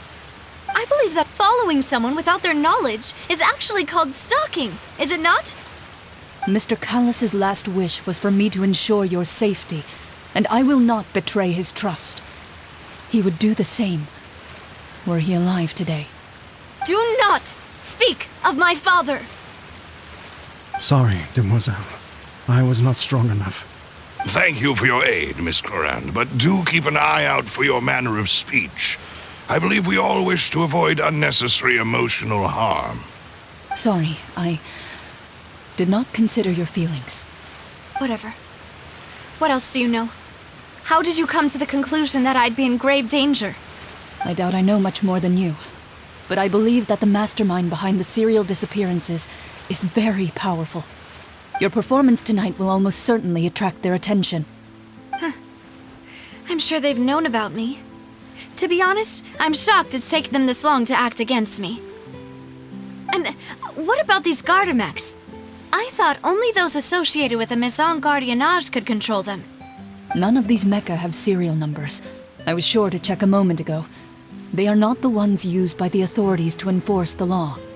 I can only conclude that some powerful or wealthy party must have obtained them via illegal means, deploying them as a private force of sorts. What?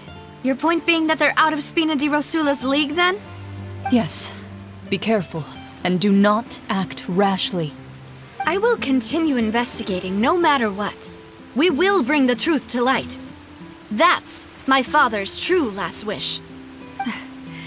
Regardless, thank you for your help today, Clarand. But if you get any ideas, tell me first. I don't much appreciate being followed. I do not think that they'll strike again anytime soon. So I shall stop following you. Good day, all. Okay.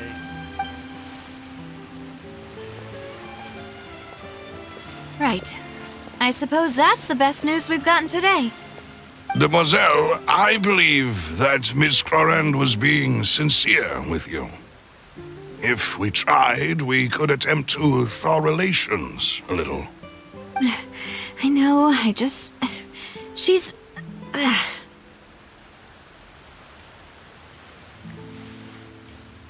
thank goodness! Paimon thought we were done for! Those Gardamex came out of nowhere while you were unconscious, and Nadia and her gang saved us! Oh, and there was that champion duelist named Clarand who came out to save us too! We got lucky there. Paimon probably couldn't have fought them off otherwise. Oh, come now. Forget all that polite talk. That wasn't really a farewell meal we had back there. Not for me, anyway. In truth, I hope that every meal we have together shall be a victory feast. As such, we're still partners. There's no need to thank me. It will take 50 years for me to match Demoiselle's magnanimity. If it were me, I would have joined the Spina di Rosula on account of her goodwill long ago. All right, you two. That's enough. Actually, Navia, how did you know that we were in danger? You sure did show up in the nick of time. Well, to be honest, you're the one who tipped us off, Paimon. Huh? Really? Paimon contributed somehow? Ooh, Paimon's even more amazing than she thought! Yes, all thanks to you grabbing my drink by mistake. How did that help? After we parted ways, I was on the way back to one of our bases when I suddenly thought of what you said. That the Fanta tasted kind of salty and icky. Fanta only comes in sweet flavors, so how could it have tasted salty? The color of the drink, if I recall, had also been a bit off. So the Fanta had been spiked with water from the primordial sea? We just saved her from an assassination. What the hell? Yes. So, if you hadn't drunk that cup for me... Spina di Rosula is preparing the grandest of awards for you as we speak for saving the boss. Huh? Really? I sent people to Hotel de Boer to investigate, but whoever did this left no trace at all. That's when I figured out that you might be in danger and hurried here as quickly as I could. But why would they go after us too? All we did was defend Linny in court and help clear his name. Ugh, now we're caught up in this mess too, aren't we? Well, you did foil a plan that they were probably pretty proud of, and almost got their name in the process. Speaking of which, did anything strange happen when you drank the primordial seawater? Well, it can't be coincidence that the traveler fainted just now. She said that she heard that voice calling for Vache again. Oh, and this time Paimon heard it too, but it was real faint. Does this situation have to do with the primordial seawater then?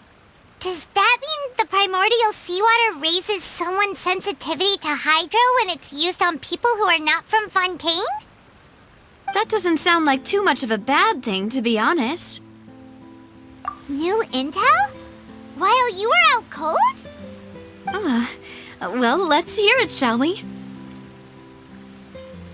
Oh, that is important. Vache, That name doesn't ring a bell. I suppose he hasn't stepped forward as a witness in court lately. Since he saw that young woman dissolve, he was at least at the crime scene. But he never gave testimony or any information regarding people dissolving in the primordial seawater. Could he have been threatened? Yes, thank you. This is very important information indeed. We will continue to investigate. Oh, you mean you'll help us investigate? Well, you did say that our farewell meal didn't really count. That means we're still partners, right? And besides, we're in this now whether we like it or not. You're not gonna let those people who targeted us get off the hook so easily, are you, Traveler? Demoiselle, do try not to look quite so pleased. You are the face of Spina di Rosula, after all. You talk too much. Well, in that case, let's head back to one of our bases, shall we? I'll arrange accommodations for you.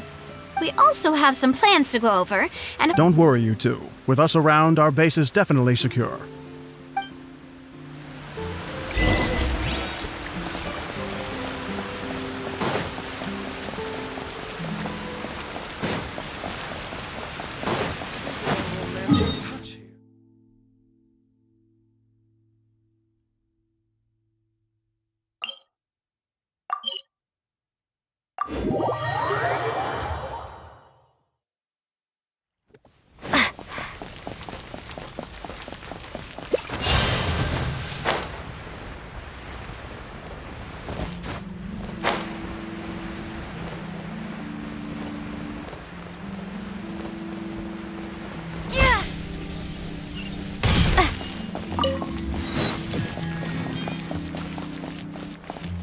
Ad Astra Abyss.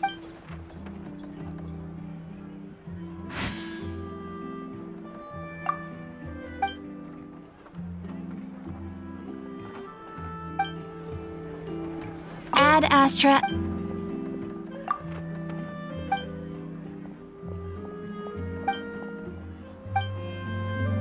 Ad Astra.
It's right up ahead, but let's make sure we weren't followed first.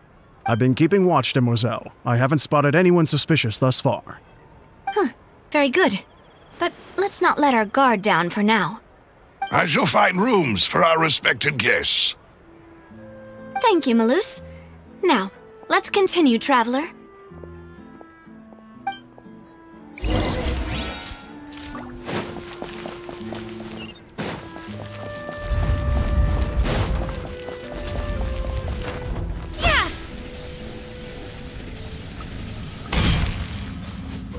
Stand with me!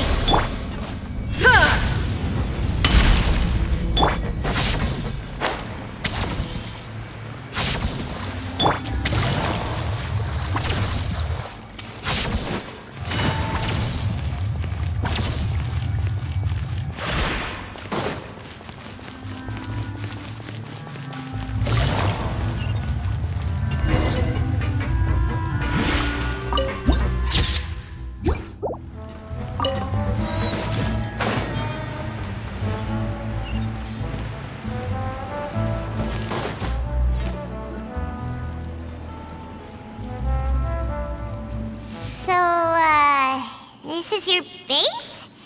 It's not quite what Paimon imagined. Your accommodations have been arranged. Under the present circumstances, I can confidently say it's the best we have. Well, our funds have been a little tight lately. After all, we don't allow illegal or unethical profiteering. In fact, our funds often come from citizenry who support us. Seems like it's tough times for everyone. But if you have the support of the people, that does sound like it's worth it. To be honest, our financial situation was a lot better back when my father was in charge a few years ago. I'm afraid I'm not quite his equal.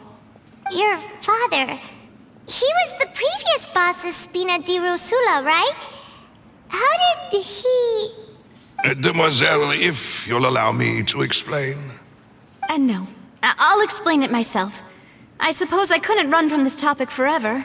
And as partners, this is something I hope they can understand. My father's name is Callus. Yes, the same one they call Callus the Unfaithful in the streets. 3 years ago, he was accused of murdering his own friend. But he chose a duel to defend his honor instead of standing trial. He died in the duelist's ring. Oh no. But I do not believe my father was a murderer. I'm sure he was set up. At the time, I believed that if he only stood trial and was duly investigated, something amiss would crop up and prove his innocence. But strangely, he not only requested the duel himself, but rumor has it that even after being seriously injured, to the point where he could be deemed as having lost the duel, he refused to surrender, determined to die in the arena. 3 years later, I still don't understand why he did that. How could he protect his honor if he's dead? If anything, he gave up his chance to defend himself. The closest piece of info I have is that my father had been investigating the serial disappearances case at the time of his death. Ah, so that's why you're so determined to get to the bottom of that case. That's right. I've also tried to investigate the murder my father was implicated in, but I haven't found a single new clue in my countless reviews of the investigation records.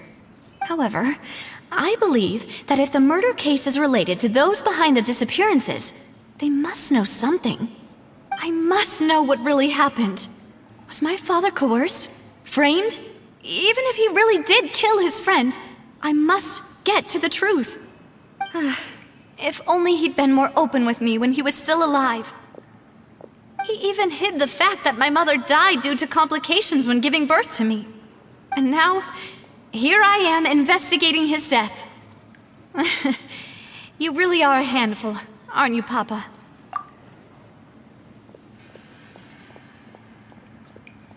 Geo, hardworking. Demoiselle, please, if there is anything I can do, anything at all. I also will never believe that Master Callus murdered anyone. There are none whom I respect more than the two of you, Demoiselle. Master Callus did so much good in life, yet all it took was one murder case for him to be dubbed Callus the Unfaithful. Even our supporters decreased greatly due to that incident, hence our strained finances at present. Wait, if Callus was such a good man, wouldn't people at least be a little suspicious when he was accused? No. Perhaps people just revel in that kind of drama. It's not something exclusive to people from Fontaine, really. Everyone's like that. People love watching the evil turn over a new leaf, but they also enjoy watching good people fall into an abyss from one slip-up just as much. But how could... never mind. If Callus was really falsely accused, we have to find the truth. He didn't deserve to have that happen to him. Oh no. No. Why? How did that get past you? It's clipping. There is one other thing. Master Callus's opponent in the duel was Ms. Clorand. Oh, her? Well, then, isn't that as good as saying that she was the one who killed him? Yeah, that's not the sort of thing that you can just let go and move on from. Miss Clorand has always placed great emphasis on the honorable nature of the duel. If her opponent doesn't yield, she will not stop either. She knew Master Callus beforehand and greatly respected him, but seeing how he was resolute in the arena, there was only ever one choice she could have made. It's not that I don't understand her at all, but I just can't deal with this yet. Don't worry, Navia. Paimon knows how you feel. You don't have to force yourself to do that. Afterward, Miss Clorand told us that at the start of the duel, Master Callus requested that she ensure Demoiselle Navia's safety. Yes, that is our understanding as well. Oh, Papa. What madness drove you to ask the person who killed you to take care of me? All right, anyway, that's the information I wanted to share with you. Even if it did sound like I was just complaining towards the end.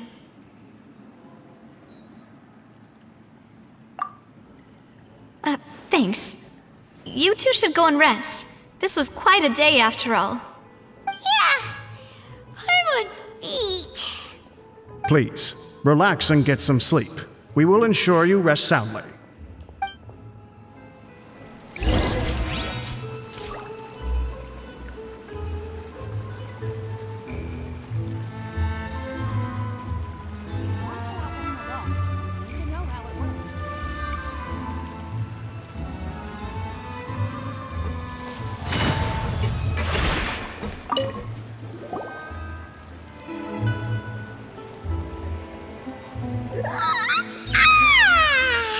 Paimon slept so well.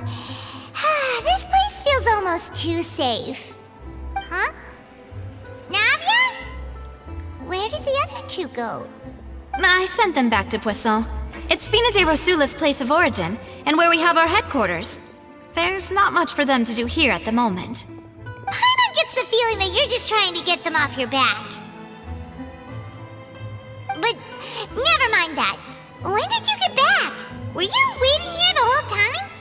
No, I just returned after going out for a while.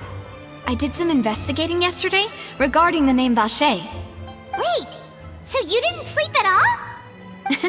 How could I after having such critical new evidence appear? Guess Paimon wasn't speaking for everyone just now, huh? Unfortunately, this name seems to have been wiped from existence. It doesn't seem to have a match anywhere. I suspect that those behind this have already taken steps to hinder an investigation from this angle. But that does prove that this Vache person is a key witness in the incident. Does that mean we're too late, though? No. There is one ray of hope. One place in Fontaine that they would find almost impossible to threaten, no matter how much they wanted to. And that is the archives kept by Chief Justice Neuvillette, a place where detailed files on all the cases in recent years are kept. If the Oceanette you met is one of the young women who went missing recently, we should be able to find some related information there. So Neuvillette maintains an archive of case files? Whew, guess that's the hard-working Chief Justice for you. In that case, let's go talk to him. Aren't you coming along, Navia? Did you get tired? No, it's nothing. Let's go see the Honorable Chief Justice.